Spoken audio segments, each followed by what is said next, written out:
our family.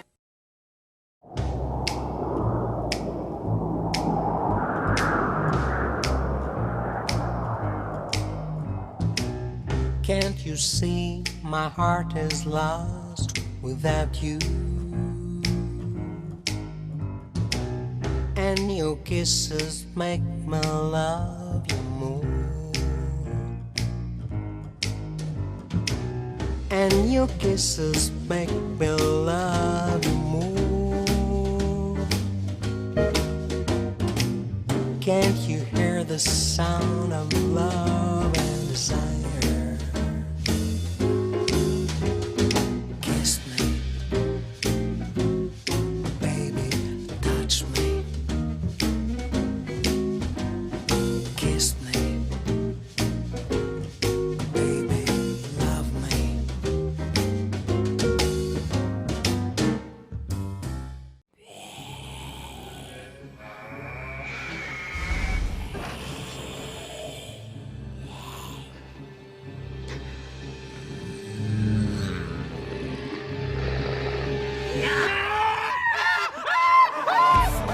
追剧追成兄弟，申办 Hi Netflix 方案 ，HiNet 招待你看1年 Netflix，一家多装置追剧，就算生活不同步，心也能同步。Hi Netflix。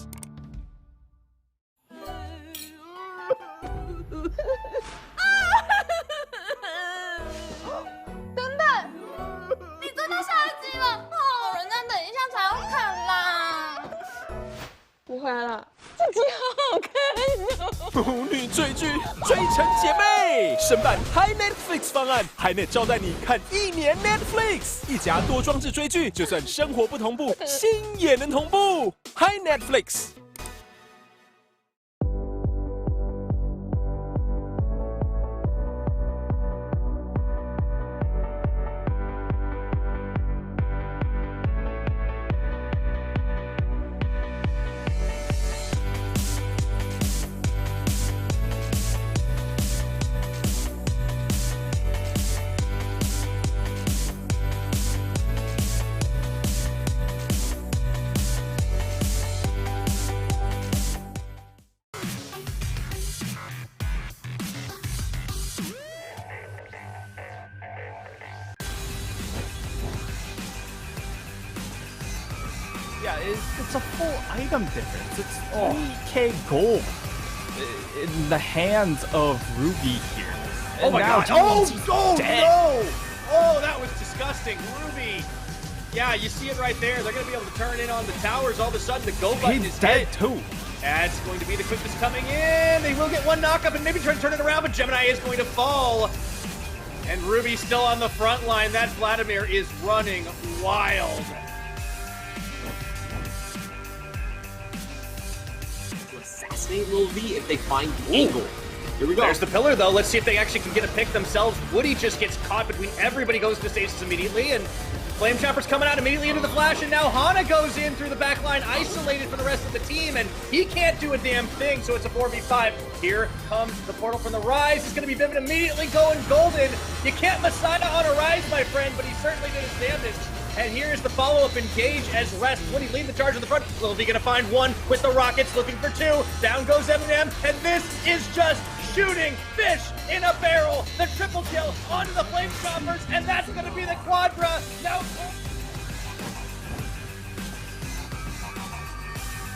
From Aphelios. Not a whole lot of answers here. Brilliant two-man stun at that moment there, coming in from Machi, and then they just follow up with that Bard ultimate. And Pop, he doesn't hold a lot of value in this 2v2. He can't. Yeah, JT's doing a good job of forcing a bit of a stagger, right? I mean, you could still see Hong Kong Attitude going in for round 2, going in for round 3. They can get some cleanup, but JT were just making sure they trade better every time. Woody immediately turns back in onto the Solar Flare, finds 2. Here's Lil V, the teleport going to complete this mission. Looks to come in on this one. Rest, excuse me! Rest is just going absolutely wild right now, and the turn from JT.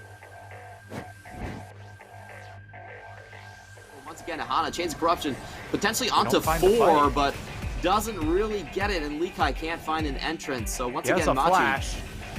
don't really have... Oh, the damage and the Death Star coming down. Lots of hurt being laid. Hana flying forward. Mega Gnarled onto 2 as they trade away Woody, but that's okay because Little V is completely free in the backline. So is Rest. They're chasing forward even further. Koala goes down. Hana still going in for more. And that's, again, like you mentioned, 3 for 1. Goodbye. Rest makes it 4 for 1. And could be looking for the 5 for 1, actually. And he does get it. Double kill with the scream. Thumbs down. Ace.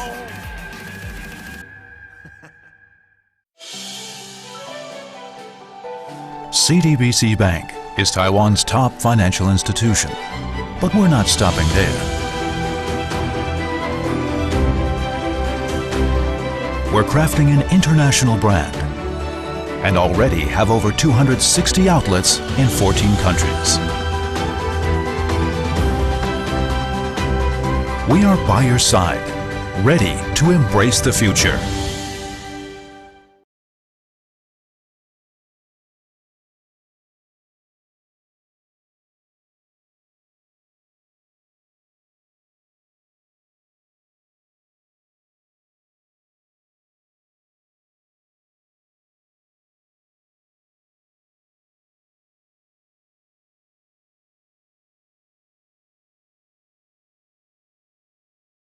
We are family.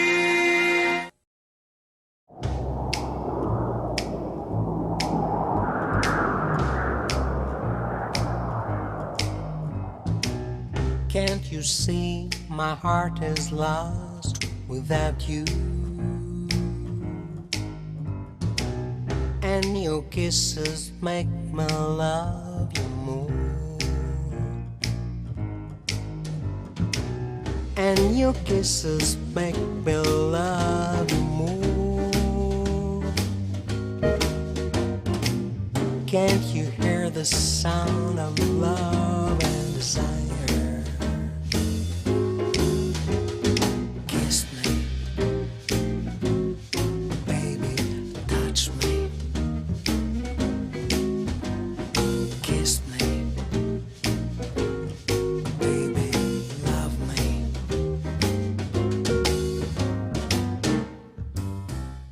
哎，宝贝，我等来啊。好的。喜欢新的美加模式吗？爸妈来家里吃饭。多好杯做饭啊！哎，宝贝，我要去吃饭。好的。 8种情境任你切换，属于台湾人的智慧音箱爱宝贝。哎，这一下永远走在最前面，中华电信。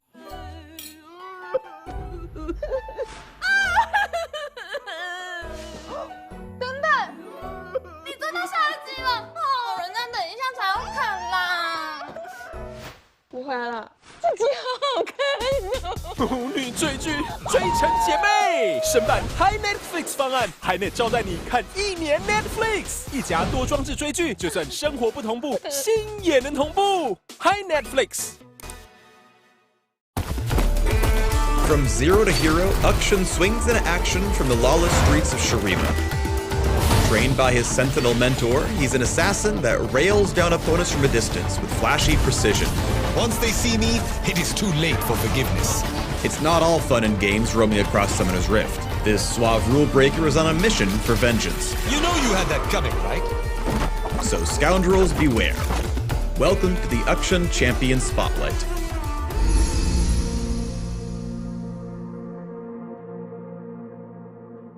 Akshan's passive is Dirty Fighting. Every third hit from his auto attacks or abilities deals additional damage. When fighting against enemy champions, Akshan also gains a shield for a few seconds. After an auto attack, Akshan will fire an additional shot. He can also cancel that shot to gain movement speed instead. Coming through! Akshan's Q throws out his Avengerang, damaging and revealing enemies from their hiding spots. If it collides with enemy champions, he gains movement speed for a brief duration. Each time an enemy is hit, the Avengerang's range is extended farther. How does it come back again? Akshan's W is Going Rogue. His passive marks scoundrels, enemy champions who have killed Akshan's allies. If he takes down a scoundrel, he gains gold and resurrects the fallen allies. Activating Going Rogue lets Akshan camouflage himself briefly when there are no enemies around. When moving near a wall or in brush, he can hide indefinitely. While camouflaged, he gains increased mana regen and movement speed toward scoundrels. Knock knock! Vengeance calling! And this is the part where they run away. Get around the rift in style with Heroic Swing. Akshan fires a grappling hook that attaches to the first wall hit and swings around it. To get the most distance out of your E, grapple from max range. Akshan then dives off the rope and fires a final, powerful attack. If he collides with an enemy champion or terrain before landing, he attacks automatically instead. Enemy takedowns refresh Heroic Swing's cooldown, granting him opportunities for Reset City. While he's able to sweep around, Akshan cannot swing or dive over walls, so try not to crash. Oh, come now! Akshan's ultimate is Comeuppance. Locking onto an enemy champion, Akshan charges his gun, the Absolver, and stores up bullets for a massive attack. Recast to unleash a barrage of bullets onto the first target, with damage scaling based on missing health. That was quite satisfying. Not one to be locked down, Akshan can move around and Heroic Swing while charging Comeuppance. Oh, so exciting! But watch where you aim. Bullets can be blocked by minions and towers. A troublemaker by trade, Akshan shines early with his ability to efficiently roam and stir up the map. Try to catch the enemy team off guard before they even have a chance to react. Ouch, talk about a mid-diff. Going Rogue combines the strongest parts of your assassination talents. If an enemy thinks they can get away with the kill, capitalize on the scoundrel mechanic and pick them off after the fight. It's way easier for you to pick off foes than engage in 1v1s, so stick close to your allies for clutch revival plays. His name is Akshan. You killed his allies. Prepare to die. Consider yourself absolved. Akshan prefers picking off foes from a distance, so you'd be wise to evade champions that get up close and personal. Even a well-timed grappling hook might not be enough to escape. Your team may not always make the best choices, but luckily Akshan thrives when he can swing in and avenge his fallen allies. If a team fight goes sideways, keep your eye on the enemy-marked scoundrel with the highest kill count. Find an opening and grapple in for the takedown. There we go. Get in, avenge fallen ally, get out. With the scoundrel defeated and your team revived, secure a victory on the enemy nexus. Haha, the thrill of going where you're not supposed to. Vengeance never looked so good. Discover more about the Rogue Sentinel in the links below.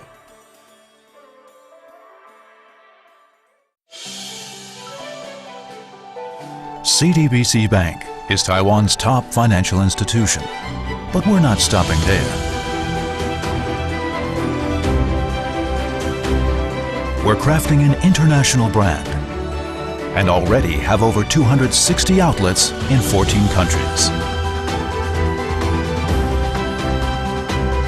We are by your side, ready to embrace the future.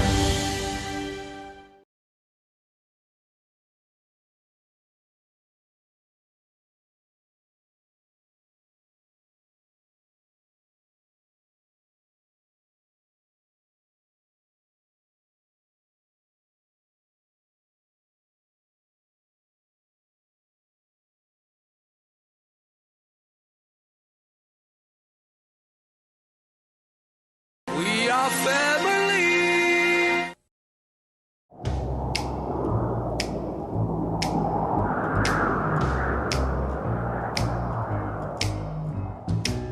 Can't you see my heart is lost without you? And your kisses make me love you more. And your kisses make me love you more. Can't you hear the sound of love and desire? Kiss me, baby, touch me. Kiss me, baby, love me.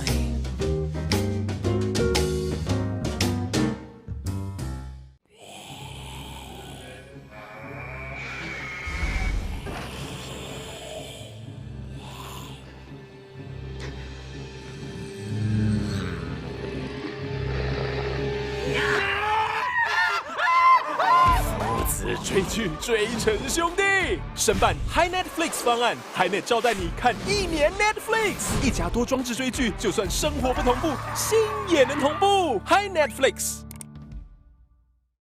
哎，宝贝，我等来了。好的。喜欢新的回家模式吗？妈妈来家里吃饭。嗨，多好要做饭啊！哎，宝贝，我要去吃饭。好的。8种情境任你切换，属于台湾人的智慧音箱，爱宝贝。哎，这下永远走在最前面，中华电信。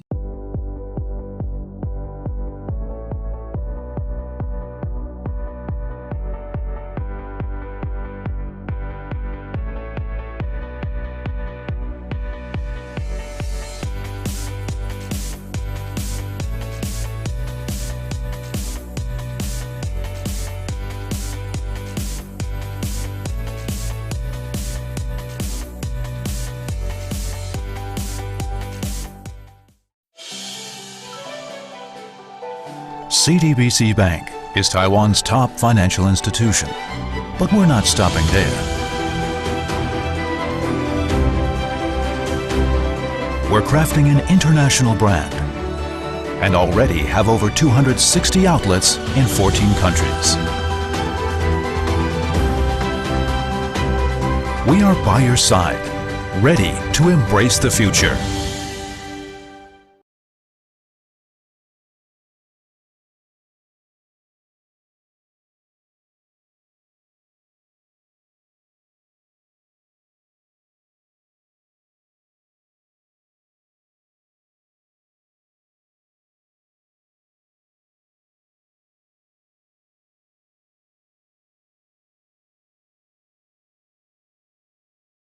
We are family.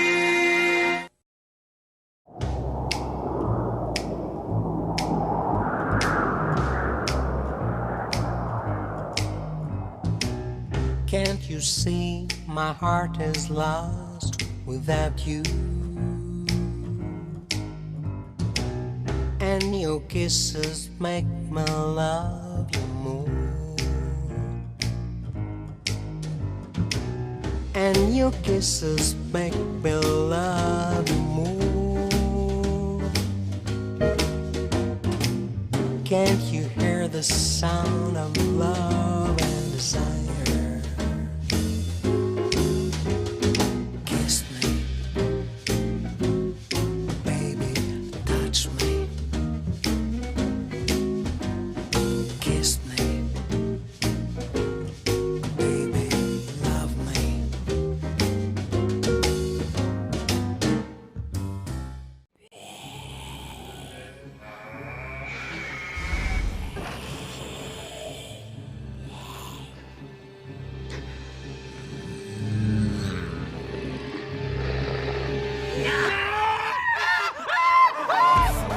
追剧追成兄弟，申办 Hi Netflix 方案，HiNet 招待你看1年 Netflix，一家多装置追剧，就算生活不同步，心也能同步。Hi Netflix。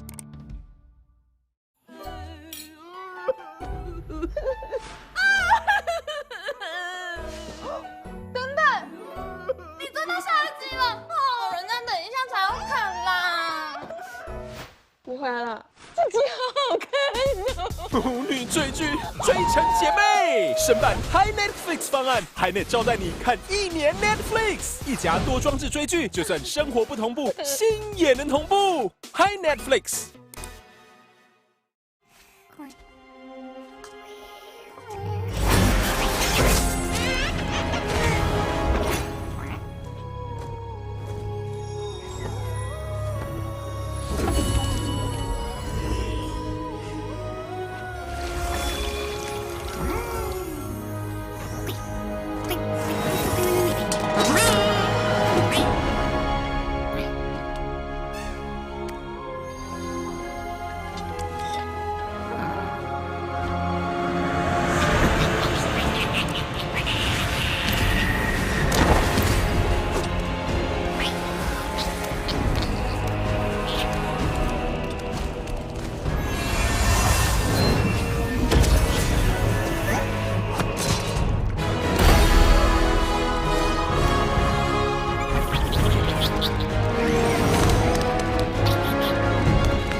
CDBC Bank is Taiwan's top financial institution, but we're not stopping there.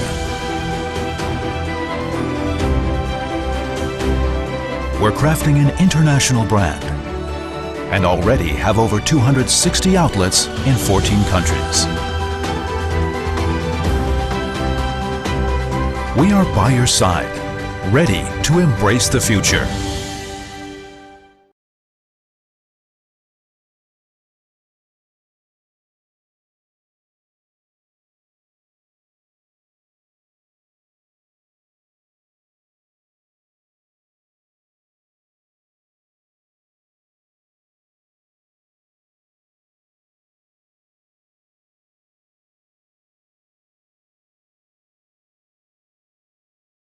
We are family.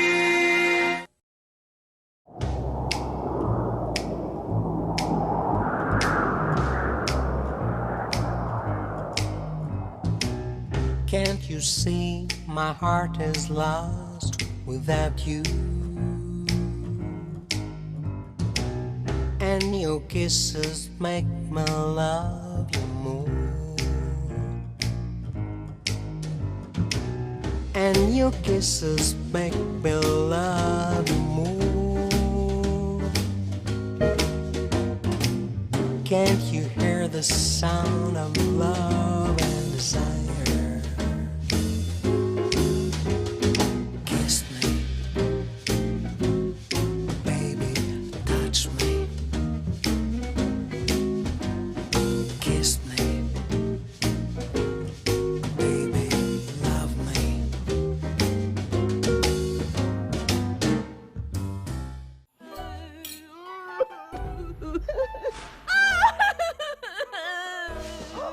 等等，你真的下一集了？哦，人家等一下才要看啦。不会了，这集好好看哦！母女追剧，追成姐妹，申办 Hi Netflix 方案，HiNet招待你看1年 Netflix，一家多装置追剧，就算生活不同步，心也能同步。Hi Netflix。哎，宝贝，我等来啊。好的。喜欢新的回家模式吗？妈妈来家里吃饭。嗨，多后背做饭啊！哎，宝贝，我要去吃饭。好的。 8种情境任你切换，属于台湾人的智慧音箱，i 宝贝。哎，这下永远走在最前面，中华电信。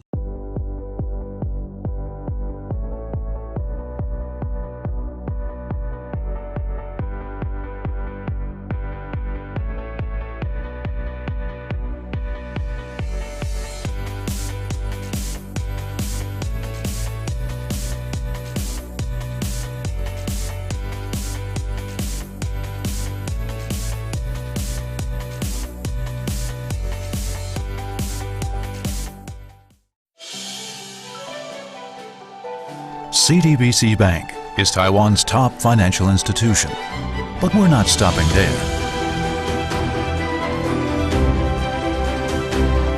We're crafting an international brand and already have over 260 outlets in 14 countries.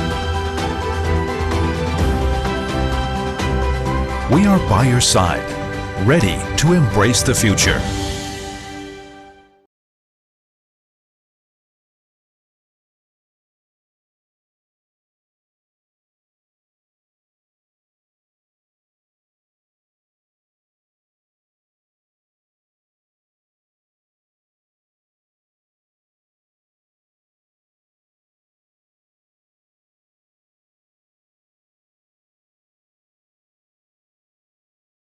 We are family.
Welcome, ladies and gentlemen, to the Pacific Championship Series. 9 teams across the globe have already punched their tickets to Worlds 2021. Today, we're going to send a 10th team forward from the PCS region between Megabank Beyond Gaming and Talon PSG Talon Esports. All the trials and tribulations, all the blood, sweat, and tears, the vindication could come today in this one series. I'm going to be your play-by-play and host today, Clement Chu. With me is Nightstar, and with us throughout the entire split has been our wonderful sponsors of the PCS, China CTBC Bank, China Airlines, Chonghua Telecom, and Caliber. Thank you for your support and making everything we do possible. Now we head on into the series that we have all been waiting for. One, a perennial favorite in the PCS, the heavyweight champions in PSG Talon, and the other, an offshot challenger that just emerged this season in Megabank Beyond Gaming. And Megabank Beyond Gaming, boy, have they grown just from the start of the year into just the end of the spring split, and then even more growth coming in summer here. But you got a tall task ahead of them. PSG Talon, they haven't shied away from pulling the punches, and they had an incredibly strong showing, even with a rough game 2 in their first series. And for the side of Megabank Beyond Gaming, they did drop a game to Machi. So even with all those things considered, PSG Talon, perfect split, but they could just go 0-6 and still not make Worlds. Oh, that is something that I think a lot of people might be surprised about. You've seen PSG at Worlds, you've seen them at MSI, but we do not have a point system in the PCS. It's whichever 2 teams make finals that go. And because of the way that's seeded, if you drop out here and then you drop out against J Team, then you're actually out. PSG are not guaranteed in by any means whatsoever. That's why they're not showing up on Ligapedia. We're going to be taking a look at the playoffs so far, the bracket. PSG so far still undefeated, 21-0 on the split. Megabank Beyond Gaming, like you mentioned, have dropped a game to Machi, but still a very convincing series win over there. And in the lower bracket, J-Team is also waiting to punch their ticket, taking out the loser potentially to move on to their world slot.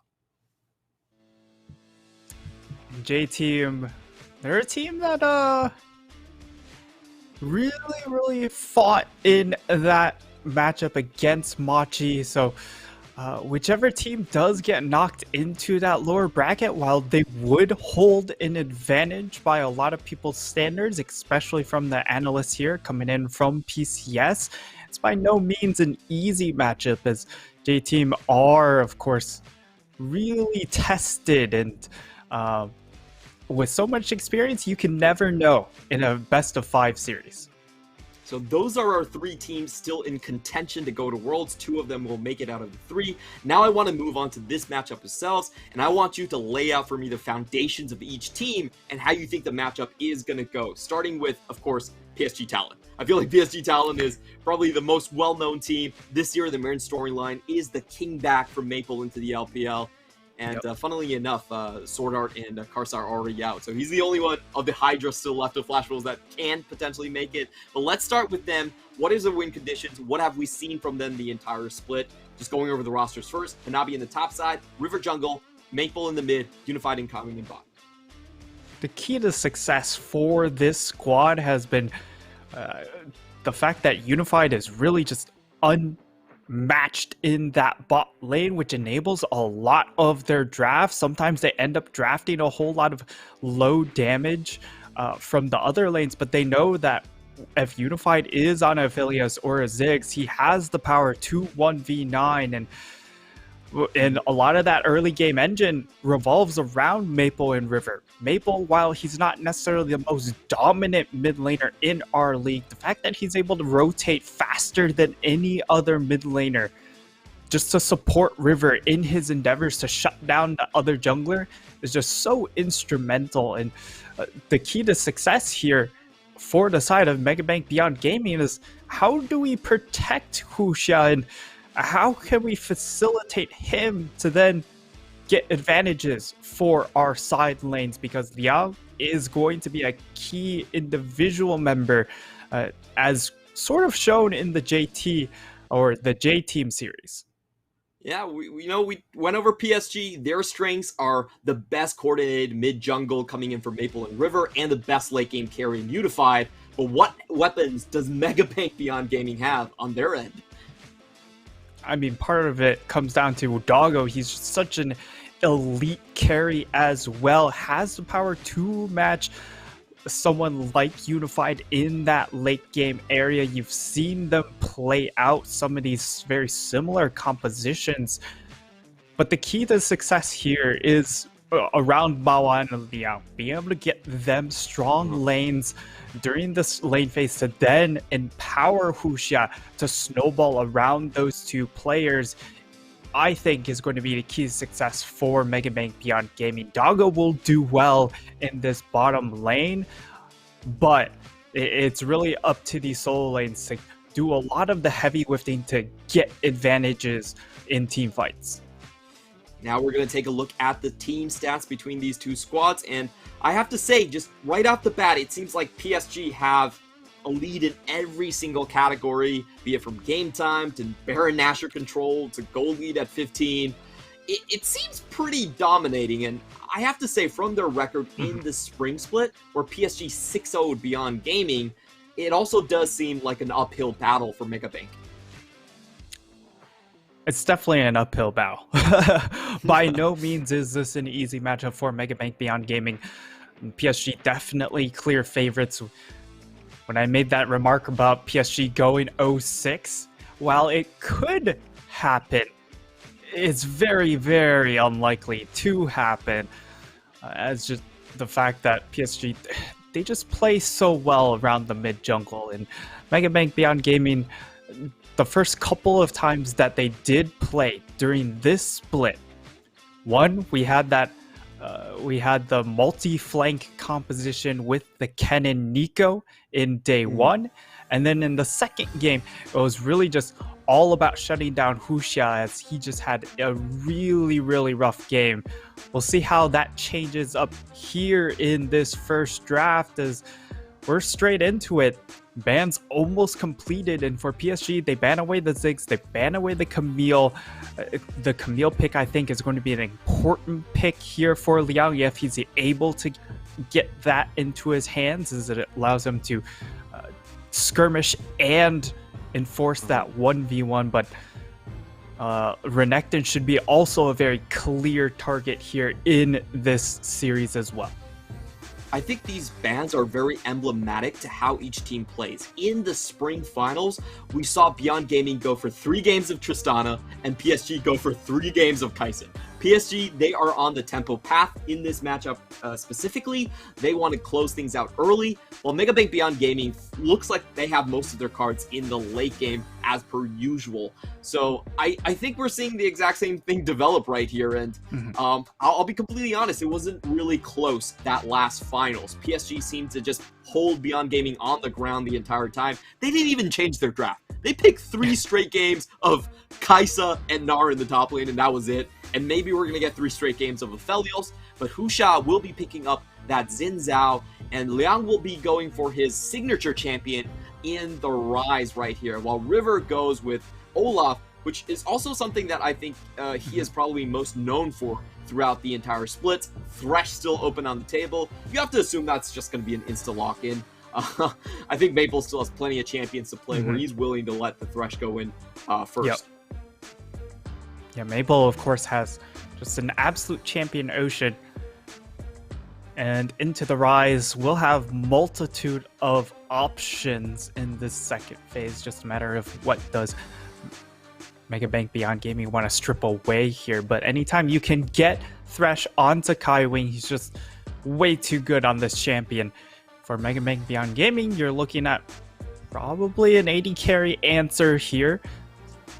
Ooh. As it looks like it's going to be the Ashe pick, which has risen in priority or risen up in the meta, being able to answer the Aphelios in lane, but certainly not exactly a hyper carry doggo style champion for him to 1v9 in the late game. Yeah, we have seen Doggo just pivot towards this champion quite a bit, but I think neither of us were really happy with their performance because Mega Bank Beyond Gaming is not really a team that pushes tempo every single opportunity they get. They're much more measured. They play a lot of 1-3-1s or a lot of late game team fights, but against PSG, that is a luxury they do not have. So we are going to get this Ashe pick. PSG responding with the Braum, just taking away the double frozen combination right here. Very strong skirmishing potential if you get both of them. And Beyond Gaming going to take away what has been a rising star in this playoffs. We saw Rest use this champion to great effect with the Aphelios comp as well, taking away the Gangplank.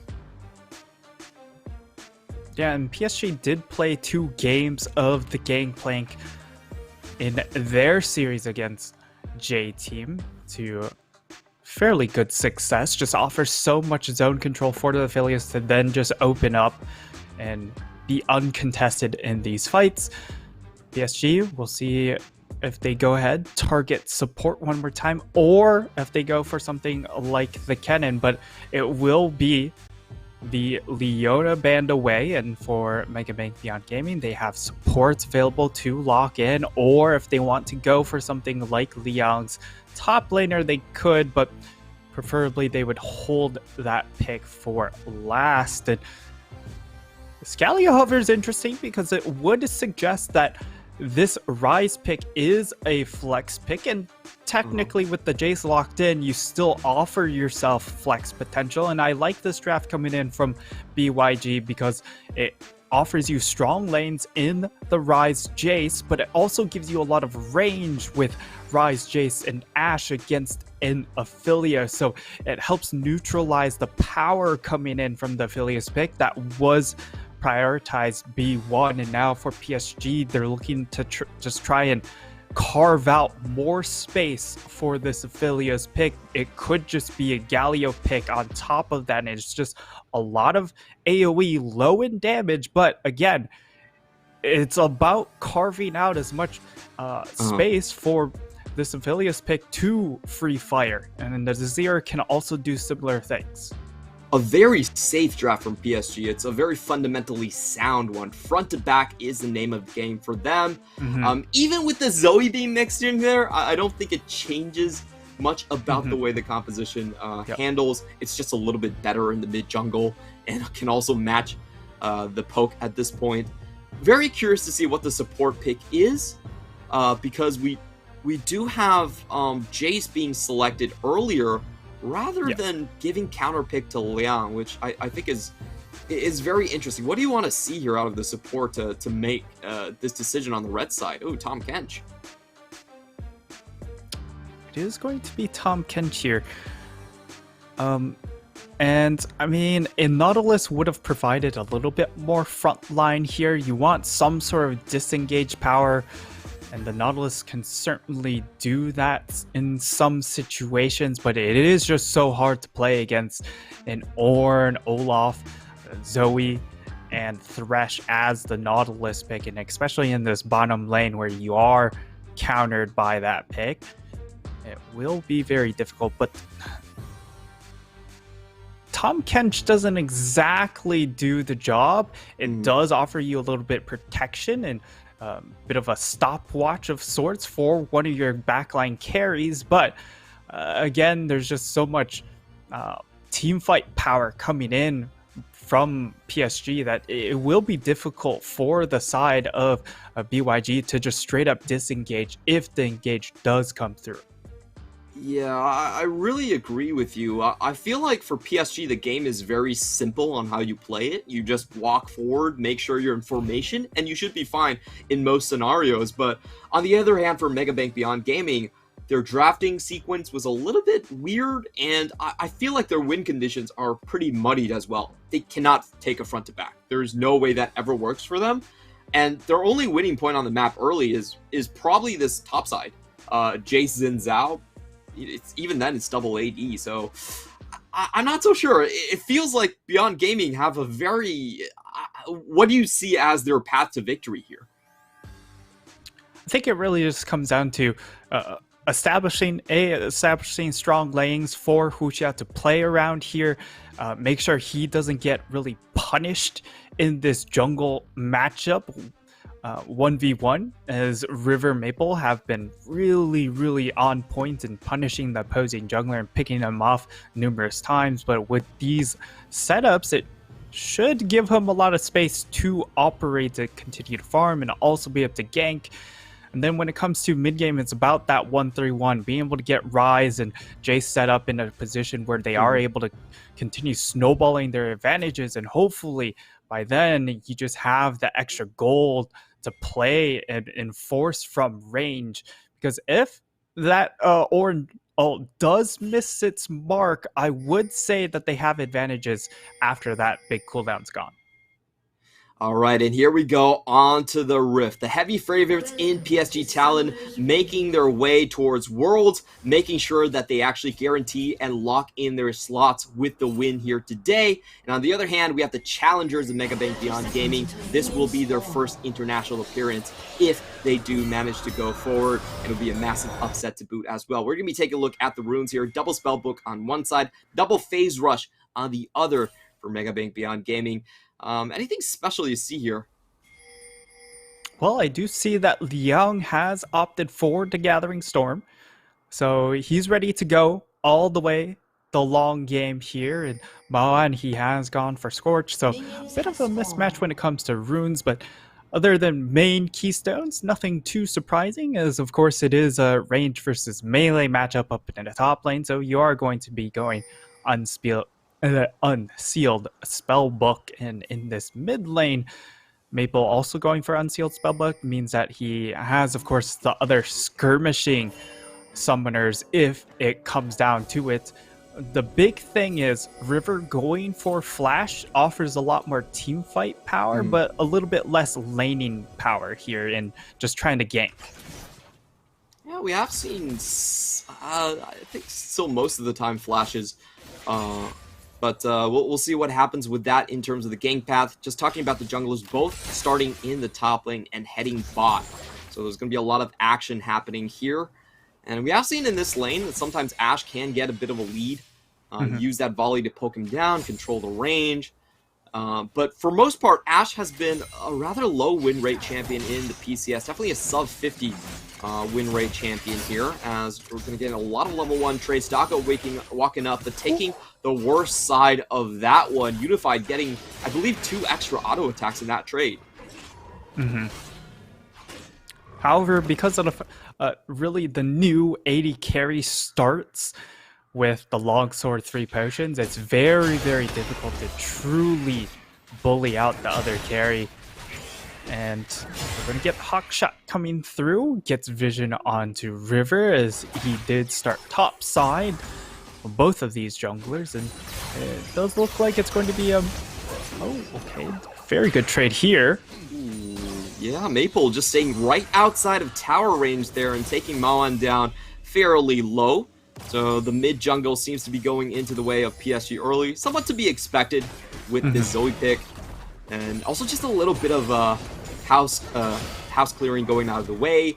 We are playing on patch 11.15, so no crazy Jarvan. Diana is still full power, all that good stuff still in there, still on the LPL patch. Yeah, and all the priority picks, of course, still going to remain the same from last week here. As so far, so good. Jace doing well in that top lane as expected, has that wave crashed up. It is going to be double scuttle in favor of the Xin, which is fantastic. here, or at least it should be, is does look like Olaf is looking to make his way over. We'll see if he actually contests this objective. Doesn't look like it. Yeah, he isn't even going to go into the river itself, despite his name. Pretty much pinging out Liang and his priority in lane. He's just going to give that one up. So Husha, right now, even though he's even on CS, he has a lot more camps to take on his side. And did he just... Okay, he didn't take that camp. I thought it was like, well, why is River flashing the emotes right here? But he will get his Krugs. He'll be completely okay.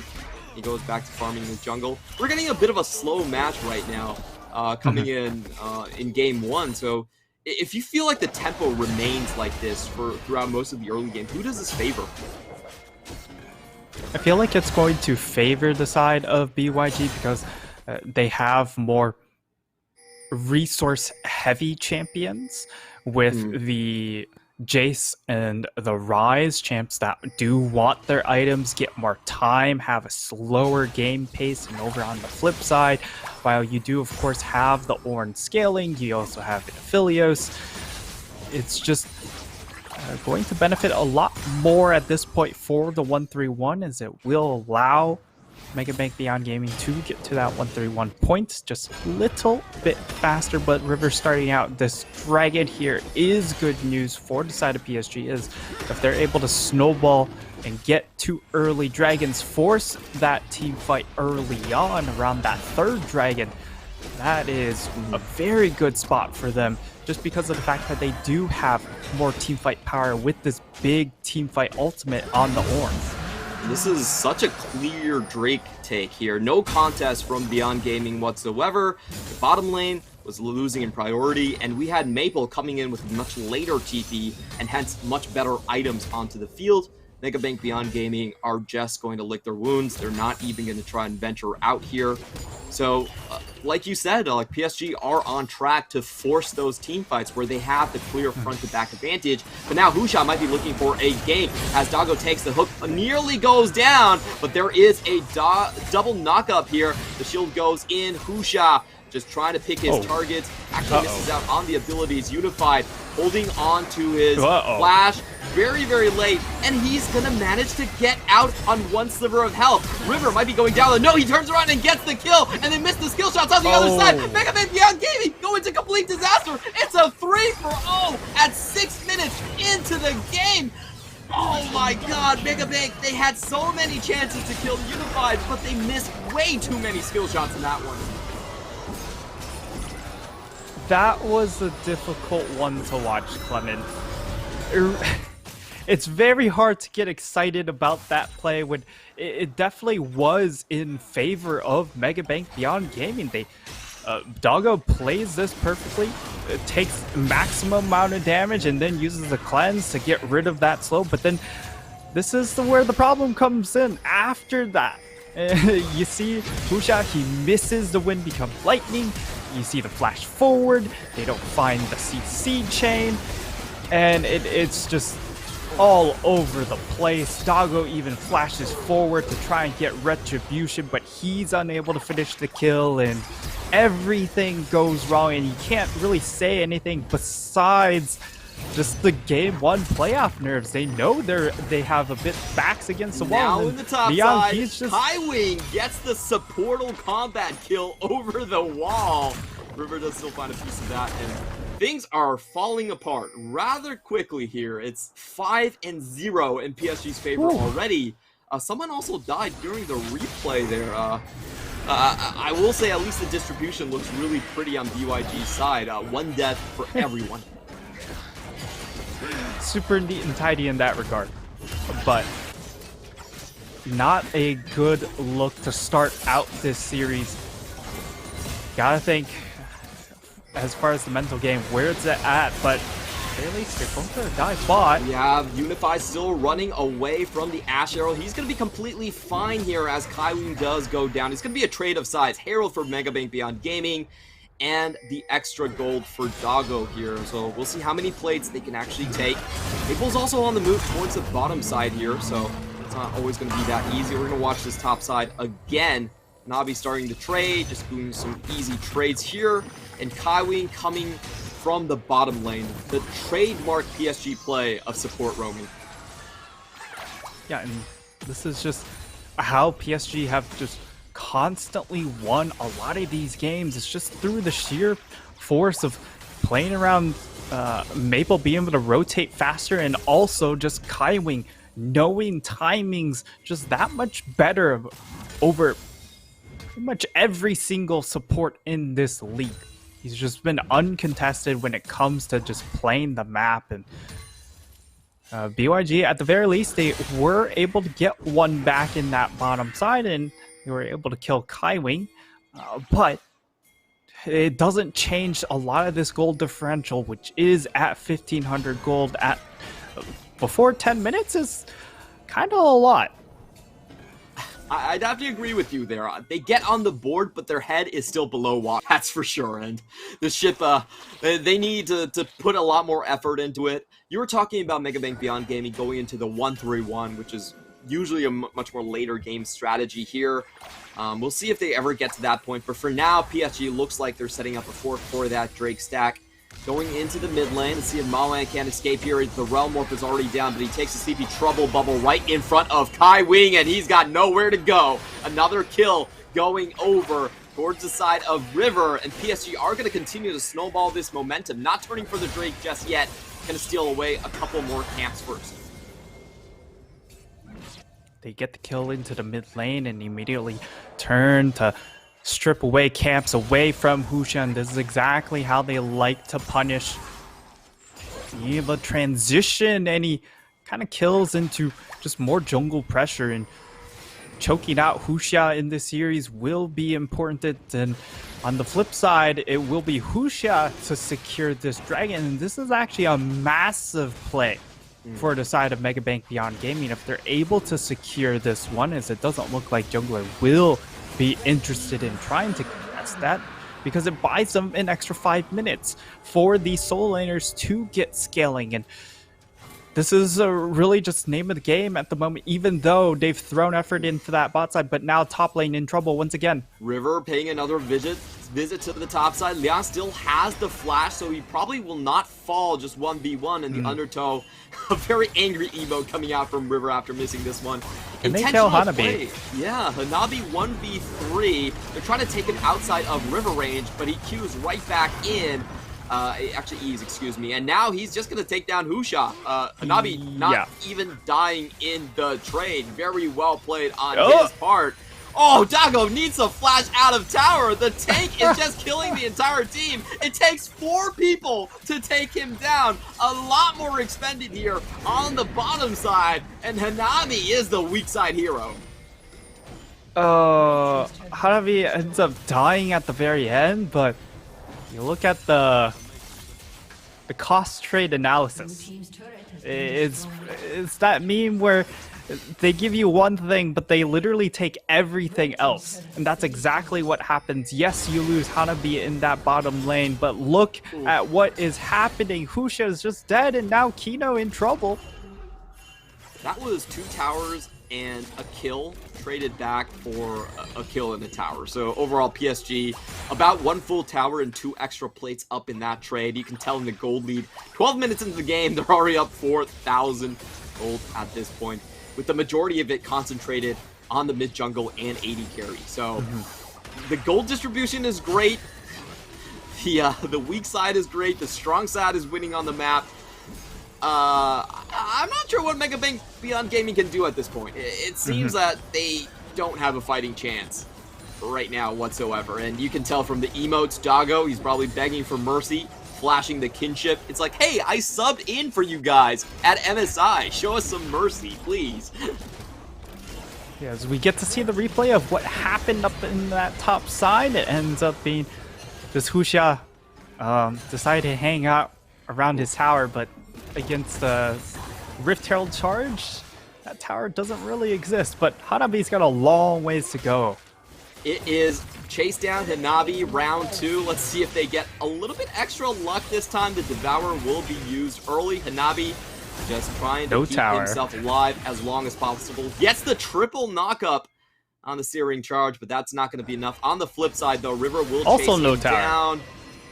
Mao An has to flash away, but there is this red buff and undertow. But ooh, not in range for the auto attack. River cannot find the slow. Mao An manages to walk out. Yeah, River probably thought he was going to be able to get that auto attack off, and therefore he didn't need to go pick up that axe once more, but unfortunately unable to get into range.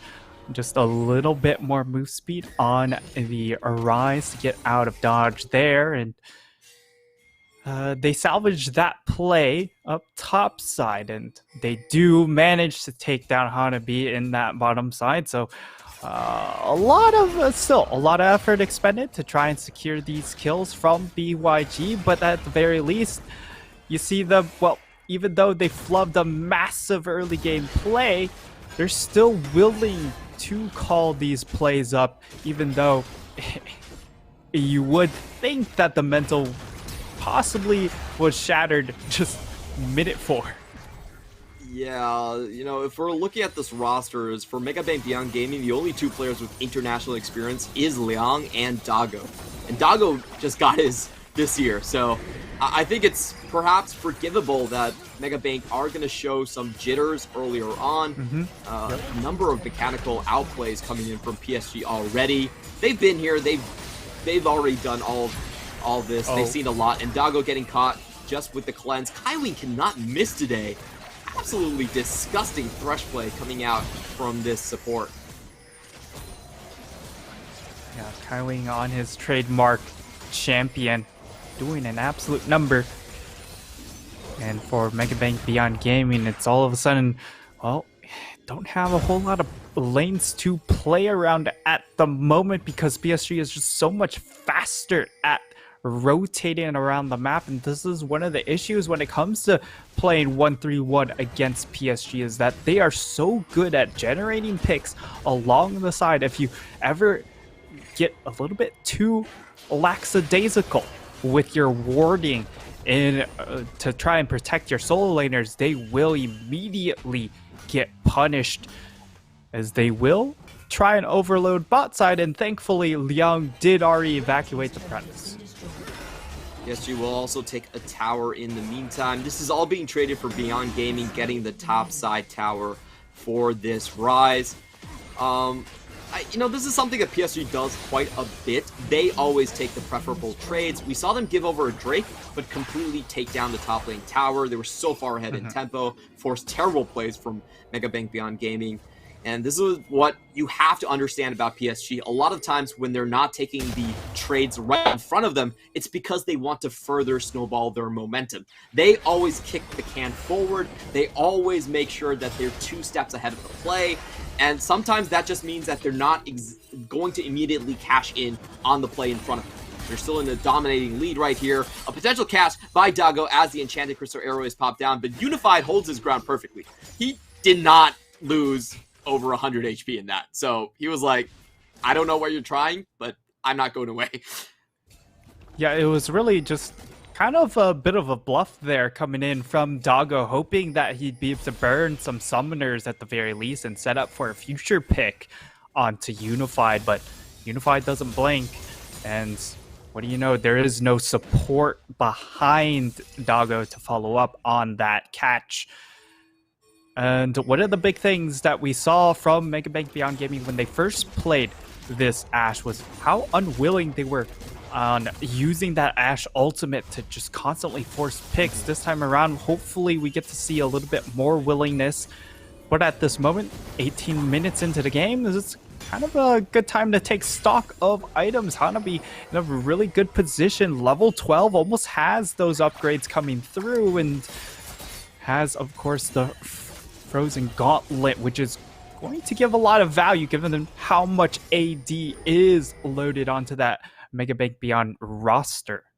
That's a great thing to point out right here. He's going for 2 items directly in the armor department, and the only AP damage coming out from Beyond Gaming is that Rise, and he's going for Everfrost plus tier. So it's going to be a very, very long time until someone can actually kill Hanabi. This weak side is completely untouchable. Like, we saw Megabank just send Jace plus the the Tom Kenshin to the bot side. I was looking at that, I'm like, I'm not sure you can do anything with that. That's not gonna kill Hanabi, especially not under his own tower here. Yeah, it's slowly but surely, maybe you whittle him down, but not while he still has a tower up available. And for the side of Mega Bank Beyond Gaming, the key to success here is just going to be keeping track of where Liang and Baoan are in their builds. Once Liang has that upgrade in Muramana, it gives them a slight opening, but you're waiting for that third item. Kino. Ooh, there's no tier 2 tower, yeah, but no crowd control to stop him on the other side. Gravitum not available there.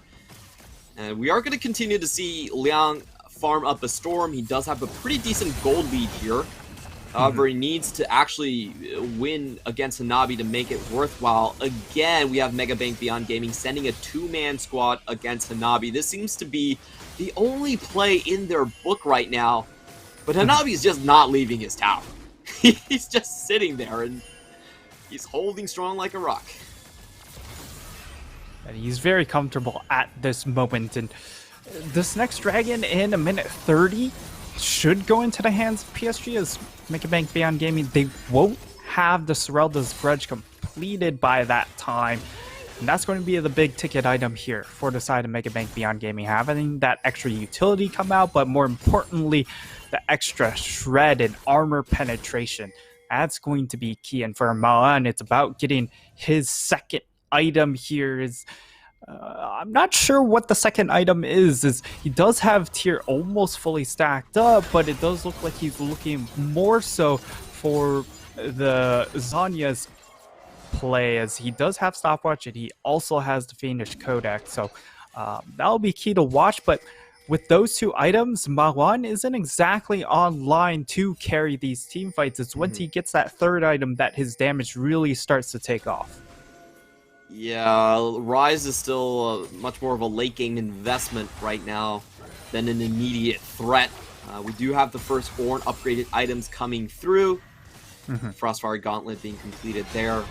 And taking a look at the board, the Collector already done for Unified.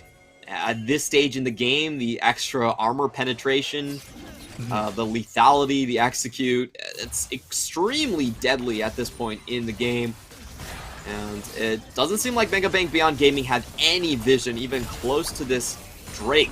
Not anything beyond their own blue buff at this point.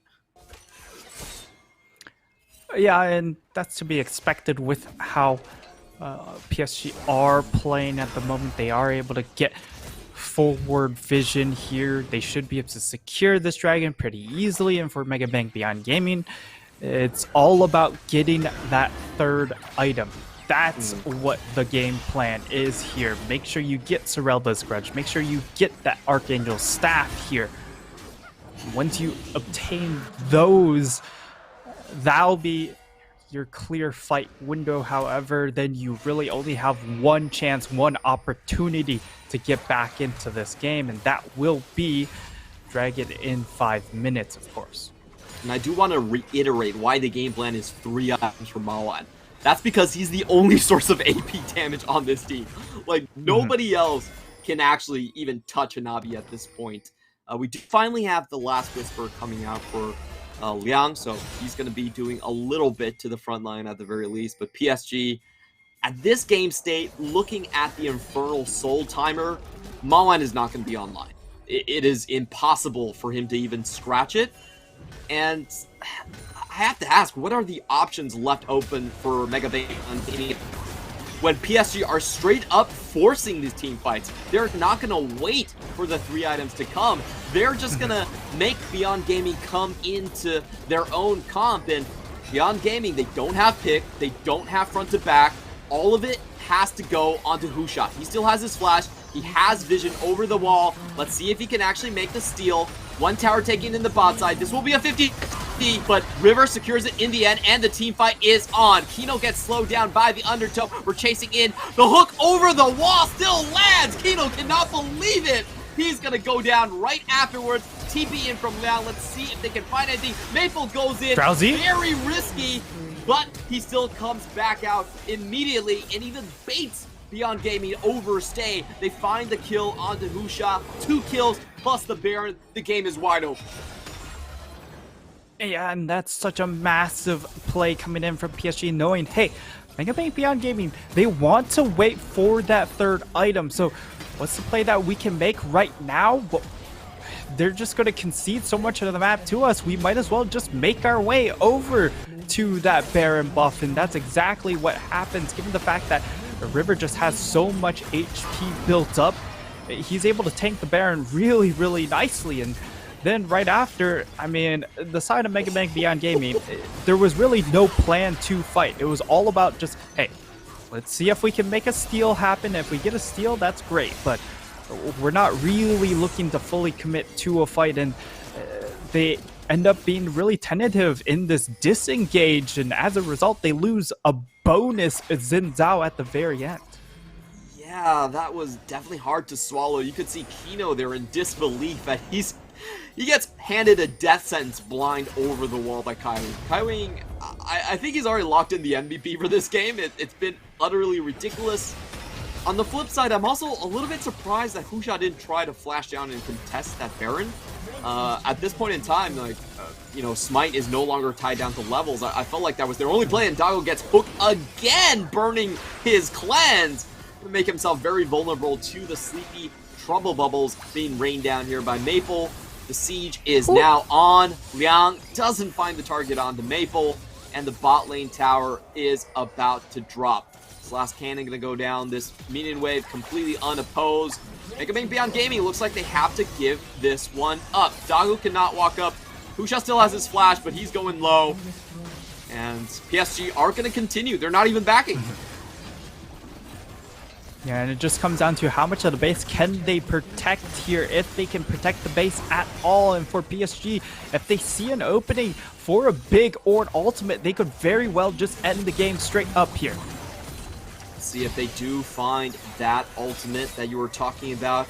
Last time Unified's Graviton hit 3 people, and he finally has the guns right now, swapping over. He still has full ammo on that one. Doesn't have to worry, flashes back. Husha coming in for the backline, but doesn't find Unified. Unified still has full HP. They're taking down the front line. Maoan's low already. In comes the Moonlight Vigil, taking down another 2. Liang is dead. GG's come out. The crying Amumu is flashed. PSG take game 1 down in less than 27 minutes.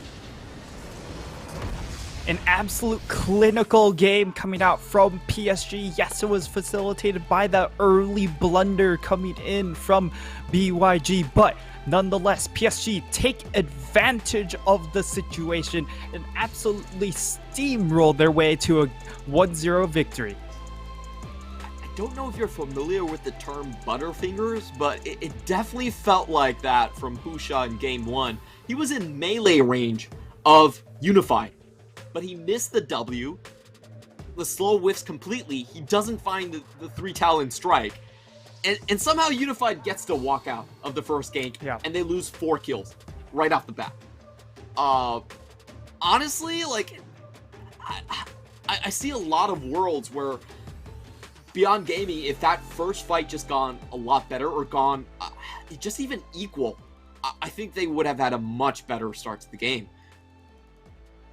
Yeah, like, that play, more often than not, goes in favor of BYG. It's really just the one instance out of perhaps 10 or even 20 times that it fails that spectacularly. And that's exactly what happens there.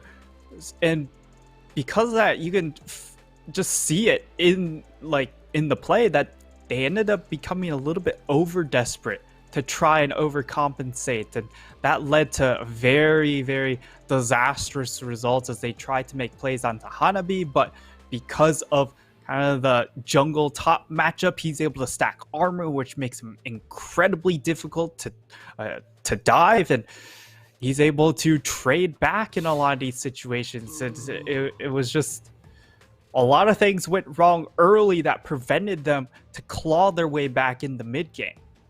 I don't think I ever want to see 4 AD mainly champions try to dive an Ornn with Frostfire Gauntlet, with Warden's Mail, and with and with the ninja tabbies or whatever it's called right now, which is, oh, that was rough to see here. And let's be honest, this is kind of what we expected from PSG. Last time in spring when they played in the postseason, the first series they played against Megabank Beyond Gaming, they styled on them.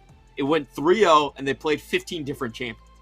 And in the finals, they said, okay, we're going to put the shenanigans away. They played the same comp 3 times in a row, and Beyond Gaming could not buckle them. I feel like if I'm PSG, I'm happy to just draft like this over and over again. And the question really is, what is the answer from Megabank Beyond Gaming? Yeah, and I mean, this is a really tough loss here for Megabank Beyond Gaming because of the fact that, hey, this game came down to the play at 3-4 minutes into the game. After that, it actually didn't matter a whole lot because of how much was just given to PSG from that point on.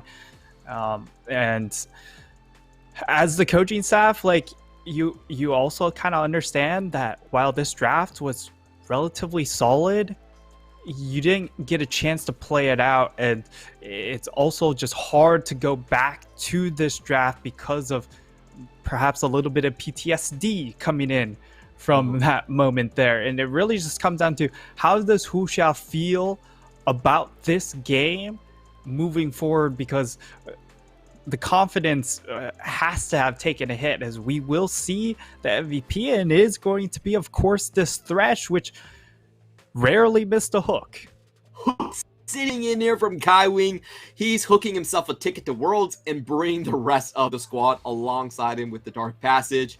An absolutely terrific performance from him. This is why we see Thresh basically be perma-banned. It's actually the most banned champion against PSG because he can roam around the map with it. It's got perfect single target CC, and it really accentuates PSG's ability to play these tempo games. That's going to be all for game 1 here. Honestly, you have any closing comments for game 2 for Beyond Gaming? What can they do? Just one sentence. Control R.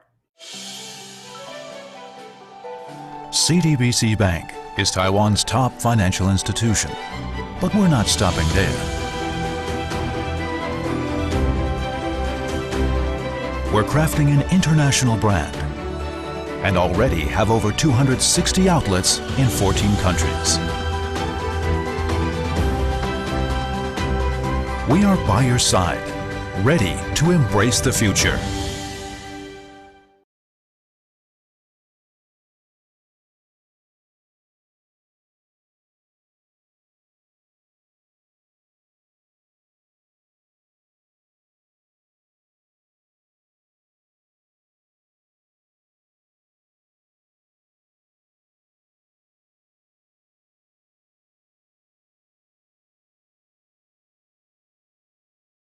We are family.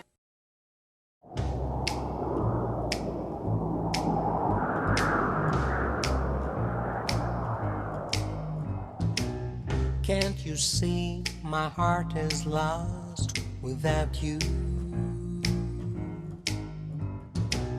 And your kisses make me love you more. And your kisses make me love you more. Can't you hear the sound of love and desire? Kiss me, baby, touch me. Kiss me, baby, love me.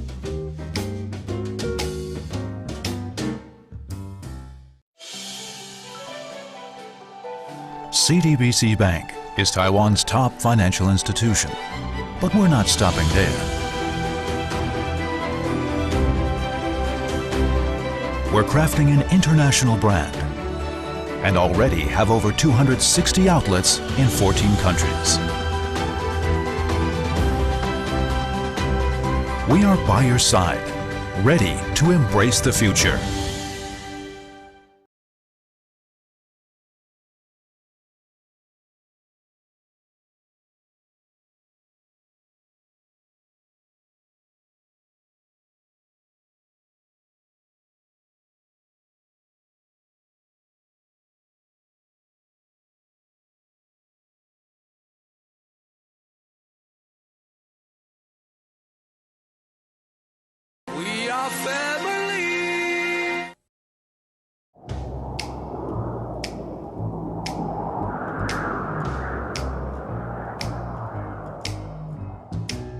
Can't you see my heart is lost without you?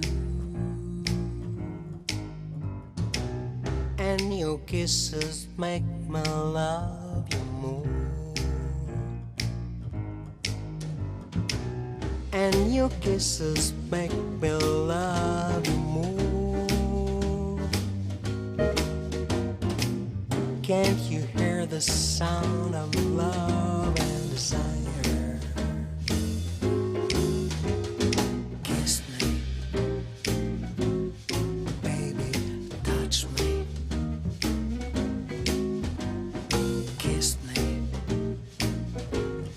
baby, love me.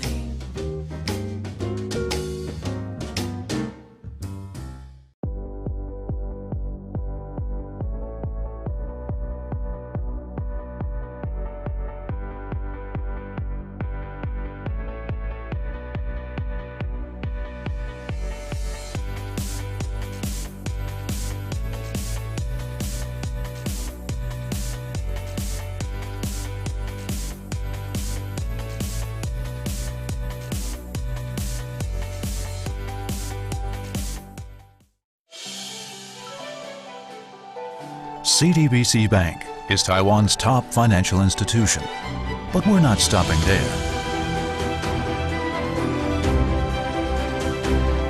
We're crafting an international brand and already have over 260 outlets in 14 countries. We are by your side, ready to embrace the future.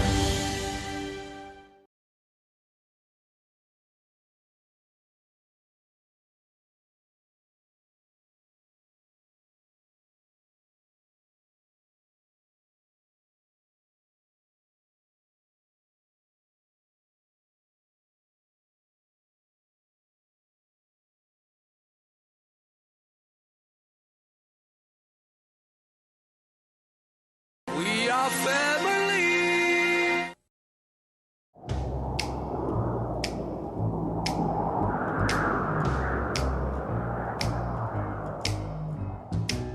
Can't you see my heart is lost without you?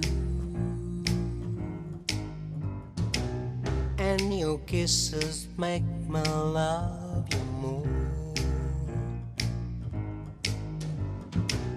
And your kisses make me love you more.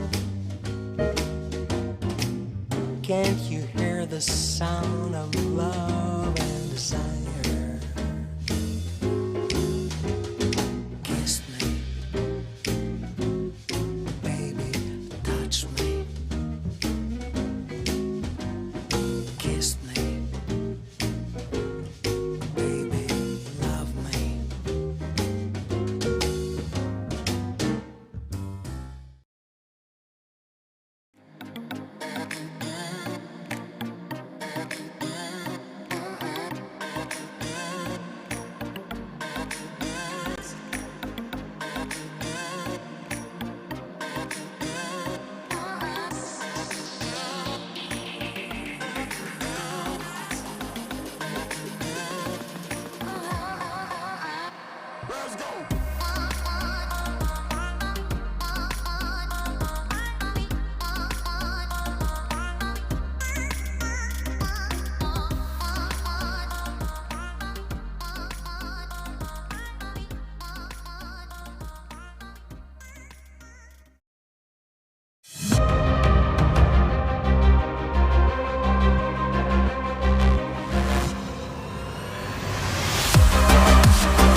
Welcome back, ladies and gentlemen. After a dominating Game 1 destruction of Megabank Beyond Gaming by PSG, we are going to have a change of sides here with BYG trying their luck on the blue side. And before we go into to the matchup itself, we do have to thank our sponsors once more: CTBC Bank, China Airlines, Chunghwa Telecom, and Caliber. Thank you for our support in making all this possible. Now, Nightstar, I know you said that you felt like the Game 1 draft from Beyond Gaming was okay, and you would be willing to draft it again, just refresh the mentality. But what do you think this blue side actually means for Beyond Gaming, and what do you think that they're going to go for the priority takeaway here? I think one of the keys is just trying to contest the affiliates pick. Whether or not the side of PSG go ahead and ban it over on the red side, that remains to be seen. But if it's left available, Doggo is more than capable to run it. And really, it just comes down to the fact that it didn't feel like they were ever comfortable with the Ashe pick. And just utilizing it to force picks is part of the reason. Could have been, well, they fell behind when it comes to the early game, and it's harder to force a pick when your solo lanes are a little bit unwilling to force rotations early on to capitalize on an Ashe arrow. So they were just really stagnant in the mid game, which is something you can't do when you do have an Ashe. And this is the scary thing about the matchup that I think a lot of people might underestimate. It's true that PSG like to play towards tempo, but in Game 1, they demonstrated they could perfectly play just a slow, quote-unquote, team comp and smash you in the early game anyway. So, essentially, Megabank Beyond Gaming are looking at both sides of the coin where they're getting taken down. And to me, in my experience of casting League, that usually means that you're left to win through your champion mastery. You basically have to go with the champions that the other team isn't really able to play if you're being sandwiched on both sides of the matchups. Again, we are going to go straight into the ban picks. Once again, Megabank Beyond Gaming going to go for the tempo mid laners, taking away the LeBlanc and taking away the Syndra, while PSG this time at least banning the Renekton for Beyond Gaming. They'll go ahead, take away both the Thresh and the Renekton here, so Thresh won't be available, and that also might be their way of preventing BYG to lock in the affiliates, although I'm pretty sure that's really not a deterrent for either of these AD carries, but it will limit how much peel power is available to help support this pick in that bottom lane. And it will be Camille as the last ban from PSG, so making sure that doesn't get into the hands of Liang. And it does mean both Ziggs and Aphelios are available, and that could also be a really good answer to the Aphelios pick if it does come down in this first pick. But BYG, they're not deterred. They just go ahead and lock it right in. I expect PSG to just go ahead, lock into Ziggs, and while Ziggs still doesn't have a great time against the Aphelios pick in lane, does scale incredibly well and really frustrating for Aphelios to play in the mid-game and late-game portions. Yeah, this is an 11.16. We will be sticking on the old patch the entire way through, so Ziggs nerfs are not coming. Ziggs is still overpowered completely, and so is Viego. So PSG, it looks like they've got a good trade in this deal, and Kai Wing, after the Thresh is banned out, is going to get his Leona, which career-wise is his best champion. So leaving the Ziggs for later, they still have a chance to return to that. Megabank Beyond Gaming, no chance to take that away. And what do you want to see here from the top side? Oh, it looks like Xin Zhao is just going to be the instant lock-in once more. Xin coming through makes perfect sense here, as it would just be the classic counter or classic answer to Viego. Not exactly counter, but you have a lot more early agency, and it just comes down to what kind of solo laner do they want to pair up with it, or do they want to go for a support pick. The Braum available here if they would choose to secure that for themselves, but it does look like they just want to go back towards this Rise pick.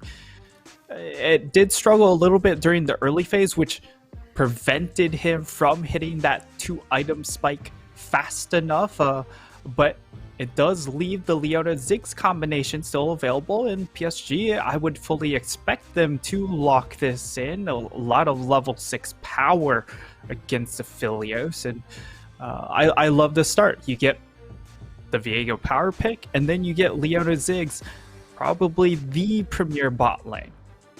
Yeah, incredibly powerful in the bottom side as well. Like you mentioned, level 6, you can just blow someone up. There's not a lot of mobility on Maoan and Doggo for that matter, and they're never going to be taking a getaway Realm Warp together. Mega Infernal Death Rocket, Death Bomb comes down, everyone is dead. So, yeah, PSG is still getting their pick of the litter in terms of the power picks, I would say.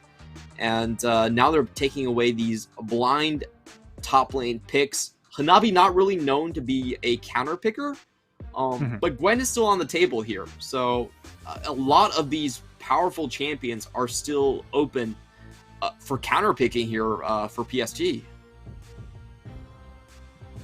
Definitely a lot of open power here in this second phase for PSG. They still have the ability to flex Viego if that's actually being considered.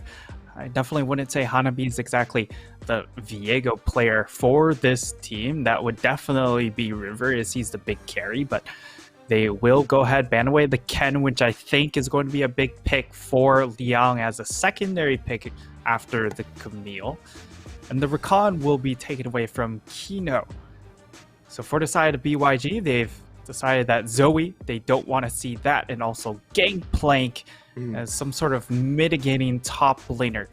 Here, I would fully expect PSG to just go ahead, lock in the Ornn and just say, hey, Hanabi, they probably can't do anything to you up top side. Oh, but okay, Olaf Hover is very interesting. Yeah, we have seen some Viegos go into the lanes in playoffs. Not as common of a trend, especially after Viego Sustain was hit quite heavily. It will be the Karma into the mid lane, an old school counter pick to the Rise. We'll see if this one works out, but so far PSG, a lot of poke on their composition already. PSG going for this Karma pick is really interesting because he usually to pair with the Karma, you want to give a jungler that can get early agency and scrap early on. Viego not necessarily known for that, as he does want level 6 before he really gets online. And for Megabank Beyond Gaming, they go ahead, draft themselves the Alistar. The Jace, I fully expect kind of be Liang's next pick. It would give you the ability to lock in Ornn once more, but they seem pretty keen to lock in the Olaf pick. It does pair up well with the Karma, but it would mean Hanabi is on a much more vulnerable top lane, a much more punishable top lane. Yeah, it seems like Viego weak side against Xin Zhao plus Jace, that's not going to be great for your health. But on the other side, I'm also surprised that Megabank Beyond Gaming went for this Jace, because the opponent's clearly aiming for poke and mid-jungle tempo, and Beyond Gaming have essentially no engage. It's very hard for Megabank Beyond Gaming to actually keep PSG in position. Like, their best tool is Graviton, which is, yeah, that looks a bit dangerous for me. What do you make of these matchups that we see the full rosters now?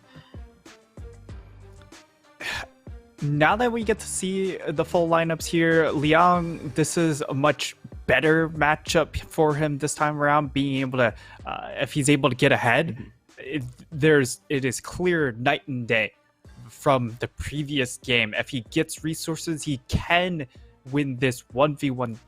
The issue is, because you do have Ziggs in that bottom lane with the Leona pick, organically, this bot lane can very well just blow up the side of BYG so they can throw more resources topside. And you have Karma Olaf. This is a premier duo in trying to punish mid jungle. And I fully expect PSG to play around topside and give Hanabi actual resources to play around.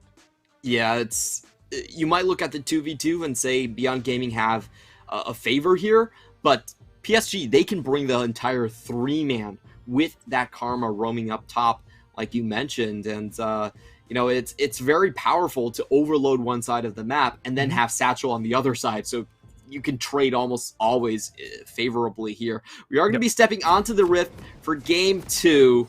This time, Megabank Beyond Gaming trying their hand on the blue side by sneaking away this Aphelios. We're going to find out how it works for them right on the Rift. Coming into game number 2, they've identified Aphelios to be one of the big issues, and they go ahead, steal away first pick, but Unified still gets a 1v9 champion in the Ziggs. We'll have to see how well they're able to execute in the lane phase on this Aphelios pick, which is key here. But more importantly, can Liang improve his performance in Game 2? Because Game 1, while he was able to get advantages, unable to force the issue because of the Ornn. This time around, a much more vulnerable matchup in the Viego. And if he gets a lead, that'll be the one to really keep track of. Yep, we do see the runes once again. It's Gathering Storm again for Liang. This time also taking the absolute focus for some more lane harass here.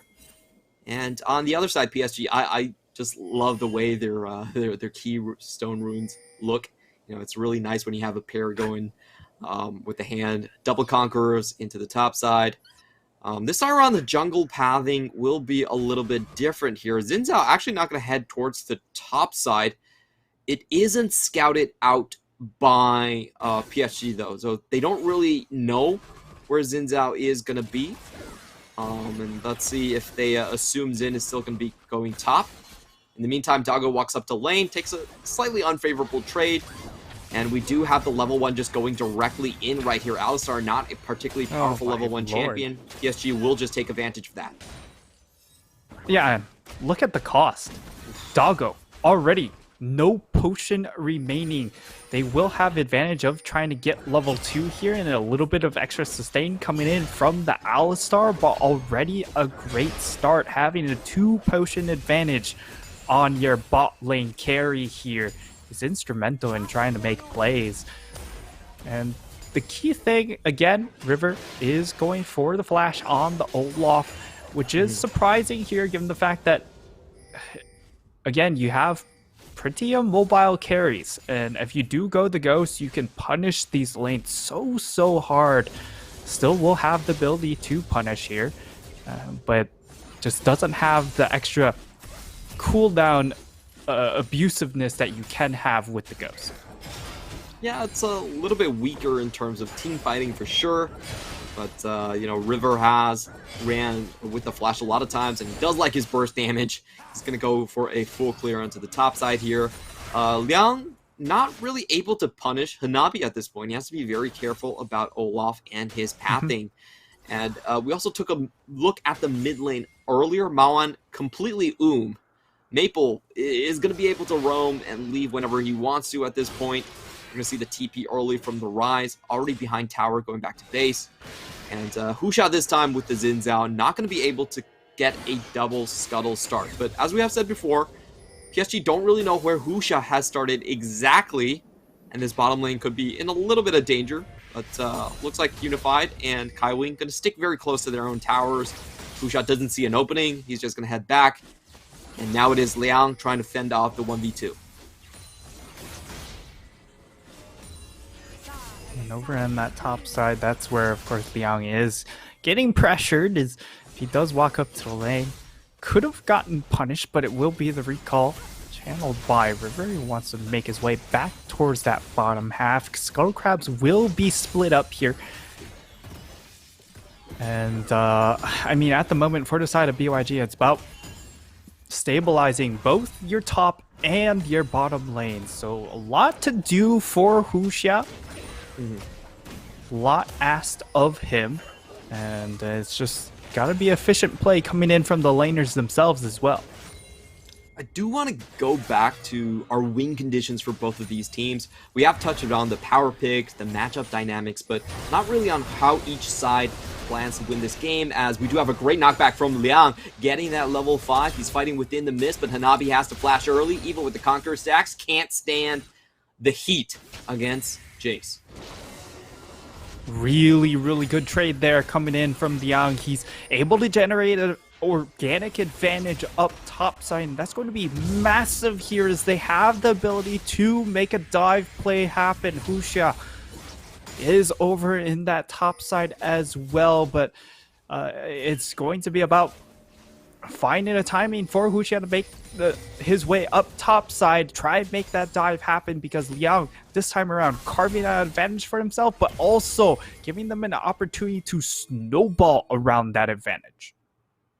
For sure. This is what we have seen usually from Megabank Beyond Gaming. They are mainly a 1-3-1 team, so they play through their solo lanes, and Doggo sits in the mid lane for the most part, and then becomes a monster in the late game.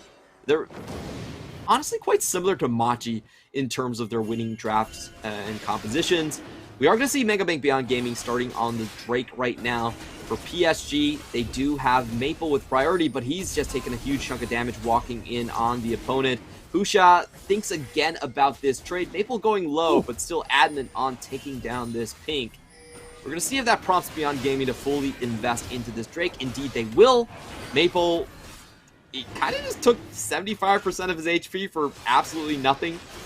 Even with the reset from Mega Bank Beyond Gaming, I don't feel like there's going to be a strong contest here. As I say that, River comes in, tries to get a knock in. The flash has to be used, but again, the Olaf is coming in. Maple now with the inside track. Double TVs coming in on both sides. River, the first blood to go down. Hanabi now in the fray, but he doesn't have a flash. Heartbreaker doesn't find the target, and that's 2 down for Mega Bank Beyond Gaming.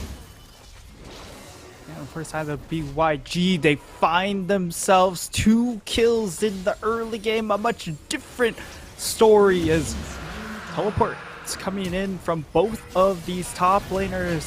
And the big thing here that I thought would happen was, well, Bond, he doesn't have a whole lot of mana. I figured they would have the advantage for the side of PSG to come back into this fight, but no, it's actually just not enough health left onto Maple. He's forced to expend the flash early.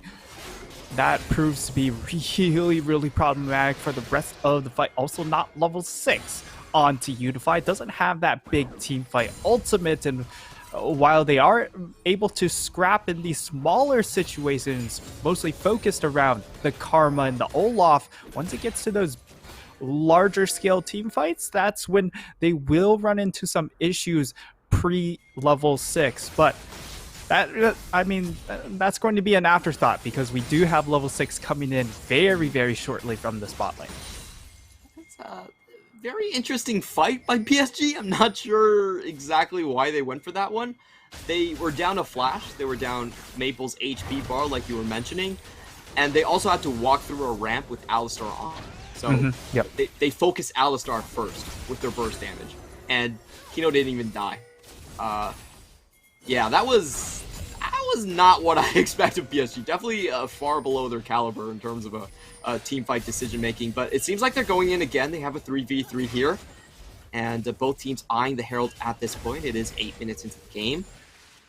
We do have an extra TP from Unify that could come in handy if PSG do find a chance for a full collapse. But not going to happen just yet. And Megabank are kind of calling the bluff. They're saying, we honestly don't think you're going to start this Herald, and I think they're right.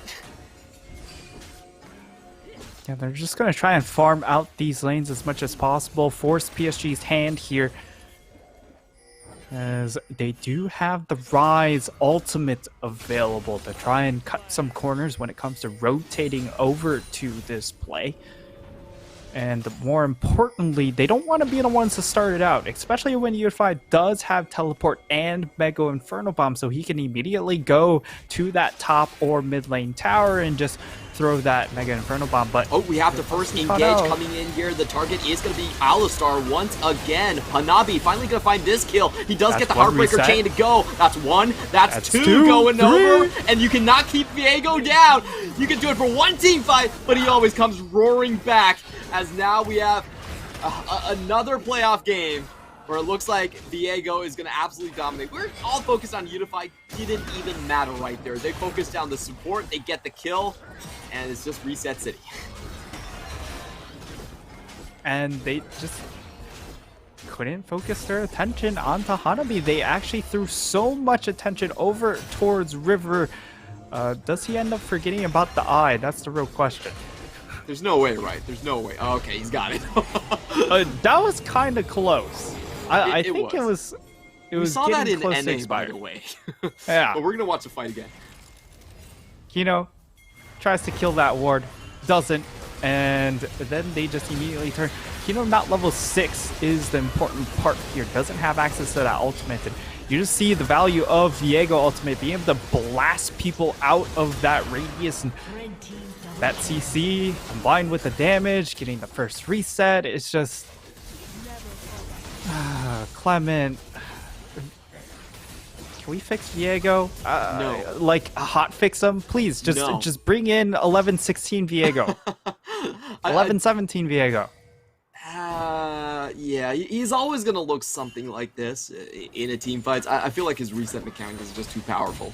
But hey, you're gonna have Akshan and new other champions to to kind of close the gap, I should say.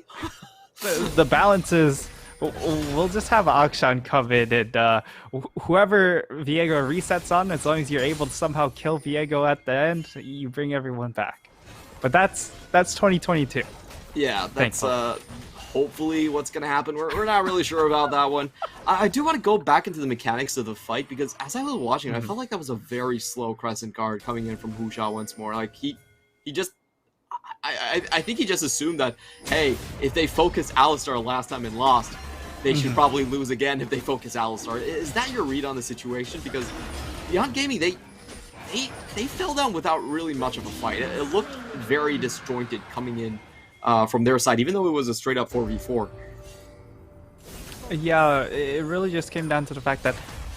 Oh, we're gonna have another catch. Sorry about that. The Scent Blade does land after the flash. Maoan gonna go down, and Kaiwing keeps himself alive with the extra armor and resistances coming in. Another pick for PSG. Yeah, and while it feels like Doggo is in a comfortable spot... Doggo gonna go in again, but Unify still has his ultimate here.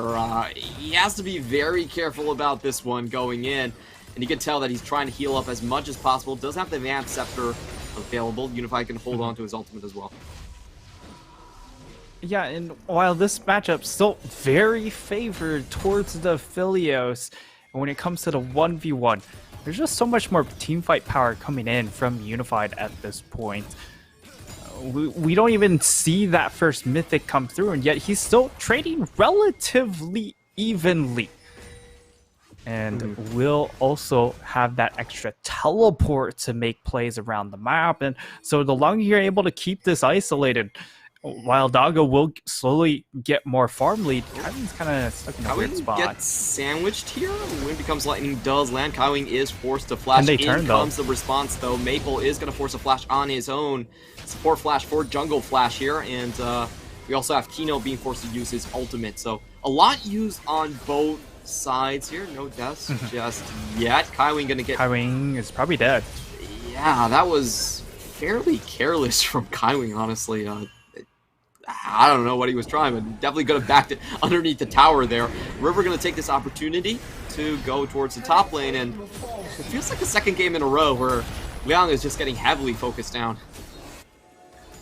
A lot of attention thrown over to Liang on this Jace pick, because they know, well, Viego is actually going to scale very, very well here. And if he's able to get an advantage, Liang, he just can't do much against already Steel Cat's boots completed on this champion.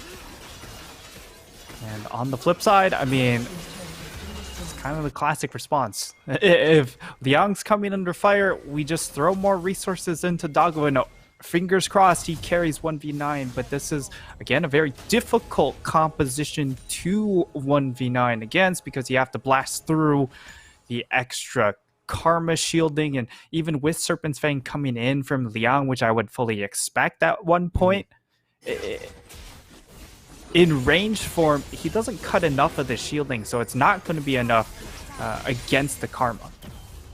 It certainly is going to be difficult, and as we've mentioned, Beyond Gaming don't really have the best of engages against something like a Ziggs Karma, so I think for Megabank, probably their best chance is to counter-engage. If PSG go a little bit too ham, try to force Hanabi to get a reset kill, maybe they can punish that, but it's for me, it's pretty hard to see them actually proactively getting picks across the map here. What do you see their main plan being in this mid game? For the side of Mega Bank Beyond Gaming, they need to be able to play around vision just a little bit better here, because I mean, in game 1, PSG were in full control of the vision game, and in game 2, they're playing a lot better around vision as well. They're aggressively attacking, getting deep wards in, and that really prevents Mega Bank Beyond Gaming from getting those big picks to force their way back into the game, or at least stall things out here. But they're we are looking gonna have for a a play pick on here. Maple. Usha coming He's in, too but far. doesn't find the angle on the Crescent guard. Maple walks back underneath tower. It's going to be completely fine here. In the meantime, River going to take another uncontested Carol. Usha has just not been very effective on the map throughout the series so far. Yep. Inferno Bomb clear out the bottom side, and that's just a free trade for PSG. Yep. I feel like Beyond Gaming are forced to go into this Drake. Yeah, it's just so hard to find tower advantages against the Ziggs once you get past the 14-minute mark. Once turret plates do fall down and Ziggs pretty much turns into a mid laner, he can instantly just walk a few strides over to one of these side lanes, and even no matter how large that wave is, just instantly clears it out with the ultimate. And in the mid lane, well, you could just throw down your minefield and constantly clear out the minion wave. So it's just things stalling out just expectedly from the side of BYG as they try and generate advantages headed into this mid game. Once again, PSG is going to leverage this Drake, instead going for the top lane, furthering their lead onto Hanabi. Unified backs right in front of an Alistar, but it was a bait. Doggo has to burn his cleanse to get out. Highwing waiting on the wings for that one. This is a very clever sort of play there. I thought Unified might have gone a little bit too deep, but he had all of that planned out. PSG, we talked about this, a very staple play for them. A lot of times they do leverage Drake tempo for tower tempo, getting immediate gold rather than gold in the future. Take that tower down to half. Now Doggo looking for an opportunity. Moonlight Vigil does go down, grabbing him onto 3 targets, but Unified has already backed off very far into the background. It's not going to take any more damage after that one. Again, Doggo, he's going to be struggling to try and find damage. Of course, Affiliates does a lot of damage, but the issue is with the extra Karma shielding, given the fact that she is going for it, the Shirelia's Reverie as well, there's just so much move speed on this team. They can rotate really quickly around the map, but they can also just kite you so effectively. And if Doggo doesn't have that Gravitum, it's really difficult to hold this team back. You only have so many tools to try and disengage, and the relatively long cooldowns as well. Kino on this Alistar to knock back. It's like 10 seconds that you're looking for to try and disengage the situation once more. And Wuxia, of course, only has a Crescent Guard, but now they're trying to force a pick here. But again, the move speed, it's so annoying. We do have a 3v2 developing, but PSG, they are walking in with numbers. Now Hanabi has joined the fray from the mid lane. They're going to take over the blue, and despite all the vision that Beyond Gaming took here, they're not willing to fight against this Viego for now. They still want to scale up a little bit more. Unified getting very close to just satcheling this mid lane tower away. And Kaiwing walking up as well. Gravitum does hit the target. Massive amounts of damage from Doggo. Disengaged from Kaiwing. And that's the first win in a long time for Beyond Gaming. They will take this bottom lane tower. They will start to 1-3-1. And this is what we mentioned. This is why their composition should be able to execute. It's finally coming online, slowly but surely. And they also have taken back the gold lead. Yeah, and I would say that they have a bit of a stronger comp at this point at 1 Mythic here. With the Gore Drinker coming out from the Zen. That's big difference in comparison to the Divine Sunderer on the Olaf. So not going to get that extra burst healing in these team fights. And the Divine Sunderer is definitely an interesting pickup on Olaf. Yes, he auto attacks a lot, but he's going to be reliant on those axes to then get that extra Divine Sunder proc here, and given the fact that, well, there's a lot of backline, a lot of range here. He's really banking on the extra movement speed from Karma to give him relevance in these team fights rather than go for a Gore Drinker proc to try and keep himself topped off. Yeah, I think he's reading that realistically he's never going to get a Gore Drinker proc on more than one target in these team fights. It's just kind of impossible to do. So going for more of the single target option here in the Divine Sunder. But he is very tanky at this point. Double Sterix Gauges in the top side already done. You might not think of Hanabi as a bruiser. He's more of an assassin type, but he's going to survive a long time in these team fights. And we have seen the Immortal Shield Bow being taken by Aphelios as well, and it's just like, that's just so disgusting for Viego to have double shields in a potential 5v5. Yeah, now they're setting up for this mid push. Of course, they do have... just will be a straight unengaged tower. Goes down to the satchel charge. Kaiwing being brought into this tier 2 tower. A lot of damage being traded back and forth. Unfortunately, Moonlight Vigil not able to find a good spread on PSG members. PSG will just take their one tower and back out. A lot better than I thought it would end up being for Beyond Gaming.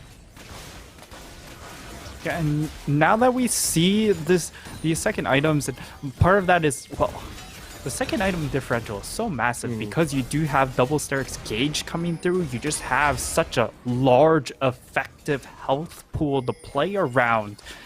And if you look at the second items coming in from BYG, you have a Stacking Man Immune. That's not quite it. Maybe once it's completed, you have a real item, but then you have Morello, which also doesn't give you a whole lot of value as a completed item. And then you also have this Collector here, which honestly should have been a Serpent's Fang in this situation. A little bit cheaper and also still gives you the lethality and more importantly gives you the extra utility of shutting down the shielding coming in from this Karma. As a result, lots of good poke here by Megabank Beyond Gaming. And there's one thing we haven't really mentioned. It has been doom and gloom for a while for BYG, but Doggo has been farming up a storm. 250 plus CS, 2 items already complete. And we saw when Jason Doggo get together, PSG in the crossfires, sometimes they don't need engage. Sometimes all they need is just making sure that they can poke out the other enemy team. But PSG are going for the full-on engage right here. Well, all the ultimates being dropped into the back line. Kaiwing going in and catching out in the front line. Kino, nothing that the Alistar can do, just goes down and just gets completely bursted. Beyond Gaming, they showed their hand. Mawan was pushing in the side lane, so was Jace. And yeah, it's kind of an easy turnaround, to be honest. Yeah, and this has kind of been one of the big things. Liang? Okay, oh, he gets it! Steal. Very good snipe coming in from Liang. I mean, that was kind of expected there. River doesn't use the smite, and as a result, gives BYG a soul point. And while, I mean, it is Cloud Soul, so it's not going to be the most insane one, but more importantly, the extra move speed helps compensate for the fact that there's so much mobility on PSG with those Karma shields, with the Shirelia's Reverie. And yeah, just going back to the point, Doggo, it's going to be on him now to carry these fights. Kino, one of his big issues has been overextending himself when he does lose that tier 1 tower, or when he has a long ways to go to fall back, he ends up getting caught out more often than not. Yeah, Kino, I think overall Megabank Beyond Gaming was one of our greatest improvers this split. But there were a couple of drop-offs. Mawan and Husha, they've improved massively. But Kino, I cut him some slack. Being a father is pretty hard. But it's just Kino has not been his top-tier performing self this split. And a lot of it is, like you mentioned, just getting caught out. His engages were pretty questionable throughout the regular season as well. And we'll see if he can finally pick back up on the postseason. It has been going Kaiwing the entire way, though. And now it looks like PSG might be forcing themselves into another early Drake. They see the scaling writing on the wall. The Aphelios is getting there. The Rise is getting there. And PSG does feel like they're under quite a bit of pressure to make something happen at this point. Yeah, and the big thing is, while a third item is great on to the Ziggs, Olaf doesn't necessarily get that much stronger. Diego, he doesn't necessarily change a whole lot, and the big thing is, of course, this Karma pick. You're about getting to 6 items faster than anyone else because you are going to support build, but you do cap out very quickly. You don't exactly contribute much when it comes to the damage department, a lot more utility. So that's why PSG, they're going to start out the Baron and teleport coming in from Young, trying to answer back. Kino finds himself into the river, a very early solar flare to zone people out. Now we have Husha in the pit already, but the Baron still goes over to river. Red team finds it. They have to fight on 2 fronts, though. Dago's completely untouched. He is winning in the backline. Unified gets taken down. Shutdown coming in from Dago. And Beyond Gaming wipe PSG. Only one member alive here from Kaiwing, and he's not getting out anytime soon. 1 for 5. They get the Baron, but it doesn't say. Yeah, they get the Baron, so from a gold perspective, it's relatively even, but Mega Bank Beyond Gaming looking to draw blood. They're trying to tarnish PSG's dream run to perfection to Worlds. Here's now they've got almost 3,000 gold advantage. This composition is starting to come online, while on this time around didn't get hard punished. They don't have impending Soul Dragon to contest. In fact, they're the ones with the advantage. And here you get to see the replay. It's just them, the side of PSG, stuck in the back of the pit. And what do you know? Ziggs tries to get over the wall and just gets a face full of Jace. And Liang, with all these extra resources, so much damage, just able to ground pound them into the dirt. That's what happens when a poke comp funnels themselves into the Baron pit and they all just get blown up. A great move by Leon. You mentioned this already, but he caught out 2 carries on the back line. There was basically no damage from Unified. Like, I could see the gambit that Unified was trying to pull, just go over the wall. You have 2 layers of terrain, essentially, to just open up on the enemy team. But he found a Jace instead, so no damage coming in from the XX explosive, the Demolitionist whatsoever. And now Mega Man Beyond Gaming are staring at this Cloud Soul, excuse me. PSG have to find their way into the pit. Hanabi's been awfully quiet these last 2 team fights. He hasn't been able to get any resets in the last one. Can they get one now? They're angling for the positions. They're trying to circle down onto Husha, who does not have a flash here, but Husha makes it away. And a great poke by Liang. Oh, that's about 1,000 damage on 2 backline carries. Beyond Gaming are uncontested. Yeah, that's going to be Dragon Soul into the hands of Mega Bank Beyond Gaming, and while it's not going to just end the game straight up from there, it's such a nice soul for them, given the fact that, well, now Kino, he doesn't really need to worry about mispositions on this champion. He's going to be able to use that Alistar ultimate pretty much non-stop, as the cooldown's just going to be so fast or so short with 3 Cloud Dragons, and the extra move speed is going to be absolutely crazy for this squad. As again, one of their big problems here is going to be kited out by the extra movement speed coming in from Australia's Reverie. Karma, that problem kind of gets remedied here. Yeah, for sure. And we also have to mention that we have the Staff of Flowing Water coming through, so Unify gets a lot of extra AP as well. You know, PSG, their early game, a lot of these fights have been rather iffy. The first Drake for me was a head scratcher. The Baron fight was, it was just better played by Beyond Gaming by a mile. And now it seems like PSG, their only win condition left is just Unified Ziggs. We have seen him pop off, especially against Boom Esports, where he stole the Baron and stole a Drake and somehow clawed his way back into the game. But this is a tall order for PSG to accomplish the same thing. Yeah, and BYG are also a different caliber of team in comparison to Boom, which in the Boom game, Boom ended up getting sucked into a lot of these into A-Ram another Baron situations. control situation here. About 2 minutes left here. PSG circling around, trying to find Beyond Gaming in their own jungle at this point, to no avail. And PSG, they have the poke damage. They can disengage quite well, but they cannot take full-on fights at this point. So they're going to play very slowly, very cautiously, move in one by one. River going for the full tank build, so he's going to take a while to take down, even from someone like Doggo. Does have the crit damage reduction being built here on the Randuins.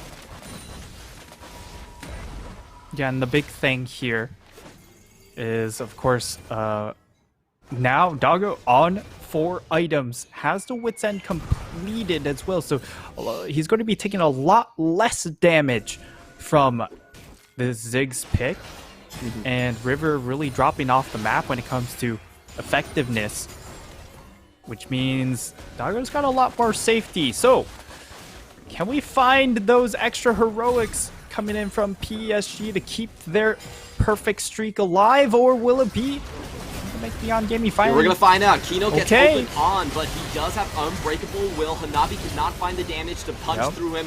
Highwing now on the flip side is gonna fall. Beyond Gaming, they just materialize out of nowhere. They were all behind the bush, behind the vision that PSG could not see. Now Hanabi's gonna get opened on again in transition. Maple's down gone. Goes Maple. That's it. Unified That's it. That's 2 down, and PSG, after 21 straight wins this split, they now face impending doom. Beyond Gaming about to make the series 1-for-1.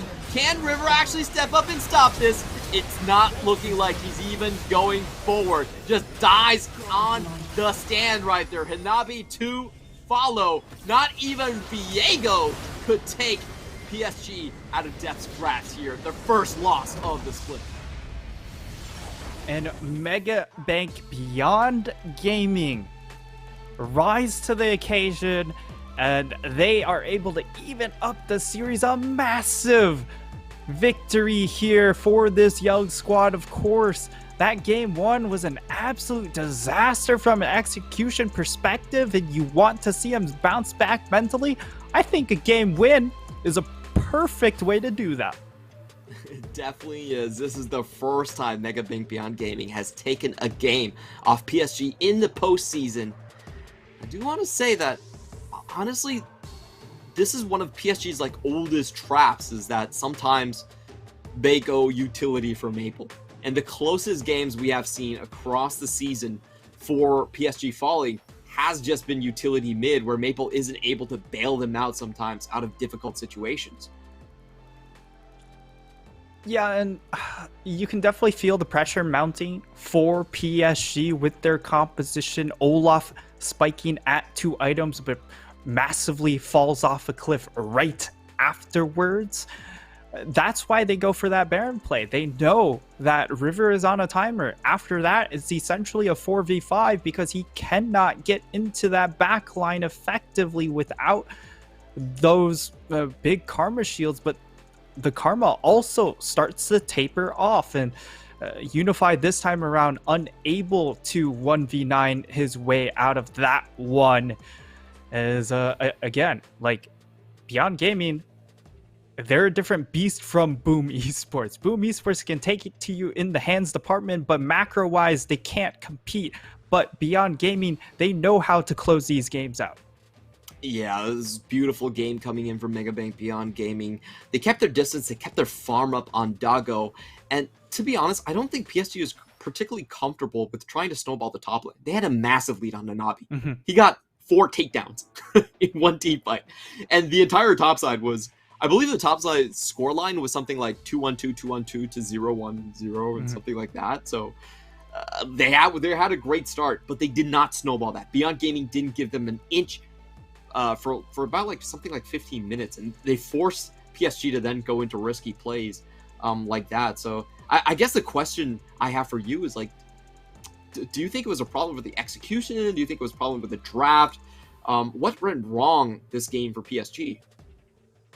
I think it just comes down to the fact that the Viego flex up into the top lane didn't really work out, as the strategy of giving Hanabi resources and then have him carry the game, this hasn't been a really prominent PSG strategy, and you can kind of see why. They were a little bit stagnant when it came around to moving that lead around the map, and they also weren't able to effectively play around the Ziggs when it comes to try and take down towers because of how far ahead Aphelios was when it came to the 1v1. And they just weren't able to collectively play together as a death ball, which is also very difficult to do so. And the 1-3-1 was really hindered by the fact that they had a Karma pick, which really only empowers you to 1-4 at best. We talked about Poke maybe coming out for PSG, but the Poke champion was actually Jace. He deals double the amount of damage compared to the solo lanes.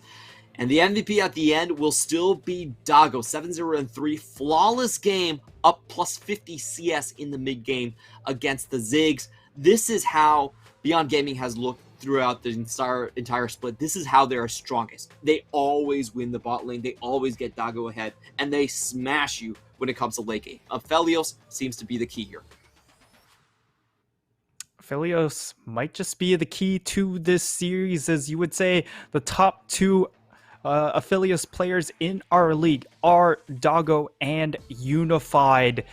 And now that PSG will most likely go back over to the blue side, what's the answer coming in for Megabank Beyond Gaming? Most likely they go ahead, ban away that Aphelios, but if the Ziggs ban does drop from the side of PSG, are they tempted to try and take the reverse matchup here? Does Dago go on to the Ziggs? Because we have seen him play it, but he doesn't like to play it.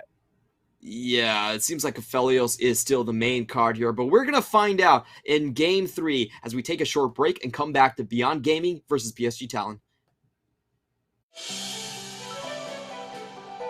CTBC Bank is Taiwan's top financial institution, but we're not stopping there.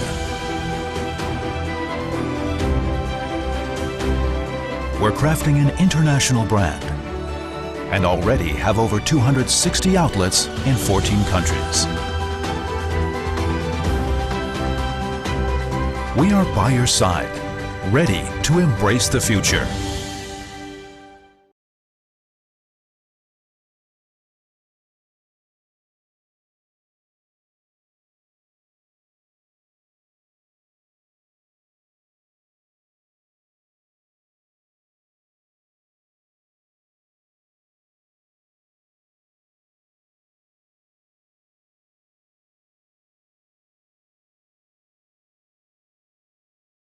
We are family.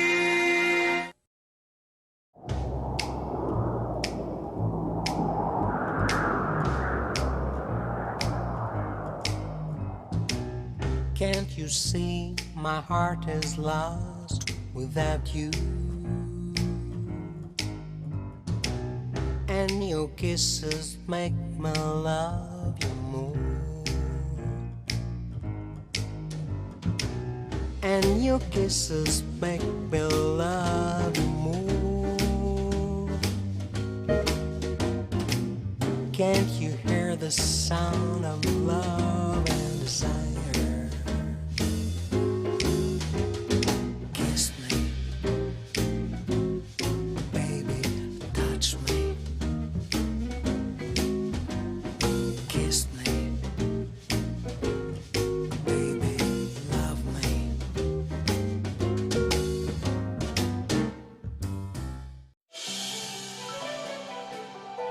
CTBC Bank is Taiwan's top financial institution, but we're not stopping there. We're crafting an international brand and already have over 260 outlets in 14 countries. We are by your side, ready to embrace the future.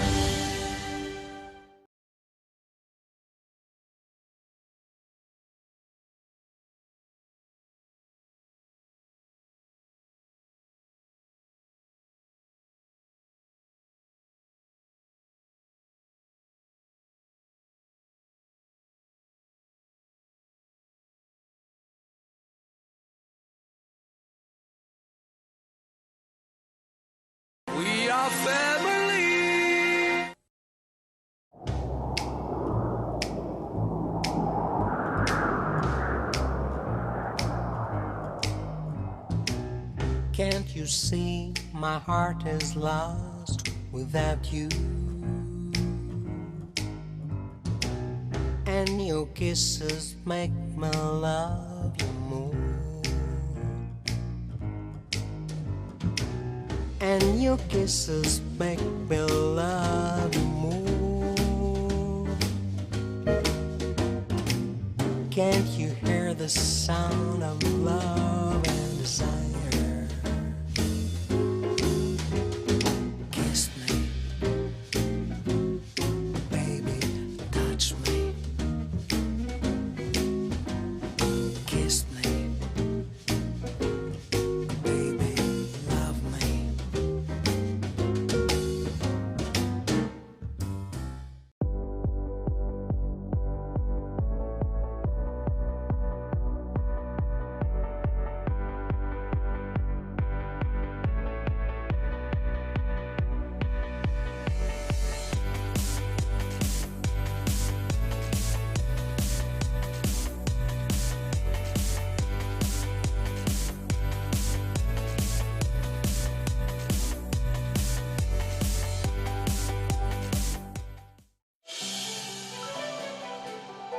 CTBC Bank is Taiwan's top financial institution, but we're not stopping there.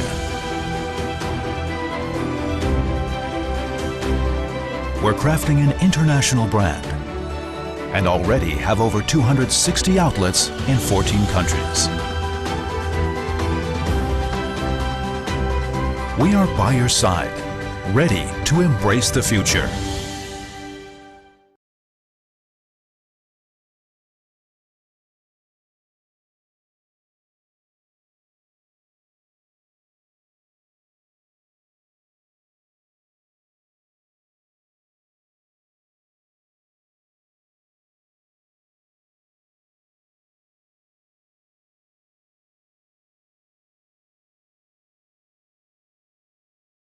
We are family.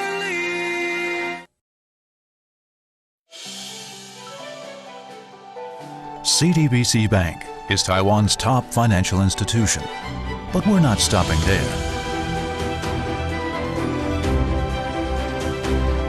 We're crafting an international brand and already have over 260 outlets in 14 countries.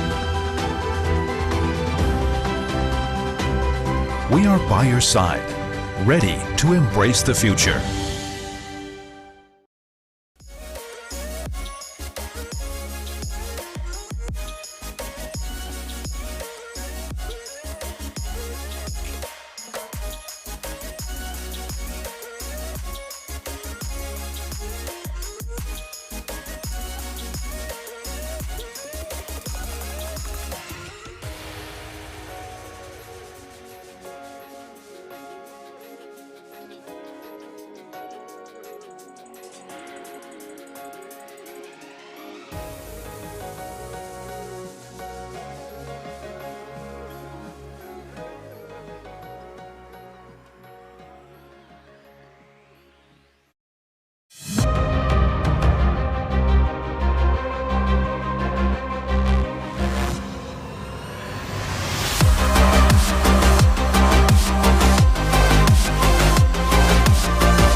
Welcome back as we head into game 3 right here. It is currently tied 1-1 apiece, and whichever team that has taken a Felios first pick has gone on to just straight out win the game. That's where we stand between Megabank Beyond Gaming and PSG Talon. First off, we have to thank our sponsors once more: CTBC Bank, China Airlines, Chunghwa Telecom, and Caliber. Thank you for your support and making this so damn enjoyable to cast. Now, coming back into the series itself, we do have PSG going back to blue side, and the big question is, as we have discussed in the previous post game, what do you do when the enemy team has a Felios? What are the answers? Is it just a ban, or can you let it through and then counter? Yeah, and I think the other question is, again, like, whoa, how are we going to answer back? Yes, the Ziggs does well in team fights and isolation. However, if you draft a composition of Karma and Olaf, you're really all-inning towards the early portions of the game, and it prevents the Ziggs to have that same impact once it does hit 25-30 minutes. And you saw right there, they were forced in a position from PSG's side to all in onto that Baron buff, and hopefully they would be able to get out with multiple Barons, but the amount of Barons they came out with were absolutely nil. All of them died in that bit, and going back to our discussion, that's what we've seen so far. Teams have tried to incorporate both poke and the 1-3-1 aspect against the Aphelios. So far, neither has really worked out. And in the PCS itself, we have seen that actually Aphelios still holds a better win rate against Ziggs. So it's very interesting to see what is the development of this one. I didn't expect 200 years to still be the go-to power pick with everything up, like Gwen, Xin Zhao, Viego. But it is exactly what has been the case. And now we're seeing PSG ban out the Ziggs preemptively. Most likely going to force Beyond Gaming to respond with the Aphelios ban. And then feels like we're just going to come down into a bunch of utility bot lane champs as a result, but it will still be the Camille banned away from PSG, making sure playmaking power is taken away from Liang, as Liang has shown still pretty damn good proficiency on the Jace pick in game number 2 when he was given the resources and also the ability to poke people out. Well, you saw that Jace absolutely trucked PSG. Oh, and that is going to be the ban for sure. Really nice call out on that one. To be honest, there's still a lot of good top lane champions still available. We'll see which one they get. Like we mentioned, the Gwen has been... Is it Viego or Aphelios here? We'll be the Aphelios at the end. So Viego playing it pretty close, saving the last man. Yeah. So Viego should be this first pick here for PSG. I feel like the Hanabi Viego experiment has effectively ended, but Lee Sin left through could be the priority instead. So Lee Sin for them is still a flex pick. We still have had Hanabi played in the top lane, even when it was nerfed. So it's possible that we are going to get a swap, but most likely still going to go towards Rivered. Beyond Gaming, I'm not sure if it ain't broke, don't fix it, but it was there. I struggle to say that either Rise and Xin Zhao were the most important pieces so far, but they are very comfortable champions for these players, and they're just going to go back to it. Yeah, and theoretically, the Rise pick should be able to get early priority, yet also scale very effectively towards the later portions of the game. We just haven't really seen it utilized properly by Huxia, being able to use that extra priority coming in from mid lane to then make plays around these side lanes.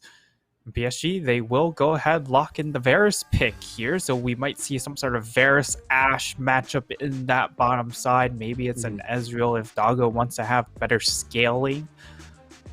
But it will also be the Trundle locked in, which has a lot of flex power, but when you do see Xin over on the flip side, you can just toss the Trundle into this jungle and really put a number around him if you have that extra priority coming in from your solo lanes.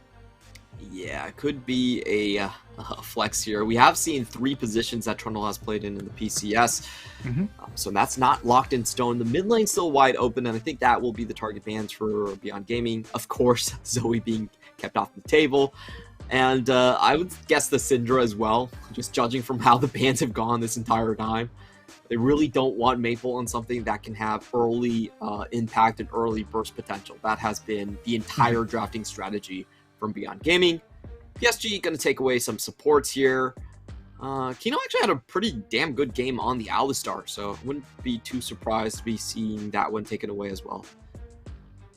Could also be a Braum pick here. take that away, take away the ability to just big disengage power from Braum, of course.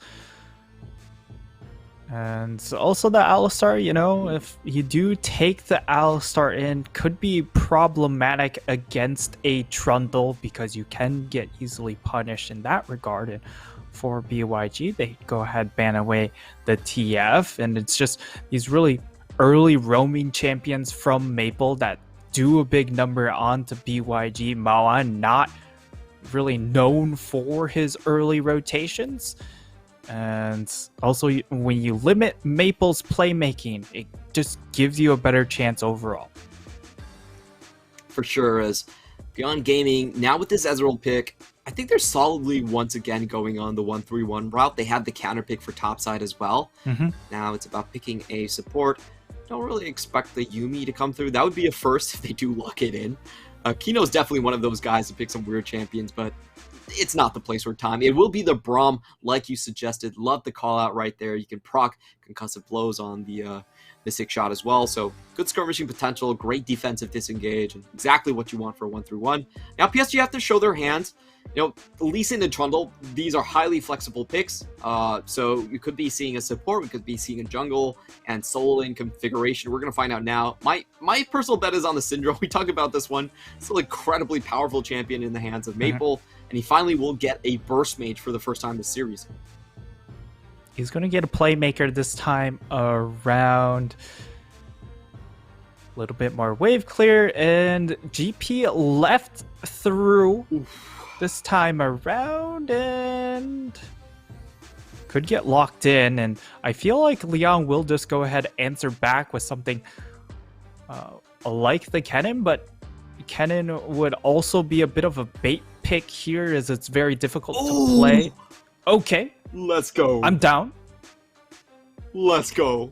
All right, the question is, okay, go ahead. Is the Lucian going in top lane, or does it get curveballed into mid lane? I actually would like it into the hands of Maoan, but I mean, this is definitely Liang given all the resources in draft, right? Yeah, it'd be a very all or nothing matchup in the mid lane. It will go into the top lane. We are waiting until the takedown. You have to lock it 20 seconds, so we'll find out then. But Liang, this is his debut on Lucian. He has not played it the entire split. This is going to be the first time he goes for it, and it is known as a very strong counter to the Gangplank. So yeah, we have that 1-3-1 in step. We have Liang trying to outshine Hanabi in the top lane, and maybe Beyond Gaming will take their first lead in the mat head-to-heads this entire year. Yeah, and the clear opening for BYG when you look at these rosters side by side is, if you're going to generate advantage, it's going to come through this top lane more often than not. In this bottom lane, yes, Doggo can get advantages against Unified, but that's more matchup and champion dependent rather than straight up player manpower. And in this top lane, you know you have the extra muscle on Liang to take it to Hanabi. And that's where all eyes are going to be, is on this Lucian pick.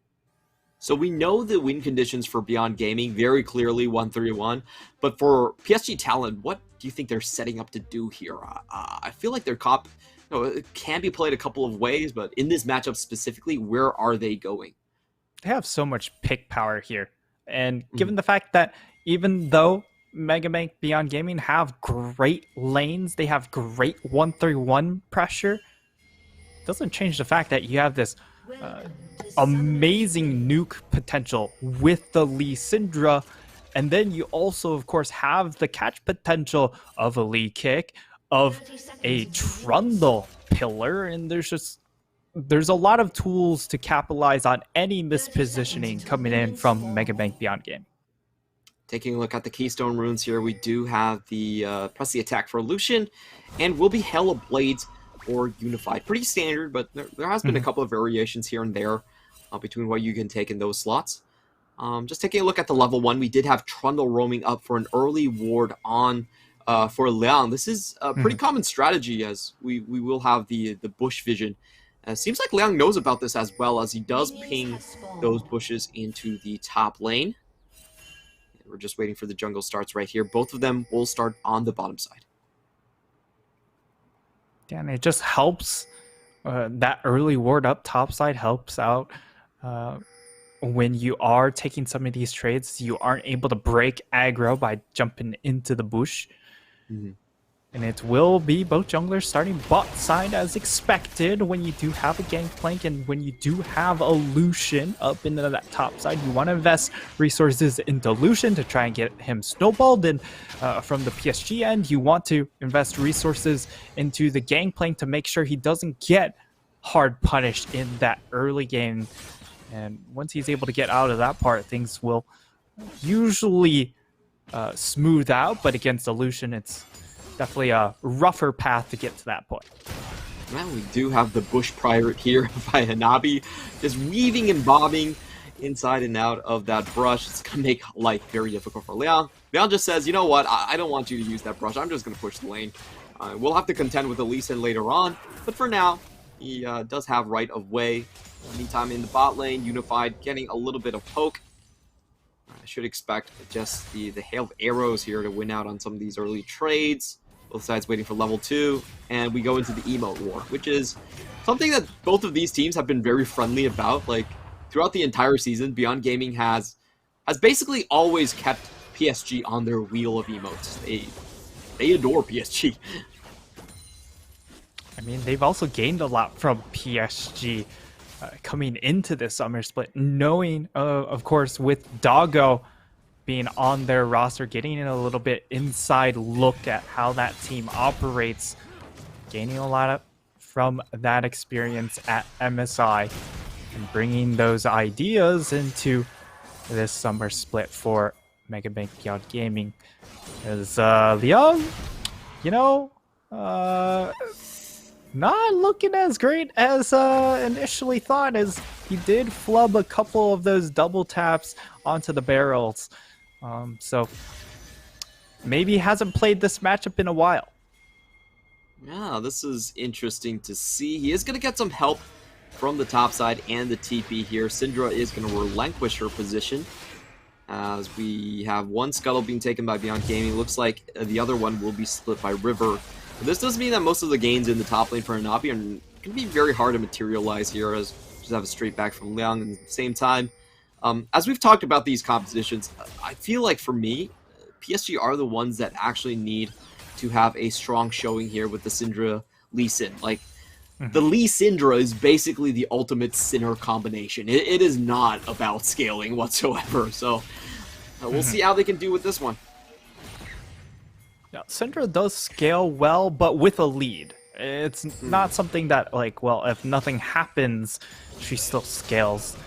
It's if nothing happens, she becomes more of a utility control mage rather than that big assassin when she Hanabi getting traded very heavily on. Yeah, and Liang, it's not quite level 5, so things of course looking good, but Kusha, it will just chill around that mid lane, show his presence, and Maple delays his back even more. So currently it will be a faster back for this Lee Sin. He's going to get back onto the map just a couple seconds faster, as now Kaiwing is up in this top lane looking to try and make a play up on to Liang, or just ensure that Hanabi is able to get this wave crashed. They are taking extra precautions. They actually did spot Hushak going back, but they still want to send Trundle here anyway. Just playing extremely safe, and they are getting rewarded. Liang has to flash away. Exhaust goes down, and goodbye goes the Lucian. First blood to Hanabi. In game 1, it didn't work out snowballing top lane, but they're going to try again. Yeah, and usually you're expecting the support roam to come in around 8.5 minutes once that Rift Herald does spawn, but this time around it comes in at 4.5, very, very early into the game, and it's such a massive win here. Being able to burn Flash and still get the kill here, definitely worth an investment from this Trundle. And this is just the PSG advantage. They have Kaiwing. He's an elite support, and no one in the league just matches up to him. Yeah, that was very hard to anticipate there. Just just sending, the jungle has already gone towards the bottom side, and it's like, well, I got the support here as well. Just Kaiwing doing Kaiwing things right there. And the great thing about that was the pillar. Like, the pillar knockback was actually massive in getting Liang that kill there, getting the kill onto Liang there. And now Hanabi, he still has his ultimate, can still impact things in the bottom side, so Kaiwing, they honestly aren't that far behind. Like, you can't really trade against them, even if Kaiwing isn't in the lane. Yeah, it's really, really difficult to force the issue with Ezreal. Braum, yes, you can proc passive very easily by hitting the Q. But now Beyond just level gonna face 6. check this one. Hanabi going straight in, has to dodge out on most of the culling, but still gonna come out with the HP lead. One more auto attack, and goodbye, Liang. 2 guns do not beat 1. Hanabi looks like he's gonna have another great game. Lee Syndra coming in for Maoan. The burst damage doesn't get through, and River dies underneath the tower. Husha, just in the nick of time, gets one back. Really perfect CC coming in from Maoan to set up that counter kill, and you thought that there's just enough damage, but no, they come up short. But this top lane kill, Liang just absolutely blundering the execution here. Doesn't have a ward to toss into the bush, and I mean, you eat the barrel, and after you eat the barrel, that's fight over from he the also gameplay eat perspective. into a wall on the later He after pinned that. himself. Yeah, positioning was kind of sus there. I think we could both agree on that. Not the prettiest of plays coming in from Liang. We hope that doesn't tilt him that much. Honestly, he's been having a great series so far. But right now, there's no way he can stay around. He's even going for the tier build, and he's pretty much saying that, well, this is kind of scuff. Gonna have to wait later on. Beyond Gaming now going to focus onto River once again. River has spotted him, I think. Oh no, he has not spotted them. The 2-man's coming in here. It's going to be a 3v3 happening on this location. Looks like PSG will relinquish their position for now, given that Lucian's also coming down. And Maple's not interested in trying to match that roam. We'll try and get some chip damage as they come in for the rotation, and Kaiwing is here as well. Maoan is in very awkward spot, but he's almost full HP, and at this point, don't see the damage. Liang gets tagged down once again, has to culling into the face of Hanabi. Hanabi doesn't get the chain barrel, though. Good sequence from Liang. Really quick fingers to take that one out. Oh yeah, actually being able to pop the barrel before it goes off is key for him to actually stay alive. There is follow slow. Would have spelled impending doom. No flash here. Triple knockback onto the scuttle as well. River gets the first kill of the fight. And here comes Hanabi. Husha, they have to get out. Kino flashes in, but Maple's still going to walk away. That's going to be a 2-for-1 trade. Herald on the board as well. Just unfortunate for Beyond Gaming standing on vision there. Yeah, and as a result of that play up topside, Liang doesn't have the ability to make the rotation. He ends up losing a lot of health, so he doesn't have the health bar to make his way over, and it's just the Kaiwing difference on this Trundle pick. Putting up a pillar, it just leaves them no room to maneuver in these fights, and it's Maoan getting caught out from that pillar, and you're going to see this play come in over and over again against 3 relatively immobile carries.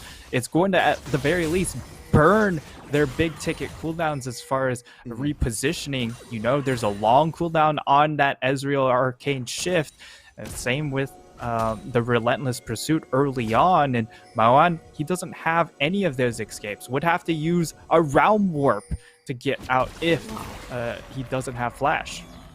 Yeah, that sounds rather painful on the side of Maoan.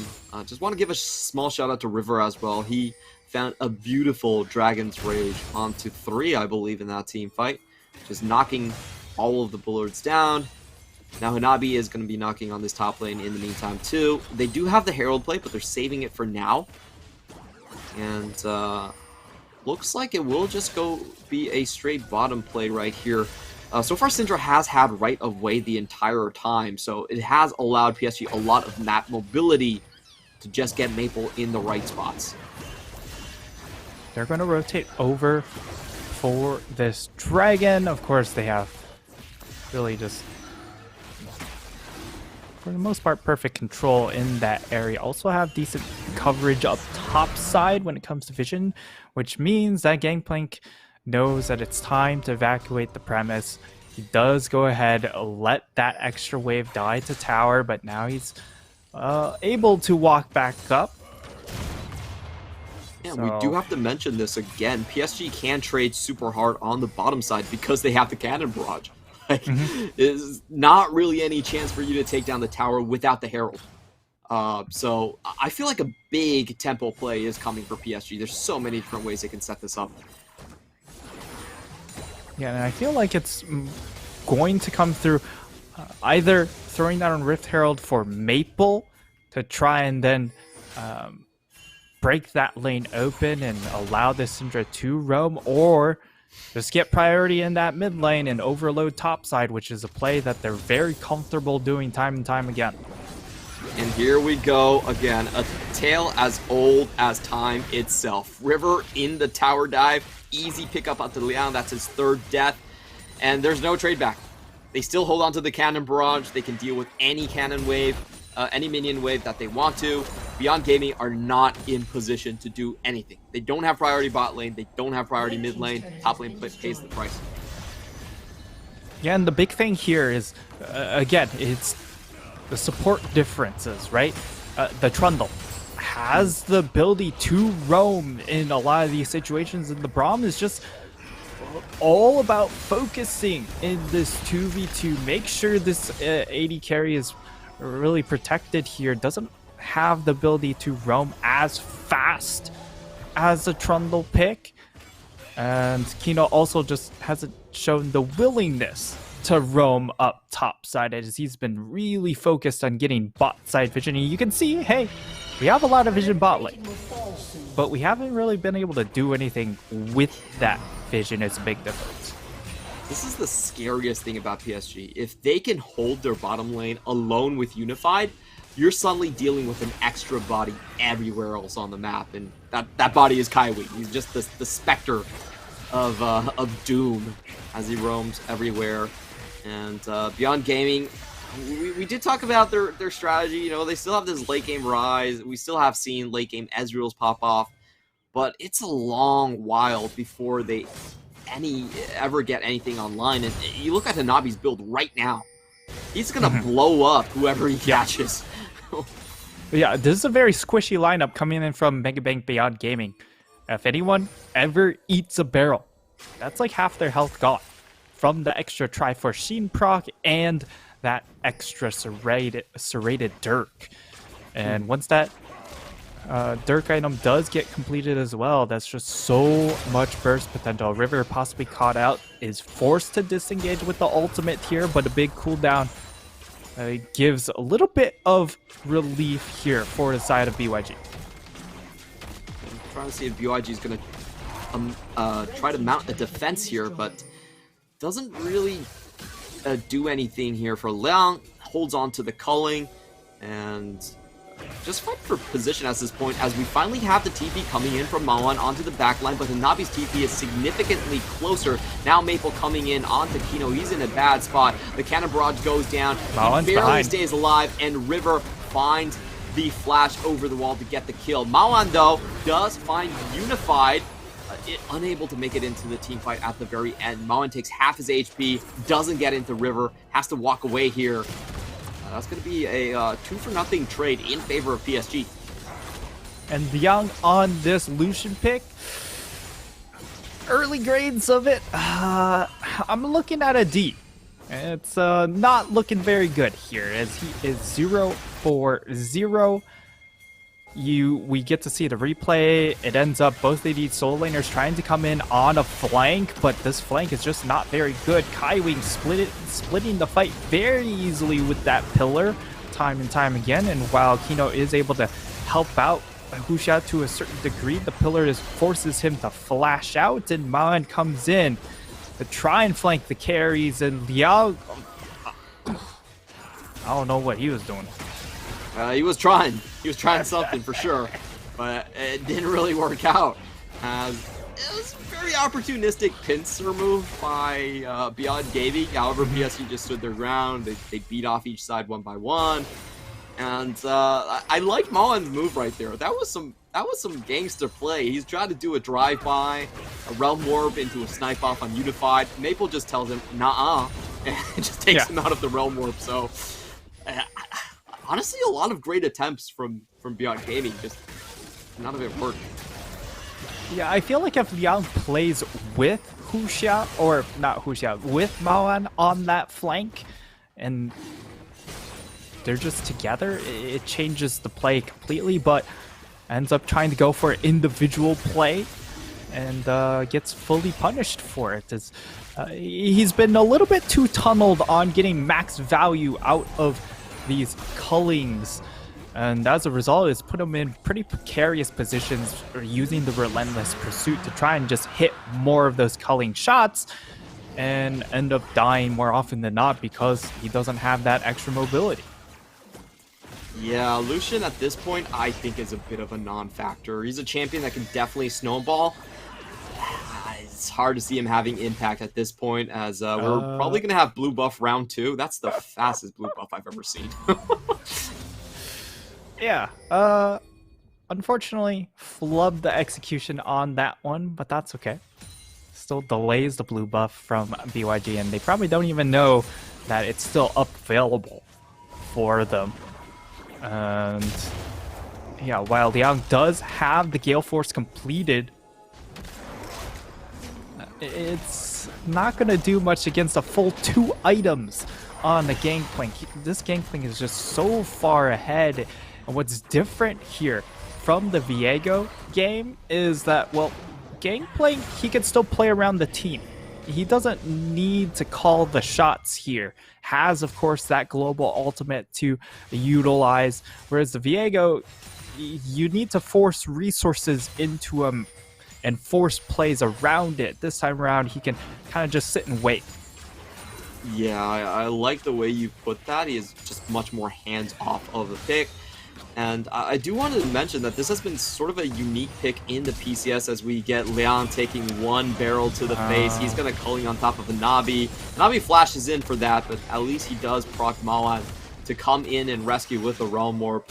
This is the day that you thought you were going to catch the Bush Pirate, but he plays the 1v3 quite nicely, walks away completely fine, and the mid lane now is going to go down because of that. PSG also trying to cut off members going into the jungle right here.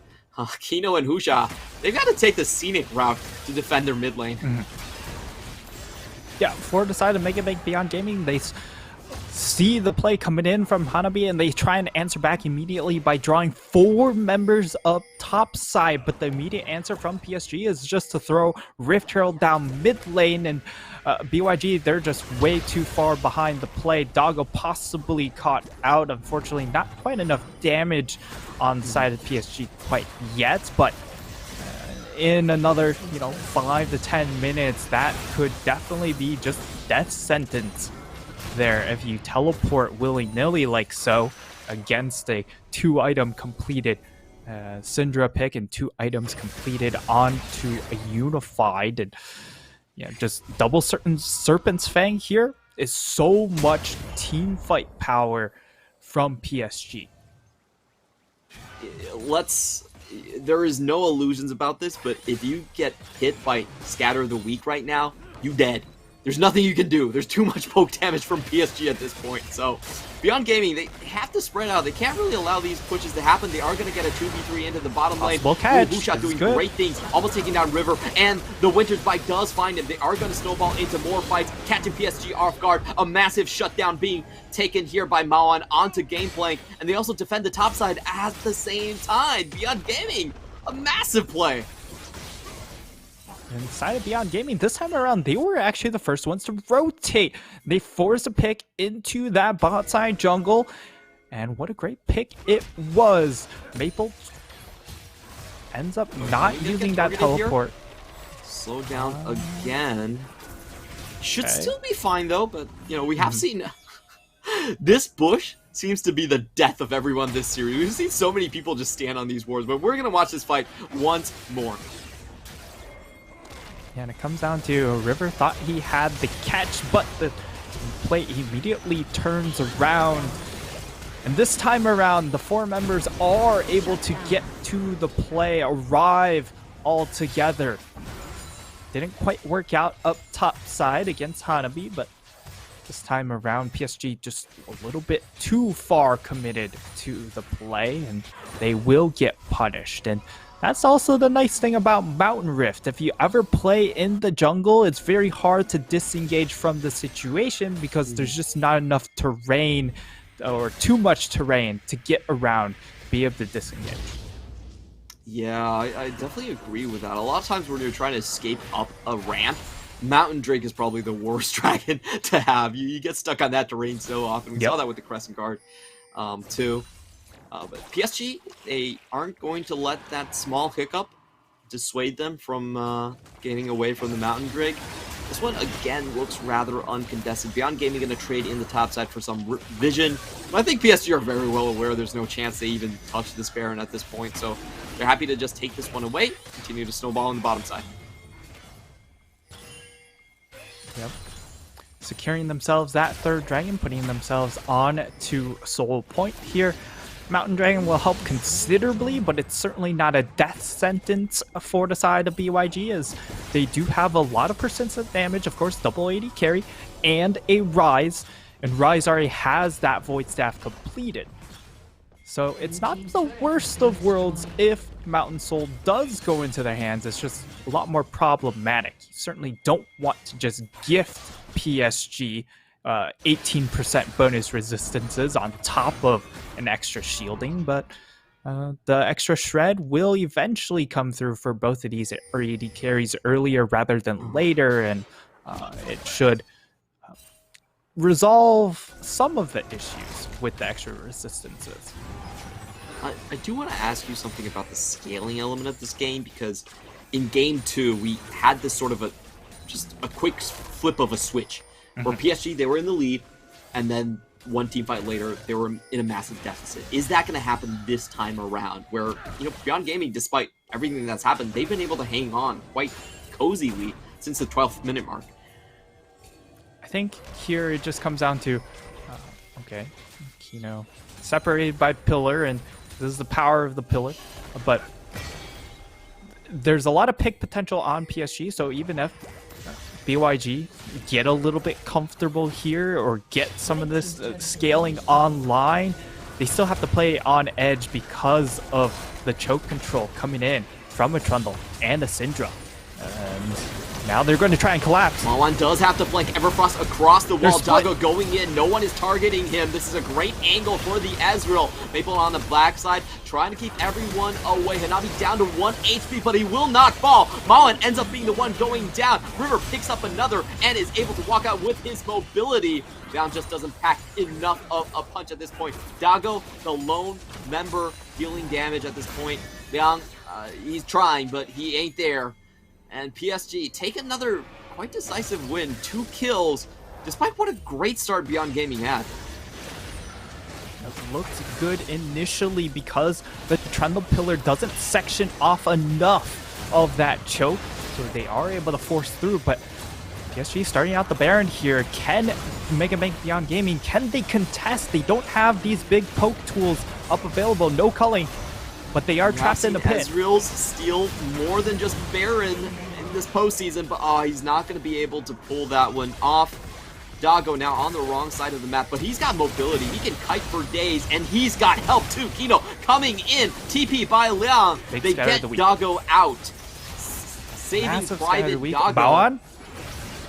Oh, Kai's going incredibly low right here. River has to go in and try to save his support. He does manage to do it. And they get Maple Liang over the wall. The 5th death for Lucian.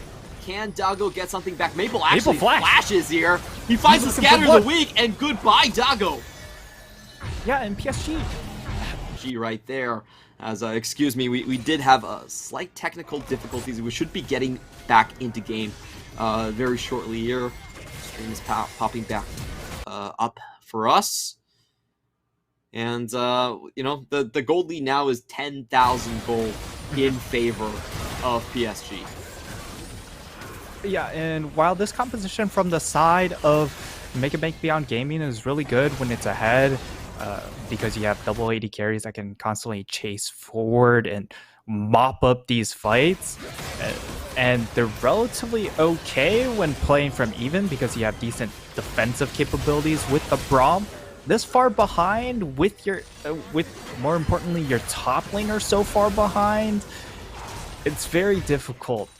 And at the very least, the only saving grace is if you're stuck in your base, you can't get caught out by Trundle Pillar.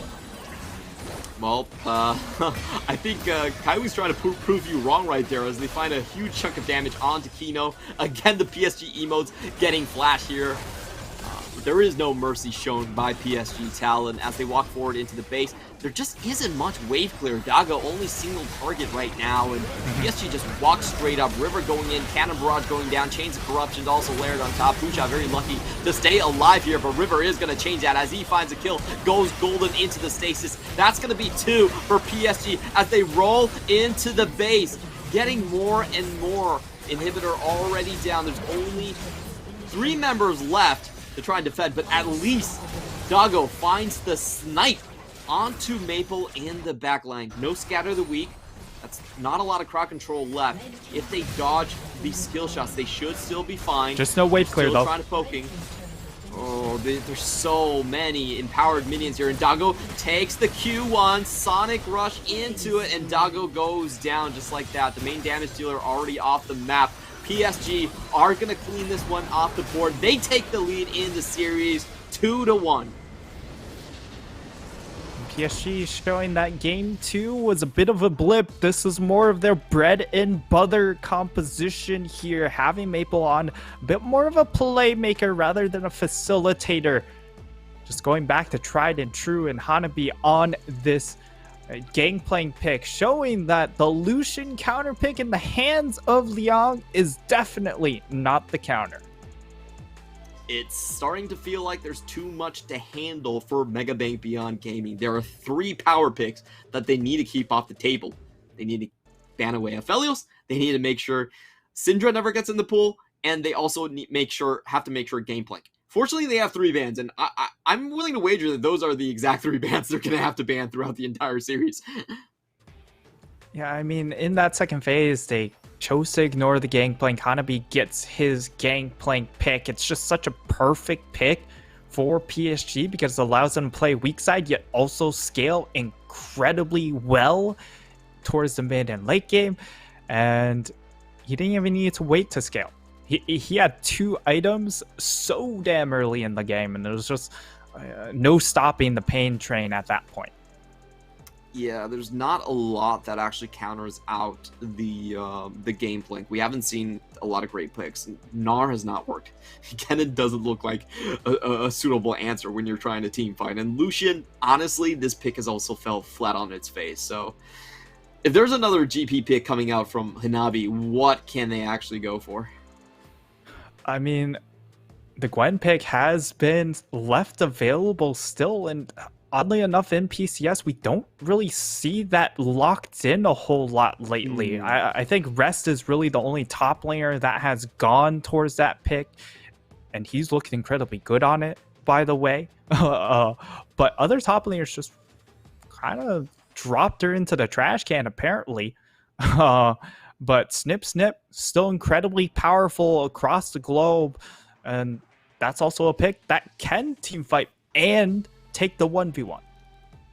True. That would be a good 1-3-1 adaptation here coming in for this one. So we're just wrapping up game 3 once again. We had a couple pauses back here and there, but it was early complete domination from top side. Solo kills, ganks into Herald. Leon didn't get to play the game, 0-4-0 at the start. And then in team fights, Maple with crowd control shines so much brighter on this Syndra pick. Bot lane was kind of a wash. Ezreal versus Varus didn't really matter. But Kaiwing and Hanabi just made all the difference necessary in this game to close it out. Yeah, and the Lee Sin Syndra picks are just so effective against what Mega Bank Beyond Gaming want to draft. They don't draft a lot of bulky compositions here. So no matter what point in the game you are, even if you are a little bit behind, these two champions will still be able to generate picks on these very, very squishy targets. So really well done from PSG in the draft phase, but also BYG drafting themselves into a bit of a small timing window as they really needed to snowball here. And Hanabi, he will get the MVP, most likely for that 1v1 kill early on in the game. But I will have to say, Kaiwing was really the true hero in getting the early roams on this Trundle pick. Yeah, I agree with you. Like, Trundle was just absolutely everywhere. Got the first pick for Gameplank, and then was also there for the ensuing hero plays as well. So it seems like a very tough order to ask for Beyond Gaming to take it to Silver Scrapes. They're going to have to win 2 straight to make it there from this point onwards. And for PSG, just way too many weapons here. What do you want to see out of Beyond Gaming if, just boil down one sentence? Get a little bit bulkier. All right, you got to be swole boys to take down PSG. Let's see if they can do it heading into Game 4. Don't go anywhere. We're going to be heading into a short break. CTBC Bank is Taiwan's top financial institution, but we're not stopping there. We're crafting an international brand and already have over 260 outlets in 14 countries. We are by your side, ready to embrace the future.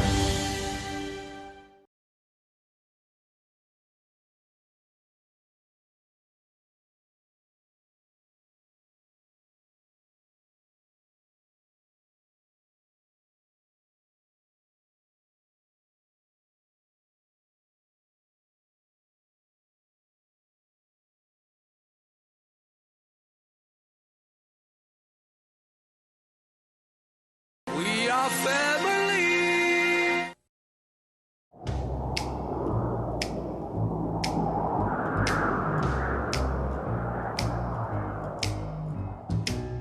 Can't you see my heart is lost without you? And your kisses make me love you more. And your kisses make me love you more. Can't you hear the sound of love and desire? Kiss me, baby, touch me. Kiss me, baby, love me.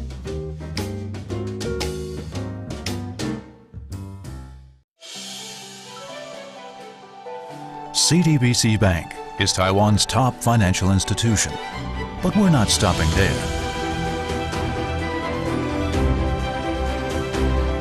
We're crafting an international brand and already have over 260 outlets in 14 countries.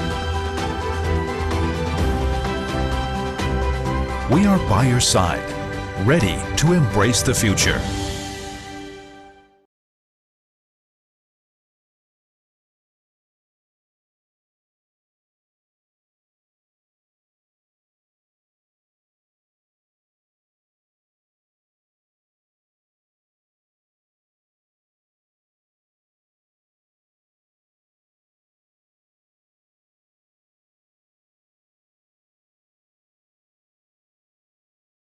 We are family.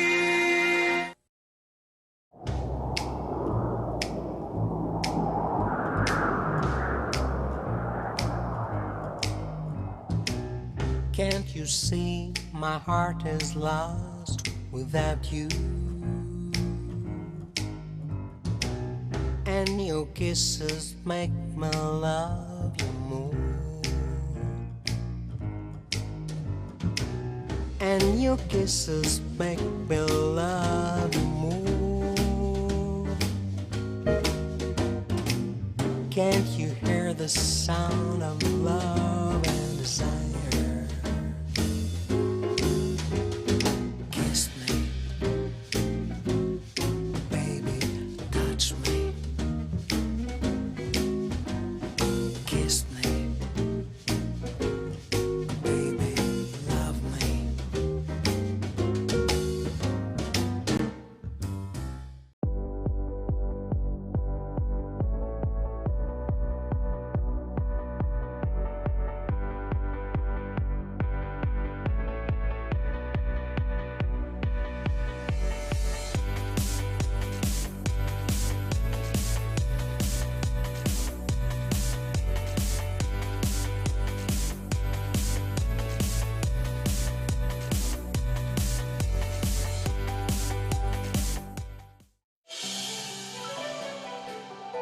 CDBC Bank is Taiwan's top financial institution, but we're not stopping there.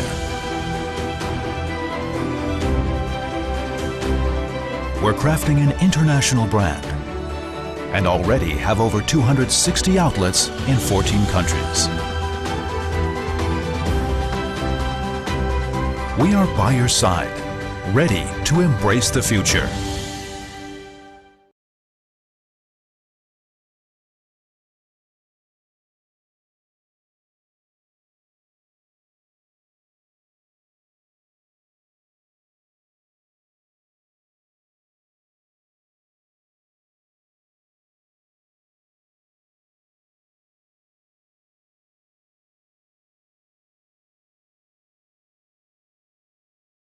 We are family.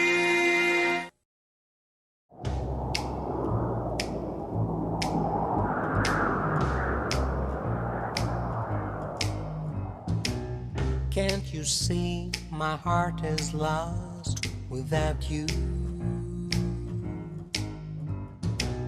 And your kisses make me love you more. And your kisses make me love you more.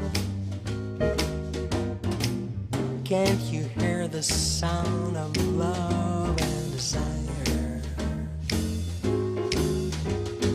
Kiss me, baby, touch me. Kiss me, baby, love me.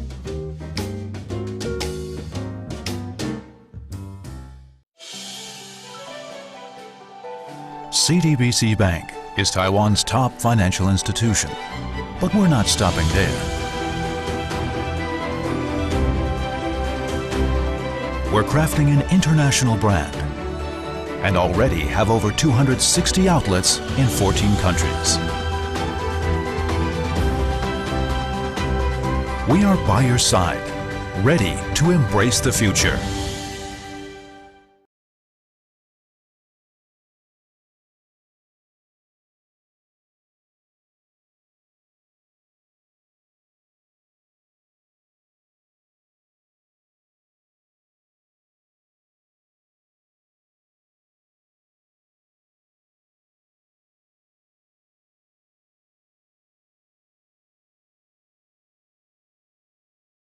We are family.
Welcome back, ladies and gentlemen, into the Pacific Championship Series playoffs.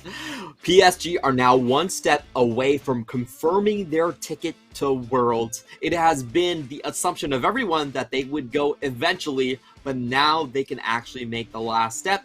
In the meantime, MegaBank Beyond Gaming have to fight hard to keep this chances alive at reaching the finals. We, of course, are going to thank our sponsors once again: CTBC Bank, China Airlines, Chunghwa Telecom, and Caliber. Thanks to your contributions, this league is what it is today.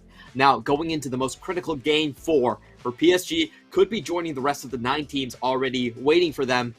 You know, this is momentous. This is very important for what they can achieve and show the rest of the world. So, you know, what do you want to see them change or maybe not change coming into this potentially final game?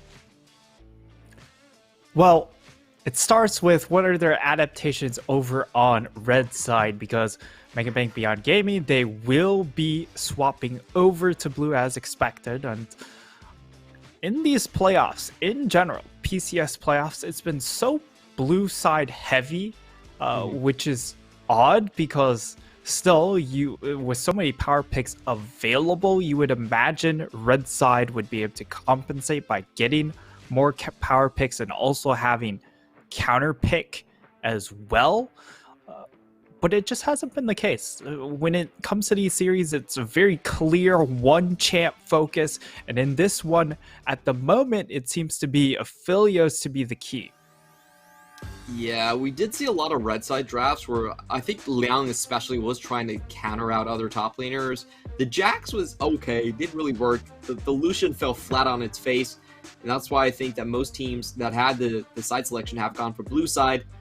We are going into the draft once more in very similar bans from PSG. They're going to take away the Aphelios as well. Nobody wants to let Unified or Dago touch this champion. In the meantime, Beyond Gaming going to right their wrongs and make sure that GP is off of the table. Power pick still left here. Syndra, still a huge one there. And I'm not sure that Mawan actually has an answer here to this Syndra. He's just been picking Ryze every single game. Yeah, for this first pick, MegaBank Beyond Gaming, I really don't want them to go ahead and lock in Ryze, which was their early priority pick, but this time they will lock in Ziggs. As Aphelios has been banned, the Varus would more than likely be the answer here, and the follow-up is, of course, Viego still left on the table, but Lee Sin also left on the table here. So a lot of teamfight potential already coming out from MegaBank Beyond Gaming, and it's now a matter of how does PSG answer back with the extra pick power offered by Varus. We had a really good Lee Sin game coming in for River. I do think that Lee Sin should be prioritized higher compared to something like his Olaf, which frankly has a lot of trouble catching people in the later stages of the game. River not really having a best series himself, and this is very interesting. Ryze a super strong power pick, but Mawan is the Ryze master, so I would assume that he has some good counters himself against this. Could just be the reverse matchup, going for the Syndra, try and answer back. Also could be something like an Irelia, or possibly, I'm just gonna say please no. Possibly an Lucian. You know, of course you're gonna hold flex power here. I definitely don't think they'll lock in another solo laner. Viego still left available. They could go for a Xin here. I definitely think it's going to be a jungle pickup here for Huxia. Could also be a Volibear if they want a little bit more teamfight power. But it will be that Xin to get locked in with the extra disengage power, which I think makes a lot more sense with the theme of BYG's compositions. With a lot more backline champions, you want a champion that can disengage instead of a champion that charges forward and leaves his carries behind. Yeah, that does seem much more fitting of Beyond Gaming's team fighting style. We've had very quiet mid-jungle games from Beyond Gaming. Their wins have primarily came from top and the AD carry. They're changing things up a little bit. Who knows? You know, Lucian could still be going top lane. I can't tell for sure, but We'll see what happens as Lee Sin gets picked up on the other side. There's also a very familiar combo that PSG, especially Maple and Karsa, have played throughout their career here. So, you know, PSG still having maintaining a strong pick component to their composition, very similar to Game 3. And this time around, Maple will get his hands onto the Rise pick, so he's going to be looking to make those early rotations over Maoan. And now into the second phase, they go ahead, ban away the Camille. Interestingly enough, BYG are the ones ban away the Cannon. Cannon answer to a Lucian top lane if they want to toss it up there, which might be revealing their cards here a bit. And then you also might look at the Ornn. Gives a lot of team fight power, long range engage potential here offered by that pick for PSG. And for BYG, of course, if you send the Lucian up top side, it's going to be armor stacking city for this Ornn pick. Yeah, we have seen that happen in Game 1 already. Lucian is expected to win most lanes from this point onward in the draft, but it's just he falls off pretty hard. He has to maintain his momentum or he just completely disappears. PSG on the other side, this is their chance to maybe give Hanabi counterpick. Hasn't been something we've seen a lot, but Hanabi, I think he can definitely... Okay, please not the... I'm not so sure about the Gnar matchup versus the Lucian. This one's a pretty difficult matchup early on, but he is going to lock it in regardless. So they lock in the Gnar, which definitely doesn't have a great time into a Lucian top lane. Again, we don't know if it's Lucian top or mid. Irelia would allow you to kind of flex between both regardless because it's great matchups. Both of them into the Gnar. And really what this says from PSG is they want to give an opening to go for a Bard pick if it is something like a Braum again in this bottom lane. But for BYG, they've got a little bit more forward presence here if they go ahead, lock in this rel, and given the fact they have this Gwen pick as well here that we didn't really get to touch on a whole lot. Again, this is a pick that's still really strong, just hasn't been played by PCS teams. It will be Rakan locked in here. Wow, this is an amazing squad for Beyond Gaming. The power level on these picks is through the roof. They have perfect AoE damage. They have just great scaling as well with this comp. On the other hand, for PSG, they have to round out with something else. Currently, their drafts, outside of the AD carry, they just don't really pack a punch early game. It's hard for them to actually win early skirmishes, but they will compensate for that fact by going for the Thresh again. Again, I have to emphasize, Thresh is the most banned against Kaiwing. It's absolutely terrifying in his hands, and we saw in Game 1 how disgusting his Thresh is. He has hot hands today, so even though the comp might not look that good, I trust in the Thresh. Well, Kaiwing's going to have to make up a lot of this draft here. Because from PSG, they're pretty low when it comes to team fight damage. It's going to be reliant on getting picks with this Lee Sin, with the Verisol, with this Gnar as well. And over on the side of BYG, they have a lot of tools to fall back on. You have scaling with the Gwen, with the Ziggs. Lucian also does relatively well because of how loaded they are with magic damage. He's going to be very effective in these fights. And then they also have, of course, strong lanes. So it's not like you're expecting to slow scale through the game. You have strong lanes to play around as well. We talked about all the usual suspects, and they have made their way back into the draft. The Ziggs and Gwen, they're apparent.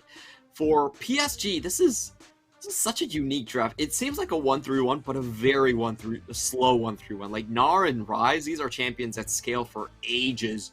And honestly, a lot of times they don't even show up, even when you get into the 30-minute mark. So I'm actually leaning towards Beyond Gaming this draft. How about you? I'm very... I love this Beyond Gaming draft. And for the side of PSG, if we're looking for PSG to close out the series, it comes off the back of Lee Sin, Thresh, and Varus to really generate picks here. If Maple's able to rotate out of this lane sooner rather than later, that could help as well. But into a Lucian mid, that is going to be a very, very tall task. Yeah, we have seen the Lucian being able to bully up the Ryze, but Ryze, because he has that root, always has a chance to come back. Heading onto the Rift right now, taking a look at the Summoners taken. It is going to be the more standard Grass of the Undying. We did see Rest go for Hail of Blades in this particular matchup, but I think Grass is definitely the more common one. Airy being brought by Mal An. This is also pretty common on mid lane Lucians here. Yeah, it's just for those short trades, being able to use the Airy proc on your W. Not really looking for auto trades necessarily. And it does look like it's going to be a pretty uninteresting start, as once again, we will see the ward come up top lane. Make sure Hanabi gets that extra bush control to ensure the lane phase starts out pretty all right. But now Doggo could be forced in a position to burn a flash. Yeah, Kaiwing's holding on to the potential crowd control, but it's not going to come out. I'm just going to cry foul here. It always feels like Kaiwing is making the top lane unfair for Hanabi. I'm going to start with the E here. It has been a while since we have seen just the level 1 trades coming in from Gwen. She loses 20% attack speed compared to her normal self here. Kaiwing heading straight for Doggo. They're going to get a good trade right off the bat. 200 HP already taken off of the Ziggs. And no response by Beyond Gaming. Yeah, and this is kind of a tough 2v2 here for Kino and Doggo. Yes, both of them scale very well, but Rakan, you can't trade as aggressively as something like a Leona Ziggs because you have the extra proc damage. That's not Rakan's thing. He's about scaling up, getting to those points, and getting to that ultimate where he can make these big flashy plays. So, Mega Bank Beyond Gaming, they're probably going to take it when it comes to these early levels here down in this 2v2. Yeah, we'll see what happens here, but a critical thing to also mention is that Doggo is running with TP, so one extra combat summoner in Unified, and they want to make that count. Malan could just be ganked right here. He's slanting towards the top side. In comes River. He doesn't show himself. There you go. Waiting for the root to finally complete the kill here, but he's about 2 autos away. River has to come out, and he dies with the first blood. Airy takes the kill. Double buff to Lucian. Maple has to scratch his head, and he's out of mana. He could just fall here. Husha coming in for the pick. He's dead. Very easy. So easy, and Airy claims a second one. Mawan off to a amazing start here as he gets himself 2 kills, 10 CS advantage. It's off to the races, man. Clement, I think you hear the silver scrapes? I think it could be the sound of my tinnitus, but it could also be silver scrapes. I'm not sure just yet. If I'm not mistaken, I feel like River actually fumbled his combo. I don't think Q2 actually landed. We're going to watch that again. But, so, gets the root, Q1. Oh, he holds on to the Q2. He holds on to the Q2 for sure. There's for maximum damage, but it's still not enough. Yeah. Not quite enough there, and because Maple uses the rest of his mana to crash that wave, well, Lucia just immediately takes it. Well, there's no answer, no flash from Maple to disengage because he used it to go forward. Now River going to be desperate to look for plays now that that first play did go sideways and he doesn't have double buffs anymore. Means his clear is going to get hampered quite a bit. And Liang understands. Yeah, he also spotted at least an award here. This is pretty dire. We did talk about PSG and their win con of just holding it to the late game. It's going to be a very long late game. As we have the bounce back, Unified stop from taking the Dark Passage. That sends goes wide. Hextech Minefield comes up, and Doggo has to flash away, but Unified also has nowhere to go. No, once again, the wind becomes lightning, doesn't come out. Unified just flashes on Doggo, and Lucian isn't there. Is Unified really gonna turn this one around? This is ridiculous. What? He gets a kill in the 3v2. Oh, don't tell me Dark Passage is. Oh my god, this is. Oh, that is disgusting, Unified. Can we just hand this man the MVP already? I gotta say, Husha, he hasn't had a great series. Is probably an understatement here. Even though they are only down 1-2, his impact has been relatively minimal on this Xin pick, even though he's played 4 games of it. Unified gets away with an actual crime, being able to come away with 1 kill there onto Doggo. Doggo plays this out so well too. He dodges away from that thresh hook, and then Husha, he just flubs it. He flubs it. This is a 2v4. It's a 2v4. How did PSG outplay this? Okay, Mawan rotates late. I gotta put some blame on him. He does not help in time. Kaiwing comes in for the early roam. That results in a Lucian kill, but it will be 1 for 1. What is happening here? PSG do not want no silver scrapes as they're going in again. Death Sense does not land, but Kino is going to body block here. Oh, big and knockup. Here comes a Tifi. In the back, Gwen's is also here. PSG might have over-chased here. They're a long way from home. Hanabi is very far from Naga. Yeah, the Liang is coming in on these targets. Maple has absolutely no mana. Highwing is going to go down first, and Maple has to execute himself. That's 2 kills to Gwen. All right. I don't know what we missed, but everyone collectively lost their mind. Yeah, the play starts out with both of the supports making the roam over to that mid lane. Ends up being Mawan getting caught out by Kaiwing's hook. And he goes down very, very quickly. We'll probably get a replay of the action. But the big result is the fact that Liang on this Gwen able to get 2 kills for himself, which makes this top lane matchup a lot more difficult here for the Nars. While he is able to deal with the Gwen pick in lane, the moment Gwen starts scaling up, then it becomes incredibly problematic. Now Steel Cap boots and soon to be Leeching Leer means you have the resistances and the sustain to just take up fights against this Nart pick. Oh, the movement speed there too is so painful for the Gnar. We're going to watch this fight from the start. Mawan getting caught out is what we saw, his body laying inside the river. But this was the start of the descent from PSG. Like, after this play, why do you think they chased so far? They got the kill and they were like, all right, we can chase because we do have Gnar collapsing down from below. I'm going to take this party portal. And it's really this hook. After that hook misses, the big triple man knock up there delays enough time for then the teleport to finish. And then the collapse is on, and then they're just too far in. Oh no, Mawan just gets kicked back and deleted. That was beautiful from River. Nowhere to go. Kicks him in for more damage and then finishes off with the execute. Goodbye, Mawan. Not even the flash could save you on that one.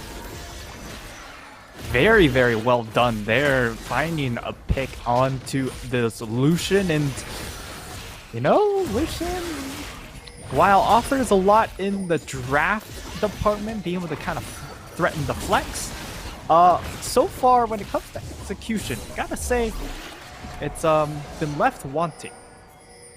That's 2 picks in a row on Lucian. Honestly, fairly unnecessary as well. Like, Mawan, I understood what he was trying to do. He was trying to put damage for the Herald, but he was just a little bit too close to the Rift, and he didn't have vision right there, so River able to make him pay easily with that one. And I think Lucian started this game off with 1 kill, 1 assist. Actually, 2 kills and a serrated Dirk double buff. That is quickly falling off. Yeah. He snowballed ahead early, but I mean, like 10 minutes still? Having the eclipse done at 10 minutes is insane.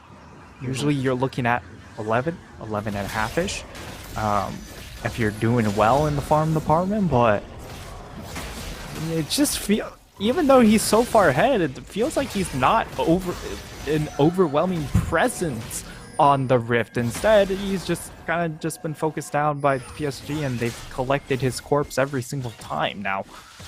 And we need to see just a little bit more on this Lucian pick from Mawat.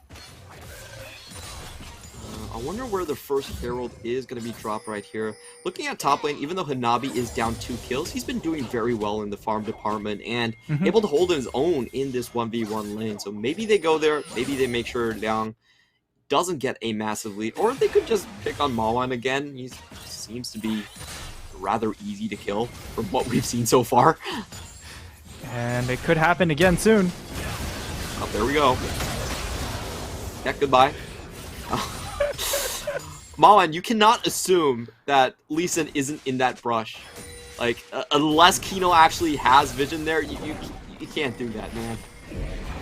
Yeah, and time again, PSG, they execute around this mid-jungle 2v2. Oh! Good find there by Husha. He actually takes away the Herald before he can get the charge, so that's 360 gold in the pocket denied. Yep, 320. My math is terrible. Yep. 320 gold denied, but still going to be a bit of a small change as PSG will still trade up.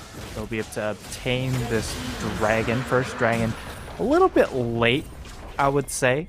Coming in at almost 12 minutes here, which means that BYG with the Ziggs, with this Gwen, will be given that extra time to scale up here. And when it comes to teamfight damage, that's where they're going to be incredibly dangerous. And for PSG, again, it's more about the pick. And so far, they've done well around playing pick, as they found this Lucian pick 3 times. Yeah, it's just 3 kills onto Mawan, back to back to back. I'm a little bit surprised at how easy it has been because Lucian still has priority in this lane. So if they just ward out the 2 brushes, he should, in theory, be fine. There should be no way where he's dying this much, but it's happened, and it's keeping PSG in this game despite a lot of mistakes coming up early. You see Dago actually using that teleport to just go mid, get 2 plates. Actually, pretty good use of his time, pretty good use of that TP, as it pretty much results in a kill, getting 320 there. And Liang still taking punishments, but this is kind of where things will slowly start shifting.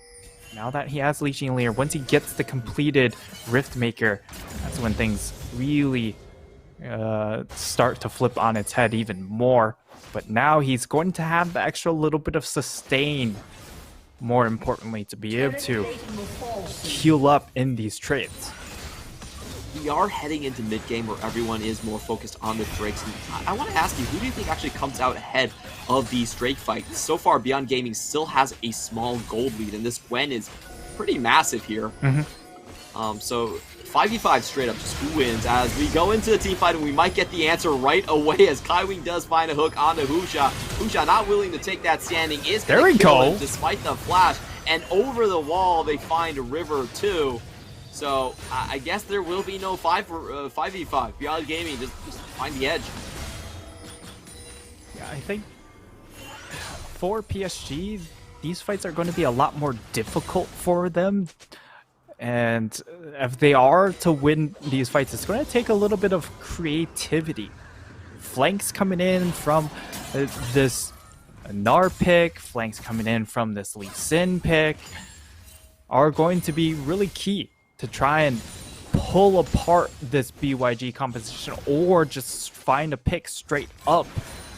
And after that, then they can kind of mop up and play around, of course, the Varus ultimates as well. But it starts with picks into the man advantage, whereas for the side of BYG, I think if you start up everyone full HP and the team fight breaks out, you're going to have the advantage more often than not unless if you see an insane flash ultimate from this Gwen, or not. Moving up to this top 3v1 unspotted throughout the pathway. Here's the now party Maple portal. is joining in for the fun. Gwen's got nothing to do right here. No abilities casted, just goes down instantly. If you look at the bot side, there is no pressure.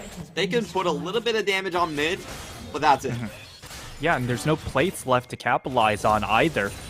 And this is, I mean, this is a clear difference from Mawan on this rise, and Maple on the rise, as he immediately uses the party portal to force a dive play, whereas when Mawan had it in his hands, he was kind of stagnant in the mid lane, didn't really use it to force dives on the side, and PSG trying to make use of this Rise ultimate.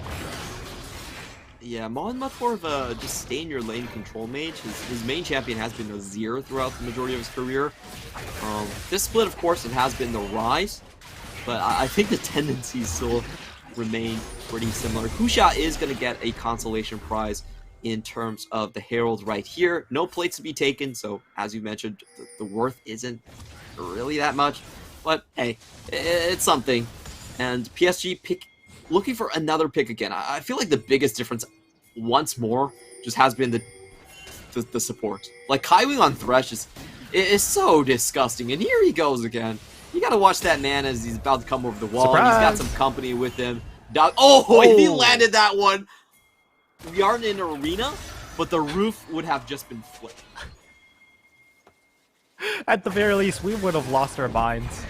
But it will be PSG turning their attention over to the dragon. It is going to be very fun dragon at the very least, as it will be Inferno or Mountain. Mountain going to be... I think Mountain is actually going to be more favorable for Megabank Beyond Gaming, and because of the extra resistances helping out in surviving a lot of this pick power coming in from PSG. Still, PSG will be happy with the extra terrain offered up and perhaps augmenting their pick power here, especially limiting the amount of terrain that, the amount of room Mawan has to wiggle around some of these skill shots that he hasn't been able to dodge so far. Yeah, like, River has a honing beacon on him, able to land Sonic Wave after Sonic Wave. We see the two-man combo developing for PSG once more. You get the root, you get the Q1, Q2, and at this point, Gore Drinker has enough damage to finish. So it's a roaming hit squad, like you mentioned. Again, BYG should be somewhat favored in the 5v5. PSG, much stronger in the pick game themselves. And we finally get to see the Lucian versus Gnar matchup. This was something I've been waiting for a while to see. It's very favorable to the Lucian for the most part. So, and especially with his items at the moment, he has the Eclipse completed, but more importantly, has the Sorelda's Grudge. So not only do you have the extra armor penetration at this point in the game against a Steel Cap Boots, you also have the extra slow, which means you just have so much sticking power to the Gnar. And if Gnar's in mini Gnar, the moment he gets tagged by the slow, it's kind of off to the races for the Lucian. He just chunks you out so hard before you even get a chance to turn things around with Mega. And now, okay, Maple going to walk forward into the Needlework. Liang forcing that one. That's a very creative pick. Maple takes a Good Luck Charm minion alongside with him. Wants to show him the jungle, wants to show him the world. But that's going to be the play there. And in the meantime, I want to mention, I really like this Lucian swap towards the bot lane against the Gnar. If you look at itemization from the Gnar, he's clearly heading for MR, so Lucian showing up is dangerous. Yeah, more importantly, he doesn't have that same point-and-click CC as the Rise, where Rise, he gets that Essence Flux straight into the lockdown. There's not a whole lot of outplay potential there, but when it is Gnar, it's a lot more telegraphed with what he wants to do. Turns into Mega Gnar, then he can kill you. But if he's not Mega Gnar, then you are in full control over that lane. As PSG, though, they're waiting for that second item. I think Unified has the Serelda's Grudge completed himself, so the poke's going to be online. Okay, they kind of baited me a little bit there, but it's just the ad changing.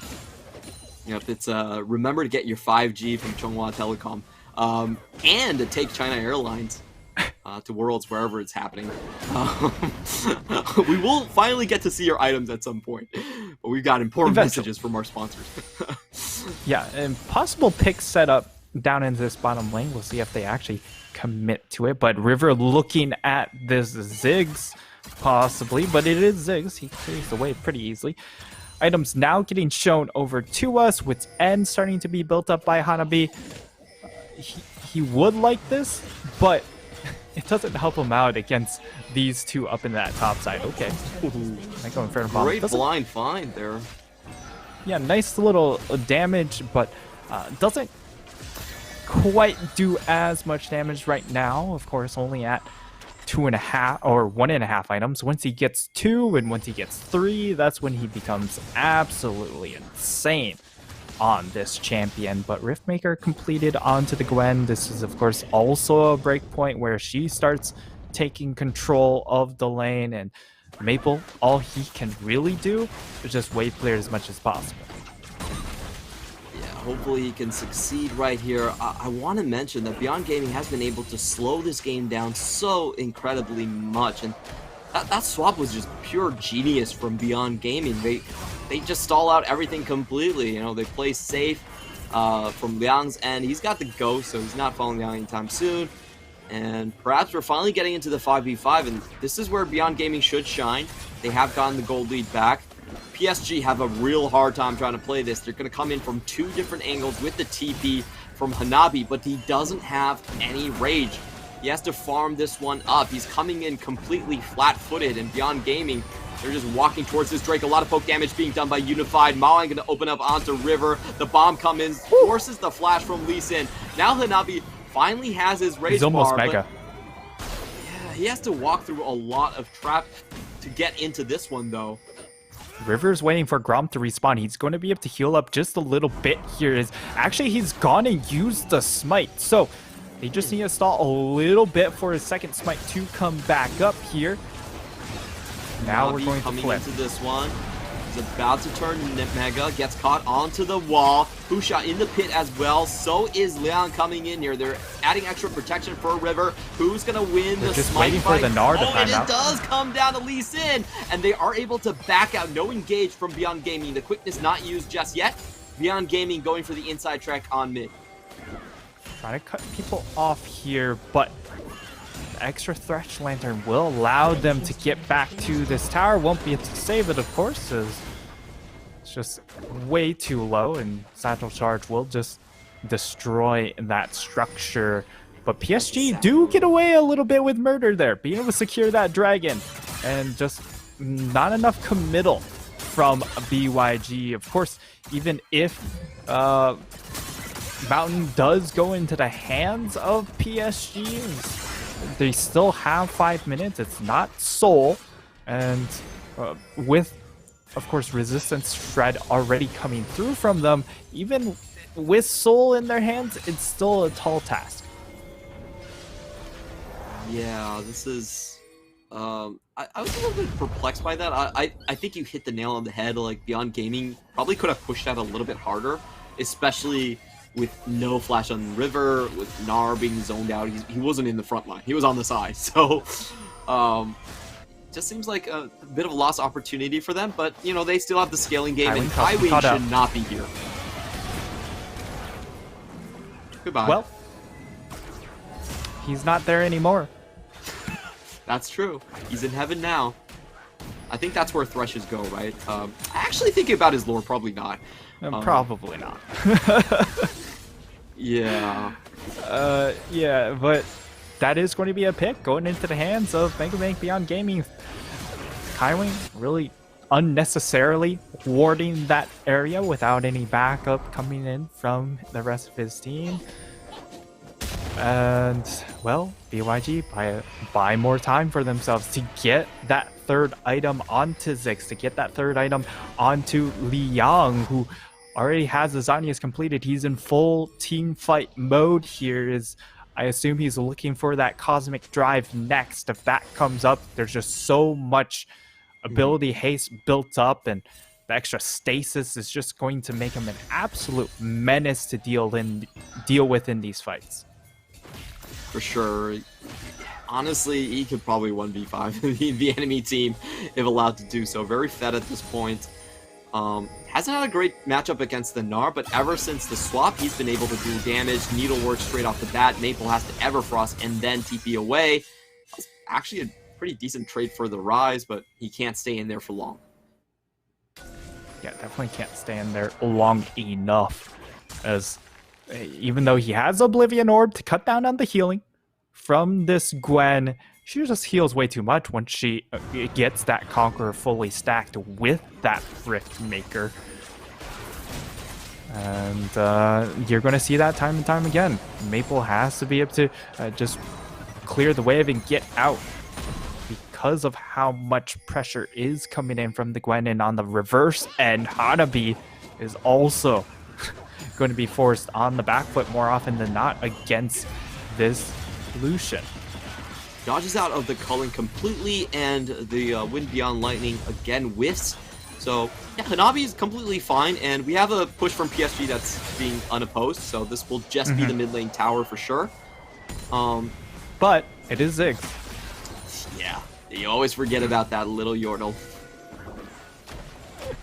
We might have a pincer, but River gets help from Kai Wing. It's going to be fine as well, and I'm not sure which side wants to drag this on later. I feel like they both have pretty good scaling options at some point, but Beyond Gaming's comp just looks a lot scarier.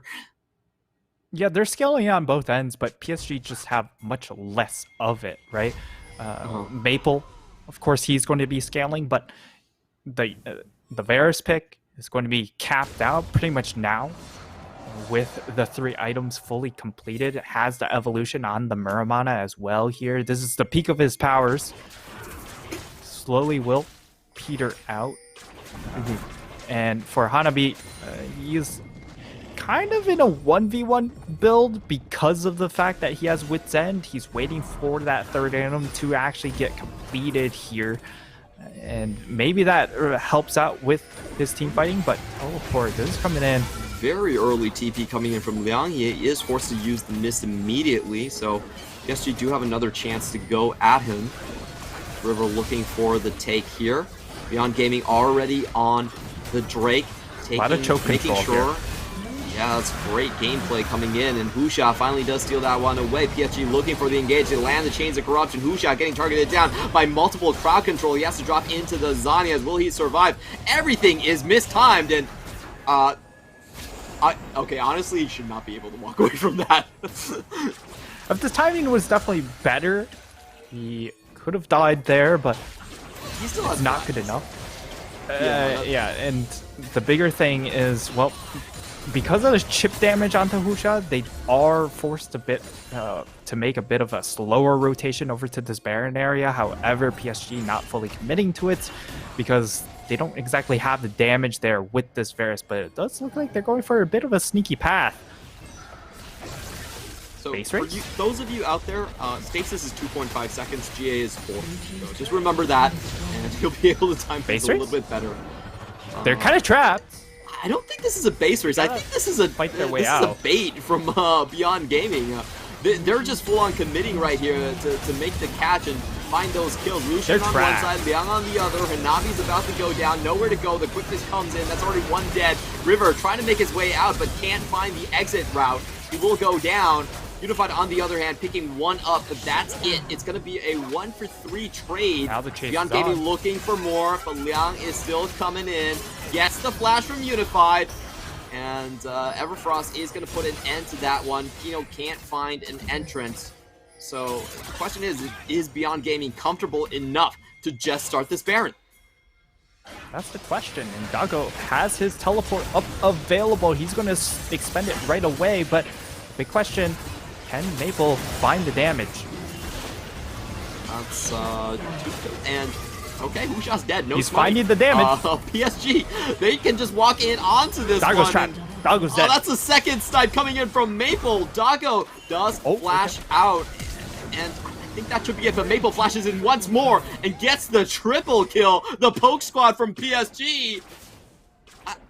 I'm not sure how they do it, but they turn things around. 1 for 3, and then the two of them get a triple. Yeah, it really just comes down to Doggo taking the teleport to the banana bush there. Try and play more of a zoning position, but unfortunately it means that Maple, he can just walk into the pit and just output damage, and that means PSG, they get those 3 kills and immediately also get the Baron buff. So scripts starting to shift a little bit here as we get to see the replay. PSG, they are able to get that tower. However, this is not really a short-term win for them, because while they get the tower, they lose so many members off of it, and Maoan, because he's on the long flank to try and make sure that they don't get to leave, ends up dying and paying the price. However, this Baron take, as we get to see, unfortunately no ward for Doggo to take. That's a little bit better, and yeah, see, they're all stuck in the pit. They're getting their MR shredded against the Rise. Hello? Bam? Spellflux does a lot of damage in this one. This is what I've learned, but we have a massive fight in the bottom side that looks to be favoring Beyond Gaming so far. As Rise does pick up the triple. Nobody has died just yet. A good defense from Beyond Gaming, you know. They managed to catch out PSG in rotation, and that cuts down on a lot of Baron time. Yeah, and it's not like the game's just over for Megabank Beyond Gaming by any means, because of, again, how strong their team fighting is, how much damage they are ramping up with.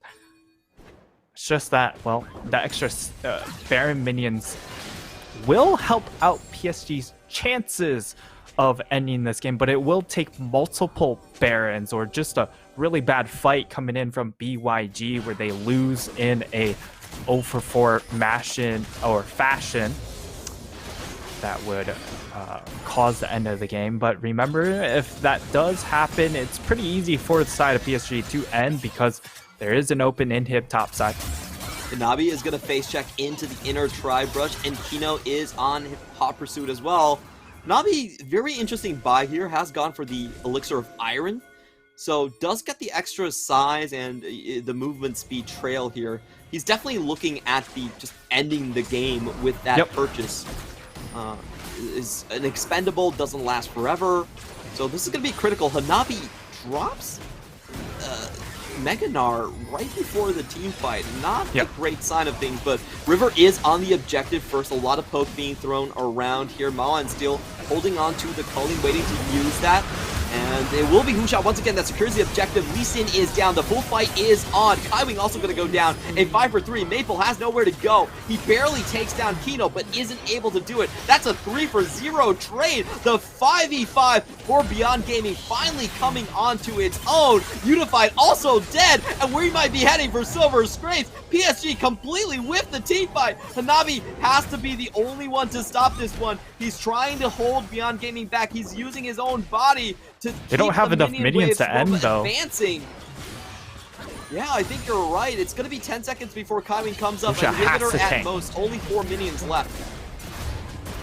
It's going to come down to tanking coming in from these Megabank Beyond members here. Liang's going to be able to tank up for his minions, and Kaiwing is here now. Goes forward into that one. He just might die for that transgression. They're focusing on the base, and they take it. Megabank Beyond Gaming, they take it to a game 5.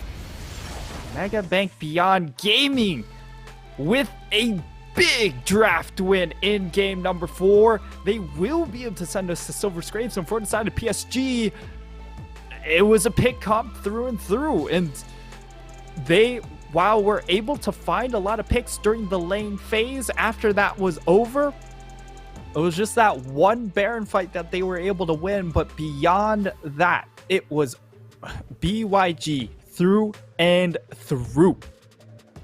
Yeah, Liang has just been massive in these team fights, making sure that they have to stay around here. So we're going to watch this again.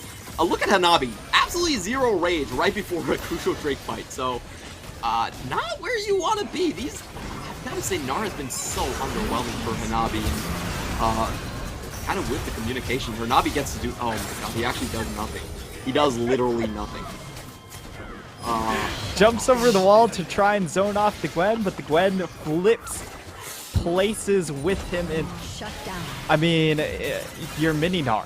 You don't actually have impact until you hit Mega, and because he was still exhausted, yeah, he's pretty much relegated to bed. That was some of the most tragic Gnar play I've seen in a high pressure moment, man. That is why Nara has not been a priority pick for us. Controlling Narbar, syncing that up with the team, and trying to play around the enemy when the enemy also has vision on your Narbar, it's too hard to do. It's just too hard to do. And then you have a massive flub like that. I've got to say, PSG are not out of the woods. They could potentially not make it to Worlds. We've said this multiple times on broadcast, but all it takes is for them to lose this series and then lose against J-Team, and that's it. They do not get to go to Worlds, despite your MSI performances. Yeah, there is no fallback plan. And when it comes to making Worlds in PCS, it's all about summer split playoff results, not the regular season, not your spring regular season, not your spring playoff result. It's all about now. Yeah, if I'm PSG, I'm gonna ban the Gnar myself. that's how down I am with this pick. PSG just have such a slow draft. Like, the rest of the pieces fit. The Gnar counter pick, I'm just like, really? That's the best we got here? Yeah, and honestly, like, the Zen pick, while hasn't shown up a whole lot, the fact that it provides disengage also provides a lot of team fight neutralization. If they get a pick onto the Zen, it's so hard to finish off. It's done its job in the composition, and perhaps PSG will look to try and focus down this pick or just amp up the pressure early on to take Husha out of the game, because while his early games haven't necessarily been spectacular, they've been effective enough for him to play his job. As we get to take a look at that post-game damage, as expected, it is going to be the actually surprisingly Vera's doing the most damage, as I would have expected the Ziggs to do a little bit more, but I mean, it was a team effort from BYG, and for the side of PSG, it was always going to be about the pick. It was this is the all winning about until we're not. Yeah. The coast of PCS. It's a amazing gold grab right there. Very unfortunate to happen for PSG. The MVP is going to be Doggo at the very end, still doing a lot of damage, 28% right there, and he is just the winning point. Whoever's been able to get sort of the later game AD carry has just gone on and won the game, with all other things being taken into consideration. You get Aphelios, you win. You get Ziggs when Aphelios isn't there, you also win. Seems to be the way the series is going. It does feel like it's a bit more of the scaling game here in this series. So overall, just better scaling compositions are seeing their advantage, as even though we did see the Ziggs in an earlier game in the hands of Unified because of the Karma Olaf, it really limited the scaling power of that composition. That's why it ended up falling apart. And now PSG in this last game, I mean, it's like 99% certain that they will swap over to blue side in this last game. And it's been 4 games of blue side taking the victory. So, you know, results-based analysis, PSG take it 3-2 on blue side. I actually think PSG are shell-shocked. I feel like PSG have been playing, their mechanical genius has been barely keeping them inside the matchup, and they've actually made a lot of very weird mistakes coming into this one. We'll find out. Don't go anywhere. Silver Scrapes is coming towards you between PSG and Beyond Gaming. Who will come up and head towards the final? Find out after these messages.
After a 22-game win streak this split, PSG Talent are finding that it is not a coronation waiting at them in the upper bracket finals. It is a challenge. As we head into Game 5, you've all heard the silver scrapes. You all know what's coming. One team will move on to Worlds today, and the other will have to fight another time tomorrow in the lower bracket. A lot of stakes are riding up here. I'm your host and play-by-play Clement Chu. With me is Nightstar, and these are our sponsors, CTBC Bank, China Airlines, Chunghwa Telecom, and Caliber.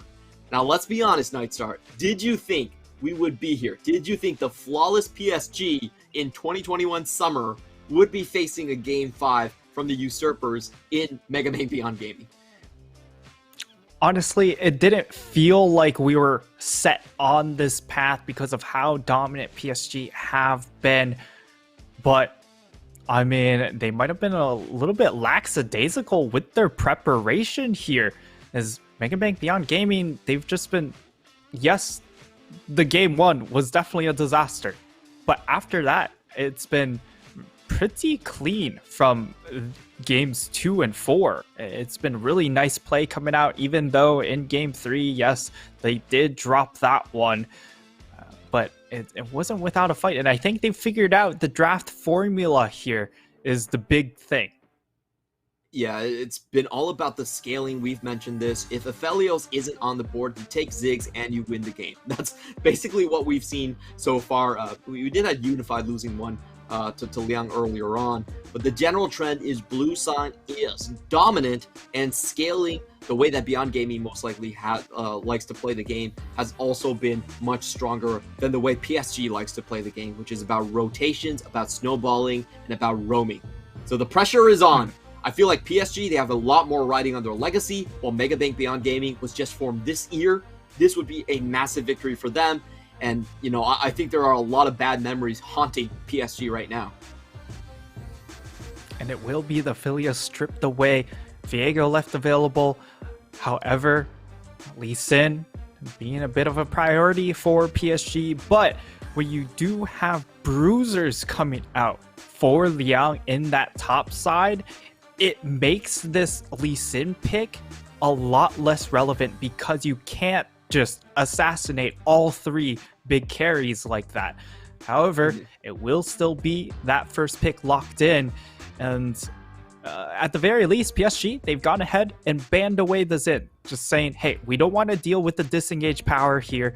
So for Megabank Beyond Gaming, what's their next plan? Currently hovering the Diana, and that will be the lock-in. So still looking for team fight power out of the jungle, but not as smooth of a power curve as something like a Xin. Yeah, this one is definitely a lot weaker early game compared to the Xin, and typically we have to see supporting lanes for this Diana. Really brings to question what Mao and Liang can play. Usually you want something AD bruiser-ish. We've seen a lot of Lucians being picked with the Diana, maybe the Yasuo coming in as well. That's something that technically could happen, but hasn't happened yet with Mao, so we'll keep our eyes peeled for that. PSG are going to go back to their pocket picks. This is something that has been with Unified for all his career. The Jin pick, not always viable in most metas, but he still plays them in high pressure situations. Regardless, he's going to lock that one in, trading range for range against the Varus. Adding pick potential, also has solid laning power. And the Trundle could also come through here. As again, it's very good into immobile carries. Varus definitely one of those. However, showing it this early would allow you to pivot, and it will be the Leota instead. So early picking the Leota here, not looking for something like a Bard in that second phase to try and punish. And BYG, we'll see what they go for this last pick on this first phase. Lucian, of course, still has flex potential, as clearly Liang and Maoan have shown that they will play it. It's just a matter of, well, how effective they are on it. And during the lane phase, both of these players have had their share of problems. I'm going to say it right here, but, you know, either way, it's been more effective than the Gnar pick. So if they ban the GP, I think they should be fine either way. We are going to get into the second phases. For PSG, this is a very interesting draft because they are fighting fire with fire. When their life is on the line, they're going back to pure career, just pocket picks. The picks have always been with them, regardless of patch. Jin, Leona, and Lee Sin. This is not trying to disengage from something like the Diana. We've seen like combo breakers, like the Mordekaiser, like the Xin Zhao, but this is a completely different track. We're gonna pick you off before you even see us. Funny you should mention Mordekaiser, because if you're looking for a blind pick, a weak side top laner with the GP gone, that could definitely be the answer here for Hanabi. True. And for BYG, I feel like this is exactly how they want to play. They want to get a carry matchup for Liang and allow him to dominate. And for PSG, this is a little bit outside of what or how they want to play. They don't want to play for Hanabi, but with Jin locked in, that should be the game plan. Play more towards Maple Hanabi. Definitely could be a possibility right here. This lane is strong in terms of ganks post 6, but early on against the Vars, you don't really win the lane outright. We're going to see the Alistar being banned away here. Still Nautilus and Rakan on the table for Kino. See which one he locks in right here. Saving Liang, the last pick, is most likely going to be the answer right here. And it will be the Gwen, another power pick coming out. Double AP in the top side, but they don't care. The strength is there for Liang and Hu Xia. And, you know, I hate to say it, but the counter is Gnar. Maybe Jace, please Jace. Jace seems a little bit too heavy on the AD though. Oh my god, no, no, no, no. Please. Okay, the coach is really mad. Okay, okay, thank you so much. They have Korean coaches, so sometimes the communication could go wrong. I was like, okay, I'm glad the coach agrees with me. There was no way that they were picking the Gnar after that last team fight. Yeah. They still might consider it here. I would much rather have the Irelia because you're trying to overload one end of the map to snowball a lane. Snowballing a Gnar is not it. Viego could be it here, as for sure it's a much better option than the Gnar, but we did see how ineffective they were around playing around Hanabi's Viego in game number 2, and does look like they want to go back to it.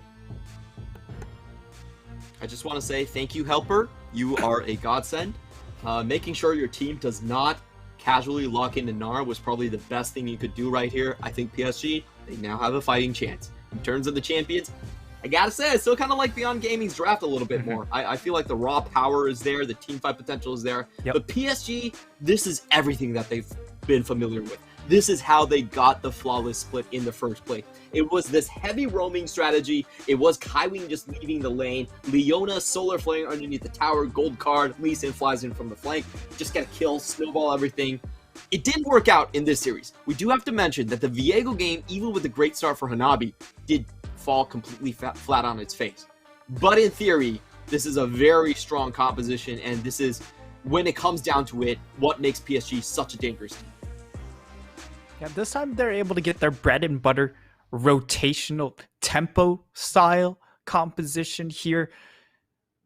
But over on the flip side, BYG, Mega Bank Beyond Gaming, they also get what's been working for them in this entire series, which is just team fight power. And what I'm interested in is what Doggo goes for a build here. Does he go for the more on-hit or crit style build here, as it's looking to be more of that 25-30 minute break point where they just immediately pretty much win the game as long as they're not 7-8k gold behind? Yeah, if you're looking at this composition, it's quad carries from Beyond Gaming. Their damage is through the roof. Compare that to PSG, they have a pretty marked fall off. They're sinners in the mid jungle. There's no sustained damage coming in from Unified. So in terms of the game pacing, they need to snowball. And in terms of team fights, they need to find picks. If they just straight up 5v5, it's not going to work. So we're going to find out what happens and find out who goes to Worlds. I've heard that FBX has probably already punched their ticket, taking down the 3-0. So at least we can be the 11th team. The 10th team sound a lot cooler, but the 11th, I think most teams would still settle for that, as long as they get their ticket. Hey, it's the 11th season of League of Legends, so you know what? 11 might be a lucky number here. We'll have to watch and find out, but game number 5, it all comes down to one single game. Do PSG have enough in the early game to take it over the line, or will Mega Bank Beyond Gaming just outscale PSG? Taking a look at the runes here, we do have Fleet Footwork in the bot side for more sustain early on, and some cheese in the top side for Hanabi here. A very important thing to note is this guy is not running Flash. Neither of the top laners are running Flash. So an early level 1 could cascade into more ganks and just snowball out of control. Both of these picks, very high power, no escapes. It's a cage match to the end. Yeah, and for the side of PSG, the one thing that they do have going for them is they have a lot of single target lockdown potential, and it will be a late invade here. All right, this is just a two-man late invade. Trying to get a vertical jungle would be very beneficial to PSG if they do take this one down. Yang is hanging around, though, at least going to try and force the smite away, do some damage to River. Husha can't really contest this as a level 1 Diana, so she's just going to head towards her own jungle. And honestly, vertical jungle is great for PSG.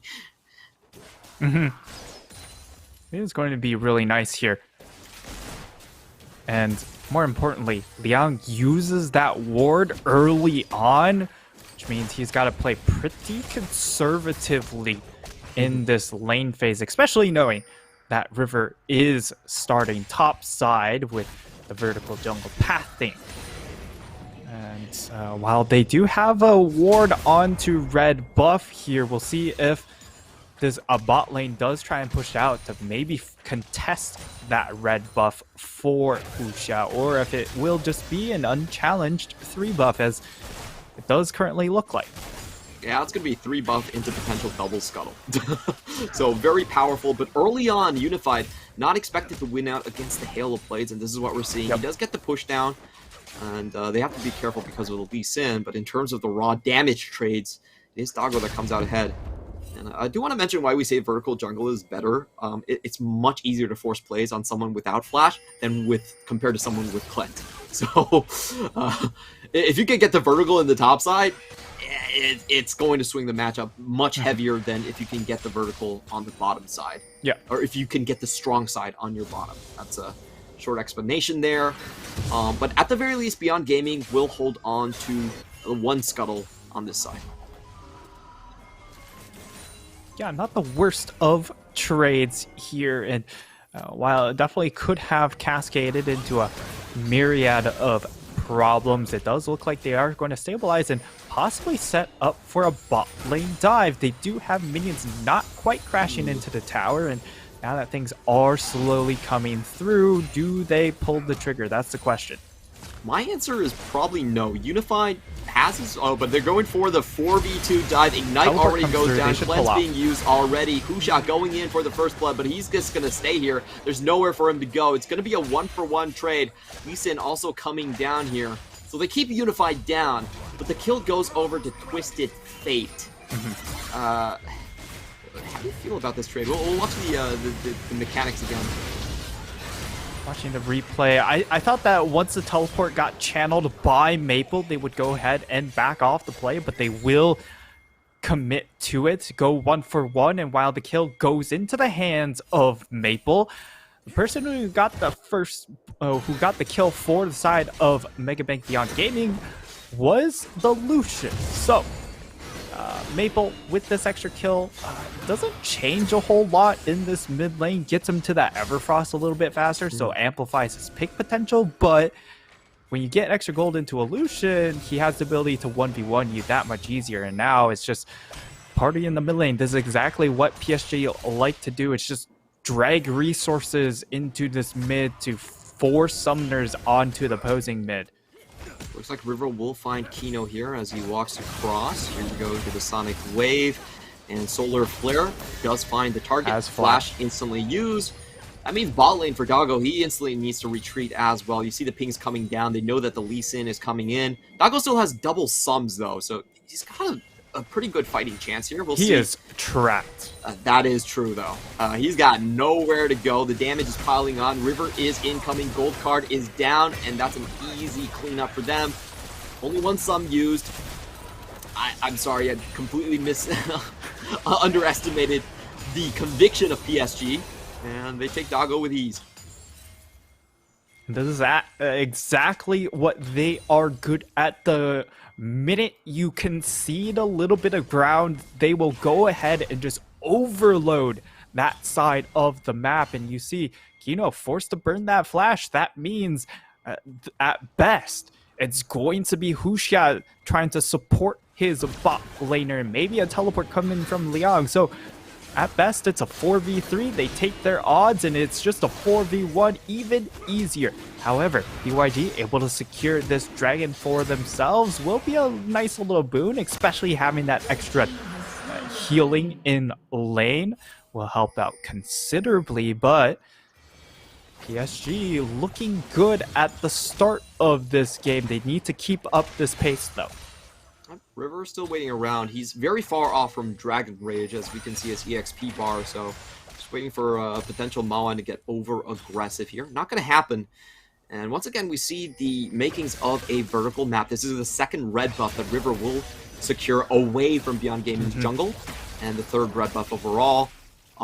So far, Liang does not have the TP, which makes him very vulnerable to a gank here. Maple can make the trip, and he still has a minion dematerializer. This is something that very experienced Twisted Fates do. They save that minion dematerializer for those specific ganks. Husha knows that someone is here. You can tell from the pings that he's very aware that River is probably around his jungle, but he still has to make the trek for his top laner. Will not find River just yet. Very dangerous for the information. Okay. That's so long, Big Krug. Does get the red smite, but Husha's going to tick over to level 6 just very quickly, so I don't think River has a play here. Yeah, River not getting level 6 off of the large Krug is going to be problematic, or at the very least it means that Husha is online and can start making plays now for himself. And this is where things slowly start shifting. Yes, the one item is still pretty bonkers for PSG, just having the extra catch potential. And just... but once BYG get that second item, that's when things will start to swing. Once the Sorelda grudges come through, then it's their turn to start picking people out if PSG are caught out. And it looks like we're headed towards a Rift Herald fight. The Navi does have right of way. He's much stronger than Liang at this point. They're coming in, but the rotations from Kino are just a little bit faster, so each side has some advantage here. They are going to try to zone them away from the Herald buff itself. All it takes is 20 seconds. Let's see if PSG decide to then close the trap. Liang is getting a lot of HP back, and here comes the fight. River already taken down a half HP. Here comes the combo. Lee Sin instantly dead. Maple has to run away. He does make it over the wall, but Husha is going to chase him down. That's a double kill for the Diana already, and everyone from Beyond Gaming is here to the fight. That was a bit of a fly trap. They smelled that sweet nectar, which was, of course, the Eye of Rift Herald, but that's all that BYG gave them there, as immediately the jaws just snapped down onto them. BYG, they find themselves 2 kills. This is a lot earlier than what we expect from them, but they still have the teamfight set up. They have a lot more AoE damage, and that's exactly what pays off here. Was doing the play clearly was to Navi just take it and get out, but he goes way too far forward and just gets focused down there. They can't see Diego, but they can see you. So that was kind of weird from River, in all honesty. Heartbreaker was still there for Navi too, so I'll be honest, River has not been on point this series. This is very uncharacteristic of him, but the play was so obvious from Navi, I just don't know why he went forward. That was one of those things where jungler just says, Rift Herald is always mine, so I'm headed over to grab what is mine, and Hanabi was like, wait, but it's actually mine. And River, well, he needlessly gives up his life, also ends up costing a second death on their squad as Maple takes a trip into the respawn pit as well. And BYG out to, while they're down in gold, it's it's a very comfortable position here with this composition. And for PSG, it's a very uncomfortable composition for them to play, even though they have TF and Lee Sin and all these comfort champions. It's trying to play around Hanabi, which they haven't been able to do. Getting caught out once more. Is able to jump away before most of the crowd control comes down on Kino's part. This is looking very dangerous. Husha with this lead, these items against double solo laners, no flash, and the Jhin. You're going to spend most of the team fights running away from Diana. Yep, it's definitely a very scary prospect, especially with the extra catch lockdown. Here comes the from catch. Now let's see if River can line some hook up. He does get the Q1, trying to find the angle on the Q2, but it dissipates already. And here comes the Solar Flare. Ooh. In goes PSG with Maple, but they lose Leona instantly, and there's not enough burst damage. Unified is caught past the Glacial Fissure. They just don't have damage. That's 2 kills right now going over on the side of Beyond Gaming. Maoin's going to chase down for a third. Nearly dies, but survives at the very end. PSG River gets one back at the very least. Now Viego is hunting for them. Will they step on this trap? That is a massive slow. He gets away from it. Unified still holding on to the flash. He's going to survive. And in comes Hanabi with the Heartbreaker. Maoin going to die. That's already 2 kills. PSG are turning this one around. Kino goes down. And finally, River gets redemption for another one. He's going to die in the very end. But that was enough to pull the kill score 6-6. And now you have a fed Hanabi. Well, not really a fed Hanabi, but at least a fed Jhin. Wow, what a close fight there as it starts out really well for Mega Bank Beyond Gaming. So we're going to see the replay. They're all lined up, and it's just nice ultimate coming in, and they do have flank angles set up here from the side of PSG, but the issue is where's their damage to finish off these kills? They don't have any of that until the fight breaks down, and it's kind of all hell breaks loose. And knowing that Viego is right behind them, they're forced to push forward to try and finish off Unified, and they just aren't able to do so. Viego finally comes in, he throws down an Ignite, Maoin is dead for sure one way or another, and then it's just they're able to mop up these single targets afterwards. Can I just say that Unified is just disgustingly good?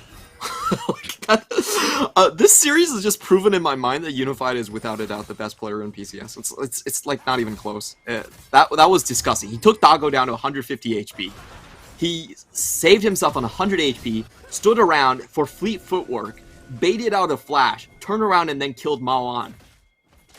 And like, he essentially killed 3 people by himself in that team fight. That's I don't know where PSG would be without Unified. Like, that...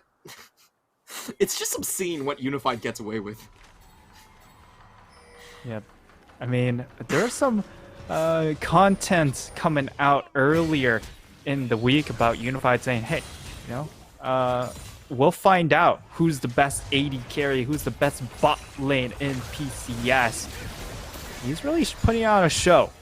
However, still, kind of backs against the wall at the moment, and interestingly enough, it's Unified going for the Eclipse build here.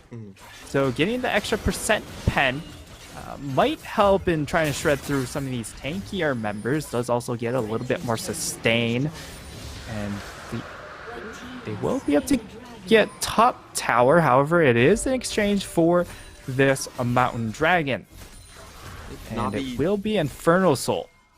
Oh, that one's absolutely massive, I think, for both teams here, but maybe if you're talking about pick, it would be more beneficial to PSG. Maple just walks up, but Husha is right there. Husha finds a chance to go in, but cannot save Maoin. River almost about to go down. Husha trying to find the auto attacks on him. Glacial Fissure goes down. River goes back in for the slow. Hanabi is by his side, but it's finding it very difficult to chase down the 3rd kill right here. Dago is coming in as well, but Kaiwing finds him. Teleport's coming in. Him with the stun.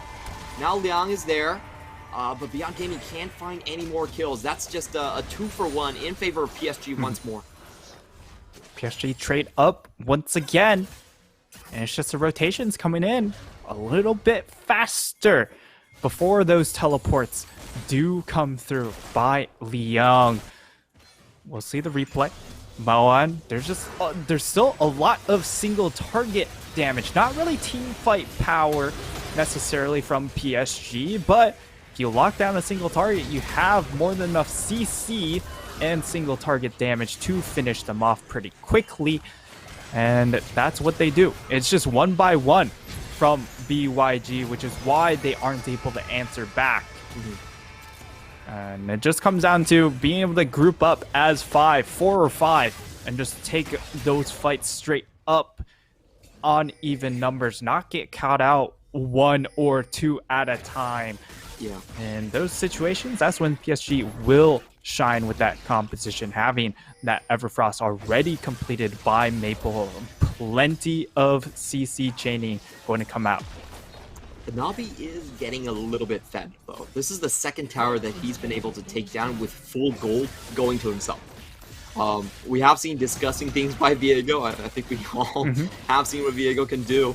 And Beyond Gaming, it feels like they need to worry on multiple fronts at this point. There is a very strong 4-1. There is a very powerful just pick potential, so they have to stick together. How do they make their way into more even footing from this point onward? Yeah, it's going to be a bit of a tall task here for BYG, as they do have to concede a lot of ground. They can't just set up 1-3-1 willy-nilly because of the extra global coming in from Maple on the Twisted Fate. Makes it very difficult for them to just default here. And that's something they're going to have to answer. Yes, you do have Mao on. It will still apply kill threat, but the moment anyone else visits the lane, that's when he'll have a lot of issues, because he doesn't have a cleanse, he doesn't have a QSS, so he has no way to get out of gold card. Saving grace will be when he does have the extra slow coming in from Sorel. That's going to be the big mark. But ult coming through will zone Doggo off the tower. Kind of. Jin trying to make it 4 for 4 here, holding on to the last shot. He lands everything, but doesn't do much damage. Most of it is execution-based. PSG dropped a fairly meaningless Herald, to be completely honest here. Doesn't really take anything down. It's still very far from the Drake, but well, the timer's up. You got to do it. You got to do it. And we continue to just scale up until the next objective. Yeah, and with Infernal Soul on the tables, you've got a lot more open space to work with. Don't have to fight through a lot of terrain. Which means that for these double 80 carries, it will help out considerably. Just having the extra room to maneuver away from the Viego. Of course, he likes more terrain and to stay invisible. And the Infernal Soul, though, I think really benefits PSG more than Megabank Beyond Gaming, because it shores up and ensures that they are able to kill that first target if it does get locked down. It's basically a kill secured concept. We are going into this next team fight, and you've been saying this entire time. 5v5 from Beyond Gaming, if they arrive on spot first, if they can just use their ultimates first, they should win. PSG have a very difficult 5v5 team fight. Like, they need to be looking for stragglers, they need perfect kicks, they need crowd control to work for them. It's good that River is slippery, but it's hard to fight this one, and they're looking at a Infernal Soul point already. Granted, they have won games giving over the Soul plus the Elder Dragon, but I don't think they want to be there. That's what I'm saying. So now we have Maple trying to find the angle into this team fight. Beyond Gaming, once again, keeping very close together. Cleanse being used by Doggo here, and Hanabi is coming in. They need flash gold card. Yeah, gold card went on to Kino, not who they want to find just River yet. coming in on flank. is coming in, and we have Leon taking away the objective first. Hanabi just going to go down before he does anything. Dies straight up like that, and this would be Beyond Gaming cleaning up the team fight afterwards. Unified has to flash out. Maple running away with the gold card, but how far can he go? River picks up the stragglers. This is the turn around. Maple with another gold card on the side, but then it goes in. They pick up 3 in an instant. PSG are wiped. A full ace. Only one going down on Beyond Gaming's end. And I gotta say it, that's another team fight where Hanabi just does nothing. They're gonna turn straight over to the Baron buff. More importantly, Clementon, this could be it. This is going to be a big gold swing here for Megabank Beyond Gaming. They're going to be able to take the gold lead. And more importantly, PSG have no answers. There's no way to 50-50 this objective. The death timers are still relevant, even though it is only 21 minutes into the game. And Megabank Beyond Gaming, this could be it for them to make the grand finals and secure their spot at Worlds. We're gonna watch this team fight again. Hanabi goes in for the objective steal, and so does River. So they have 2 people on the steal route, and no one really This is the issue, though. River, he goes in on the flank to try and set up a play on one of these backline carries, but because of that, he isn't able to contest the dragon, so they give it up for free. And yeah, you just see there's so much more team fight damage, and while they are able to get one person low, look at the health bars. When the turn comes through, instantly their health bars evaporate. Just a very awkward team fight. Unified was in curtain call when the kickback on Husha happened, so he didn't manage to find that kill. And I was just, I was kind of sad to see. You saw Hanabi die without doing any damage. River coming in late to the team fight. So, you know, PSG could have just disengaged that, and they would have been completely fine. They would have lived to fight another day. They still had chances. But they went in, and things did not align. And now this is a big, big problem here, because they don't have wave clear up against this Baron push. And even though they are trying to get what they can on the sides, it's just too difficult. This is Kaiwing being opened up onto. Hanabi is on the side, and Liang isn't here, but Beyond Gaming know their strength. They're willing to hold this territory against a potential 5-man, and they're absolutely correct for it. They're going to take down 2 towers, no answer from PSG. Gold lead, now 3,000 gold. Can you hear the world's songs being written right here? Beyond Gaming could etch themselves into the history books by making it to Worlds, their first international, the first year of their inception. That would be absolutely crazy if they do. See if PSG can fight back here. The current call is going to get opened up. Still no one falling really low. Kino holding the door in front. They're all going to survive with great HP bars. Doggo, the only one being taken close to half HP. Cleanse, though. Yeah, it's not enough. Yeah, having Cleanse still up available on Doggo means that even though he is taken down to 60%, even if they find the Flash Gold card, it's not going to be enough. And there's no ultimate on Leona. Wait for that cooldown to come back up. Although River expending a kick means that they're just going to have to give up this tower. There's no threat anymore. Solar Flare isn't there, so Beyond Gaming happy to just walk up and pick up these towers. In the meantime, Maple has been straight farming. He's got to reach that second AP item. RFC second means that he barely scratches people at this point. Liang can overheal everything he does. Diana one-shots him. It's kind of a sad TF. Look at the amount of armor already built up from that front line. Liang has Zanya's, he has these steel cap boots, and Zanya's also completed onto Husha. This, while it is 2 carries, somewhat squishy targets per se, because of how much armor that they do have already, and that extra Mountain Dragon helping out a bit here. It's very problematic for them to burst down until Maple gets that 3rd and 4th item, but with how this game is going, it's going to be insanely difficult to reach that point, as of course they have to try and contest Dragon Soul here in 10 seconds.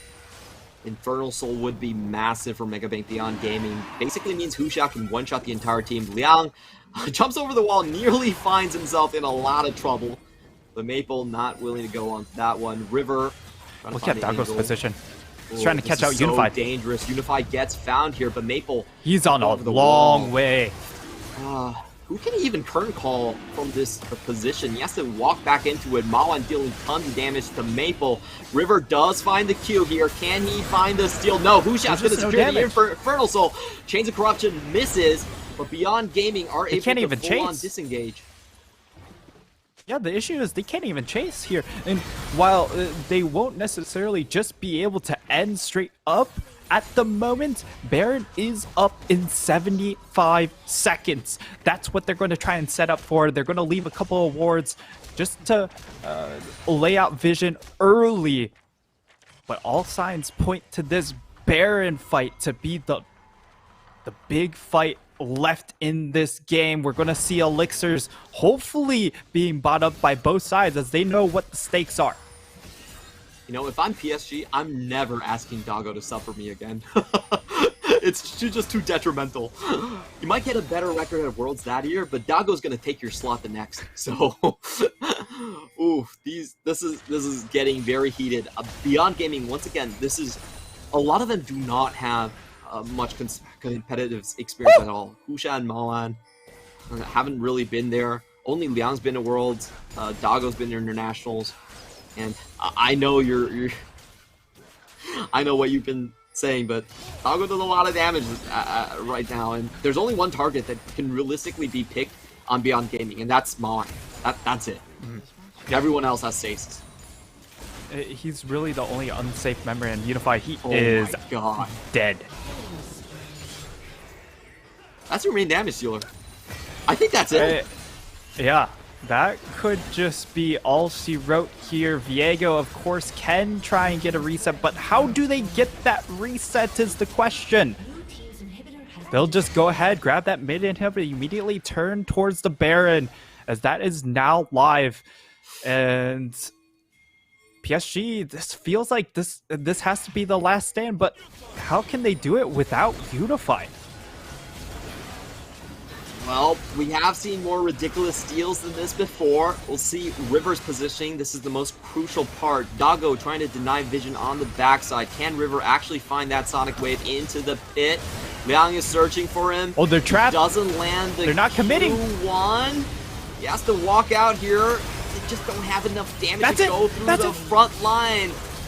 Hanabi is down. Maple's getting chased. It's a double kill. Unified finally pops back in, but Kino is blocking him. He can't do enough damage. He just gets aced by Moan. Mon casually picks up the kill, and Beyond Gaming are going to Worlds. PSG, despite a 21-0 split, they do not punch their ticket. They could still stay inside the PCS and not even make the trip. Beyond Gaming, what an incredible journey. What an incredible story. They just were brought up from nowhere to fill up a slot in the PCS, and they make it to Worlds on their first try. Congratulations to Megabank Beyond Gaming. They are our PCS representatives. An unbelievable run by this young squad here. They went far and beyond with their gameplay, with their growth, and especially with this series. And PSG, the unbeaten streak this year comes to a close. As I mean, it just looked like a preparation difference here. The side of Megabank Beyond Gaming, they came in with a plan and they were able to execute. And for the side of PSG, they didn't really get the tools they wanted to until this last game. But the tools on the side of Megabank Beyond Gaming were just better. Yeah, I think if you look at the power picks, that's really where the imbalance comes through. Beyond Gaming had far better usage out of Lucian, out of Gwen, out of Diana. Those three like meta picks in the PCS so far. While on the other hand, PSG, Viego, very suspect. Good laning phase, never showed up in team fights. And their pick potential in the bottom side wasn't enough to actually cover over their mistakes, which they made a lot of mistakes in this series. To be completely honest, like River was completely off his game. Honestly, I felt like Kaiwing overchased a couple times. There is blame to go around, but PSG were not as sharp as what we expected them to be. And I think a large part of it, my personal diagnosis, is a large part of it is because they were so uncontested in regular season. I actually felt like their regular season was very spotty at times, but they were able to go through without playing a team fight comp, without playing a 1-3-1 comp, and that came back to bite them in the end. They only had one comp, and when you are going into Game 5 of a best-of-5 series, and you only have one card in your hand, it's a little bit easy to tell, and it's easy to counter. Oof. Yeah, it was definitely a rough series for them. They'll be going back to the drawing board. You could even say if things went better in game number 1, this series could have ended before 5 games. Just because of... Game 2, right? No, game 1 with the disastrous start from Megabank Beyond Gaming. Oh, okay. In that bot side, like if that goes better, they'd be able to come online with their very strong carry setup, and it was just this theme. We're going to run 3 carries, maybe we run 4, especially in this last game with Huxia put on a carry as well, as he takes the MVP with his absolutely stellar performance on this Diana pick, just getting multi-man ults time and time again. And there were just more carries to play through from Megabank Beyond Gaming. And over on the side of PSG, it was just Unified, and Unified wasn't put in a position to succeed in Game 5. I've got to say, we are reaching a new peak in the PCS here. It's no longer PSG Kingdom. For sure, they could still come back and just win the grand finals. That is definitely possible. I'm not putting it out of contention. This could just be one step, a hiccup, but I think it is something that will make them stronger. I think they need to be introspective about this, and they need to face the music. Is that, let's be honest, the competition in the PCS for a team like PSG is not the hardest. They have been coasting through a lot of times. I feel like River has, steadily declined this split, and Hanabi has always had his flaws. So it's time to take a hard look and say, okay, what can we fix? What archetype do we actually perfect? Because this was a situation where, yes, you could play full tempo, but you had a lot of picks which you could not touch. You could not go Lucian top lane. You could not go Viego top lane. You certainly are not going Gnar counter pick. And those are limitations that if they limit you in the PCS, they're going to kill you at Worlds. So I think it's good that PSG at least find some obstacles to overcome now rather than embarrassing themselves later. While that may be true, I don't know if they were prepared from a coaching staff perspective to play tomorrow, because that's the task set for them, is the fact that they are going to be playing J-Team with less than 24 hours to prepare. Did they have things set up to make sure if things go wrong today, they are set up to succeed tomorrow? That's a big question. And where is also the headspace from the players? Are they prepared to take a series tomorrow? And even though if you line them up roster-wise, you still give a heavy favorite to PSG, it's not always just manpower going into a series. There's also the mental game. You line them up roster-wise, you still give the heavy favorite to PSG even in this series. So yeah, that's I don't know. Like, I think this is PSG. They've got to face reality from this one. I'm actually happy this has happened to them. I don't want another quick finish the Worlds from this team if they go. At this point, they might not even go. So I'm just saying if. But it's good to see competition. It's good to see a new squad rising up to face the same caliber that PSG has been dominating with. And I think it's better that it happens earlier rather than later. That's going to be it for us for the casting desk. For now, we're going to take a short break. And when we come back, it will be Ray Richu with an interview with Dago.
天的季后赛采访，我是主持人瑞瑞朱。现在有请 BYG 战队的 AD 选手 Doggo。Hey guys, it's瑞Ju. Here with me for today's post-match winner interview is none other than Beyond Gaming's AD carry Doggo. Doggo, 你好。大家好，我是 BYG 的 AD Dogo。So firstly, of course, congrats on today's 3-0 after such a long series. Just what are your thoughts on the series right now? 首先，当然要恭喜 BYG 战队以3-2的成绩战胜了 PSG 战队，拿下本场比赛。对于今天的成绩，大贵选手可以跟我们说一下现在的心情如何呢？赢了非常开心啊，因为本来就知道 PSG 我们能拿下1-2把就已经算是今天的状态拉满，或者是运气很好，所以就非常开心能赢下他们。So he said, of course, they're extremely happy that they managed to get the win today because usually for them, if they're playing well and if their condition is pretty good, he thinks that for the team to even just take 1 or 2 games off of PSG is already a huge deal for them. So the fact that today they managed to play to all 5 games and at the end of those 5 games, they managed to beat PSG, he's really happy about that. So the next question I gotta ask, I mean, you kind of said it earlier, but did your team expect the series to go to all 5 games with you guys eventually winning PSG in the end? 就是之前采访 Mabel 的时候，他说如果你们 BYG 战队可以调整好心态，那对上你们的话，应该可以算是比较难打。然后之后采访你们的上路小亮选手的时候，他是说Mabel 说的话其实只是客气一点而已，但今天你们就3-2战胜了 PSG， 看来可能是小亮才是客气的吧。想问就是你们今天打了全5局，这个 BO5 战胜 PSG 有在团队的预期之内吗？之前？当然没有啊，我们就能拿1把是1把吧，因为他们到现在还没有输过任何1盘，就只有今天输了，所以当然是非常的开心能拿下他们。So, Dago said that the team actually did not expect at all that they were going to win today's series. He thinks that just winning 1 or 2 games was already a big enough feat for them. So I was saying because in a previous interview, when we interviewed Maple, he said that going up against BYG, if BYG were playing at their full potential, they would be a pretty hard opponent to beat. Whereas when we were interviewing BYG's top laner, Liang, he actually said, Maple is just being polite. We don't think that we're going to be that hard of an opponent for them to beat. But today, here we are in BYG beating PSG, but the team says they didn't expect that at all. So with today's win, BYG's ticket to Worlds is already secured as either the PCS first or second seed. So how do you feel about that? Also, has the team started thinking about maybe what their goals for Worlds are at this point, though it's a bit early? 接下来就是想问的就是赢了今天比赛之后就确定能够代表 PCS 赛区前往今年的世界赛了。那对于这个来说，待会选手心情会如何呢？还有团队有没有想好这次世界赛的目标会是什么呢？目标就是至少不要那么难看嘛，打得有声有色，拿下一局是一局。So he said, as to the team's goals for Worlds, they want to be able to play their best. They want to play in a way that makes people watch the games and think, oh, this is BYG and it's them putting up a good performance. As to just in terms of long-term goals for Worlds, he says they're really just focusing on 1 game at a time and just 1 opponent, 1 team. So the next question I gotta ask, with your team winning that game number 2 in today's best of 5 series today, you ended PSG's 22 win streak in the PCS summer season. So can you talk to us about how your team made that win happen and made today's series win happen?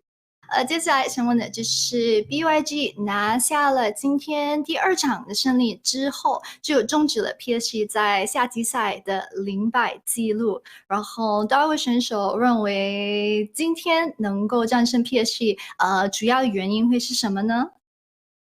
原因就是我们今天的沟通比训练赛或者是之前比赛还更积极吧，然后状态自从第一把以后好像都非常好，都有调整回来，然后 PSG 状态可能太差了吧，不然今天应该赢的也不是我们。So he said that he thinks that the team as a whole for BYG, their communication has gotten a lot better. Lately, the team is just communicating to each other a lot better. He thinks that also after dropping game 1 to PSG, he thinks that the team was able to actually mentally come back from that very well. Yeah, and he says that he thinks that maybe they did that a bit better than PSG for today. And also he says that, of course, they played to their full potential for BYG.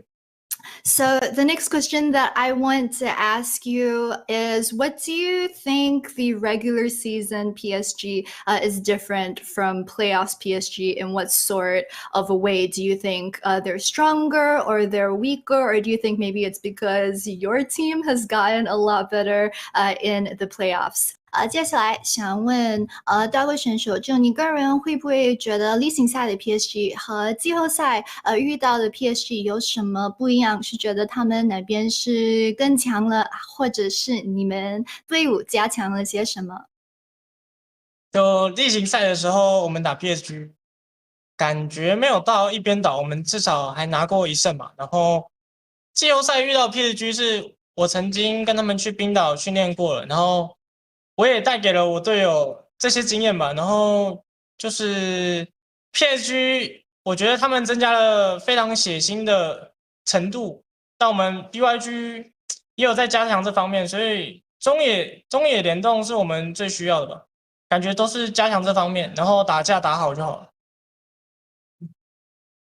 So he says that as to regular season PSG, BYG didn't actually manage to take a game off of PSG for the regular summer season. He says that because he went with most of the PSG team to MSI, so he has that type of experience in terms of knowing how PSG plays, as well as how PSG train as a team. Comparing their performance as well as BYG's performance, he thinks that one of the things that his team definitely needs to work on is communication between their mid as well as jungle. They need to be able to play that duo a lot better, but he also thinks that that's something that they've been improving on. So talking about Iceland and MSI, I wanted to ask as well, after you came back from MSI, did your teammates say anything to you like, oh, Dago, you've changed, you're not the Dago that we knew before? Did they say anything like that? 从冰岛回来之后，队友有没有跟你说什么 Dago 你变了，或者是你不是我之前认识的 Dago 吗？就回来的时候有很多假文啊，然后就什么太阳圣剑这边铁嘛，然后辅助就会说什么，你好像已经就好像开玩笑说什么你已经不是我的那个 AD 了，有这种话，但我们相处都还蛮好的。So he said that jokingly, there definitely was, there definitely were that sort of thing and like phrases being thrown around. He's also seen online kind of like fan fiction that the fans write about the players between Doggo and his team members and his support. He's also seen that as well, but he thinks that, I mean, the relationship between all the members of his team is very good. So the next question, I wanted to talk to you a bit about Ziggs.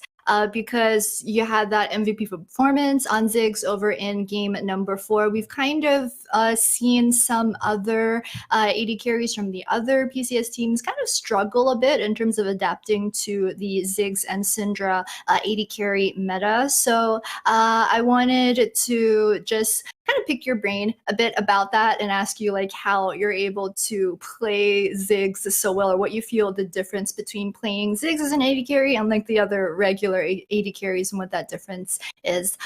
接下来想问的就是关于最近的版本，还有包括选手今天就第4场的6 MVP 表现，就最近感觉 PCS 其他队伍的 ADC，感觉有一些选手是可能还没适应到最近这个6还有辛德拉AD 的版本，然后想问到位选手，个人认为就这个玩法跟玩一般的 AD 打起来，你觉得最大的不同会是什么呢？最大的不同就是，因为你正常如果一开始就在玩下路的人，你就是指向自己的角色不会特别多，就是像辛朵拉和希格斯这种角色就是要一直丢，就是准确率跟一般只玩射手的人会差蛮多的啦，然后就可能要比其他人更下功夫去练。So he thinks that if you're a natural AD carry player, or if you're the type of League of Legends player who traditionally has just been maining ADC, then champions such as Ziggs, such as Syndra, will not be as natural for you because they have a lot of projectile skills, which you won't really be as used to coming from playing all the other normal AD carry champions. So he thinks that in order to just learn that type of positioning and just the way to use those skills, it requires a lot of practice for an ADC player to have to put in. So the next question I wanted to ask you really quickly, how difficult is it to play versus Kai Wing's Thresh? Just especially the way that he tends to predictive hook you. Like we saw in that, I mean, he landed a lot of them. For example, there was this one part in game number 4 towards 16.5 minutes in over in the bot side where they hit the blasting cone and he shot a predictive hook through the bush, but you managed to predict his hook and flash out of that one. So I wanted to ask, do you feel a lot of pressure playing against that? Is it like the mind games where you have to predict his prediction, what's going on? 接下来想问的就是对上凯文的4AC 的预判钩会给你很大的困难吗？或者在对线上的压力会很大吗？我是觉得第一盘的压力有点大，但我有带净化，然后就第一盘都已经遇过了，那后面的这一期就随便给他勾，感觉就是比较算是猜得到他在干嘛，因为熟悉了。第场的时候，就是游戏到16分半的时候，他好像是从草丛里试着预判勾你，然后你是闪现躲掉他的勾，你会觉得是不是有一种要预判他的预判的感觉吗？因为那边是没有视野的，我觉得往我最想跑的地方跑，我也不知道，我就按个 W 看到人我赶快跑。能把那个逃生技能按一按，赶快跑，被抓到了那也没有办法。So he said I did feel the pressure, especially in game number 1 when he was versus Kai Wing's Thresh. Game number 1, he did take that cleanse, but then somewhere towards the early part of the game, he did get hooked by Kai Wing's Thresh. After that, he said he kind of felt a bit more relaxed, and he was like, you know what, if I'm gonna get hooked, I'm gonna get hooked, so be it. So he started to relax a bit more after that. I think by game number 4, he was feeling a bit better. I brought up there was this about the instance over in this 16.5 minute, the blast cone at the bottom part. He said he wasn't actually trying to predict Kai Wing's predictive hook. He didn't have vision of him in the bush. He was in his mind, he was just thinking, I'm gonna run, I'm just gonna run as fast as I can, I'm gonna press W, my only escape skill on Ziggs, and try to make it out. So that worked out. Now, the last question that I have for you, Dago, is if PSG make it into the finals again on Sunday, what do you think the results will be? Are you confident of beating them again in Sunday's finals if they win tomorrow? 最后的问题就是，如果后天在决赛中再次遇到 PSG 的话，你一样有十足的信心能够拿下胜利吗？跟今天一样？今天运气比较好，然后没有十足的信心，希望那天运气也好一点。就这样。So he thinks He doesn't really have that much confidence that BYG will be able to beat PSG again on Sunday. He thinks that today they managed to win because of luck and that they were lucky. He says for Sunday, if they do face PSG again, he hopes that they're equally lucky or even more lucky. All right, thank you so much, Dago, for today's interview. Of course, good luck in Sunday's finals. 好的，那非常感谢Dago 选手接受今天的赛后采访。至 BYG 后天的决赛，加油！主播陪你们喽。谢谢，拜拜。Always great to hear from Dago and always great to hear from you, Reira Chu. That was extremely humble for someone that has finally made it to an international tournament based on his own merits. You might have seen Dago already, but he was filling in for Unified at MSI. This is his own doing this time. He's brought his team to Worlds, and like you mentioned this already, but Unified said that he wants to prove by the end of this week that he is actually the better AD carry here. Well, he still has Sunday potentially to do so. So I'm not going to take it away from him, but it's getting pretty tight. What are your thoughts on Dago's growth throughout the split here? I thought that more than just his personal growth, it was just help facilitating the growth of his team. You saw the improvement all across the board from his team and just being able to play. And I think they took a lot from Dago's experience, but he's on form. His laning is no slouch. And yes, you have Unified and Kai Wing, the best duo in this league. But Dago is making a strong case for himself to be the best bot laner in the league. And here we have the bracket so far. Today our match was U5 in the upper bracket. PSG before this has only lost one game in the PCS this entire split. Well, they've added 3 extra losses to the column just today. And for tomorrow in the lower bracket, it will be PSG again. They are down, but they're not out. They can still make it and win the grand finals with the upcoming matches if they beat J-Team and then go on to beat Beyond Gaming once more. However, J-Team has a say in this. They want to go to Worlds themselves, and they've been there too. So they are also an experienced roster with Mission, with BK, with Lil V. All those guys are vying for their shot tomorrow. Yeah, and I think the big matchup to keep track of is going to be Rest in this top lane against Hanabi, because we saw a bit of a recipe for success is just draft 4 top lane. It doesn't really matter if you throw resources topside in game, but for sure, make sure he has the best matchup on the map, because for PSG, their problems arise when they only have Unified as a carry in the mid to late game portions of the game. And that's where you saw them really, really struggle. They tried to play through Hanabi to very limited to success. Malin killed him with one button over and over again. Just the calling was enough to take his life down. And again, I have to agree with you. Rest is a huge matchup here because Hanabi functionally has one champion. That's Gameplank.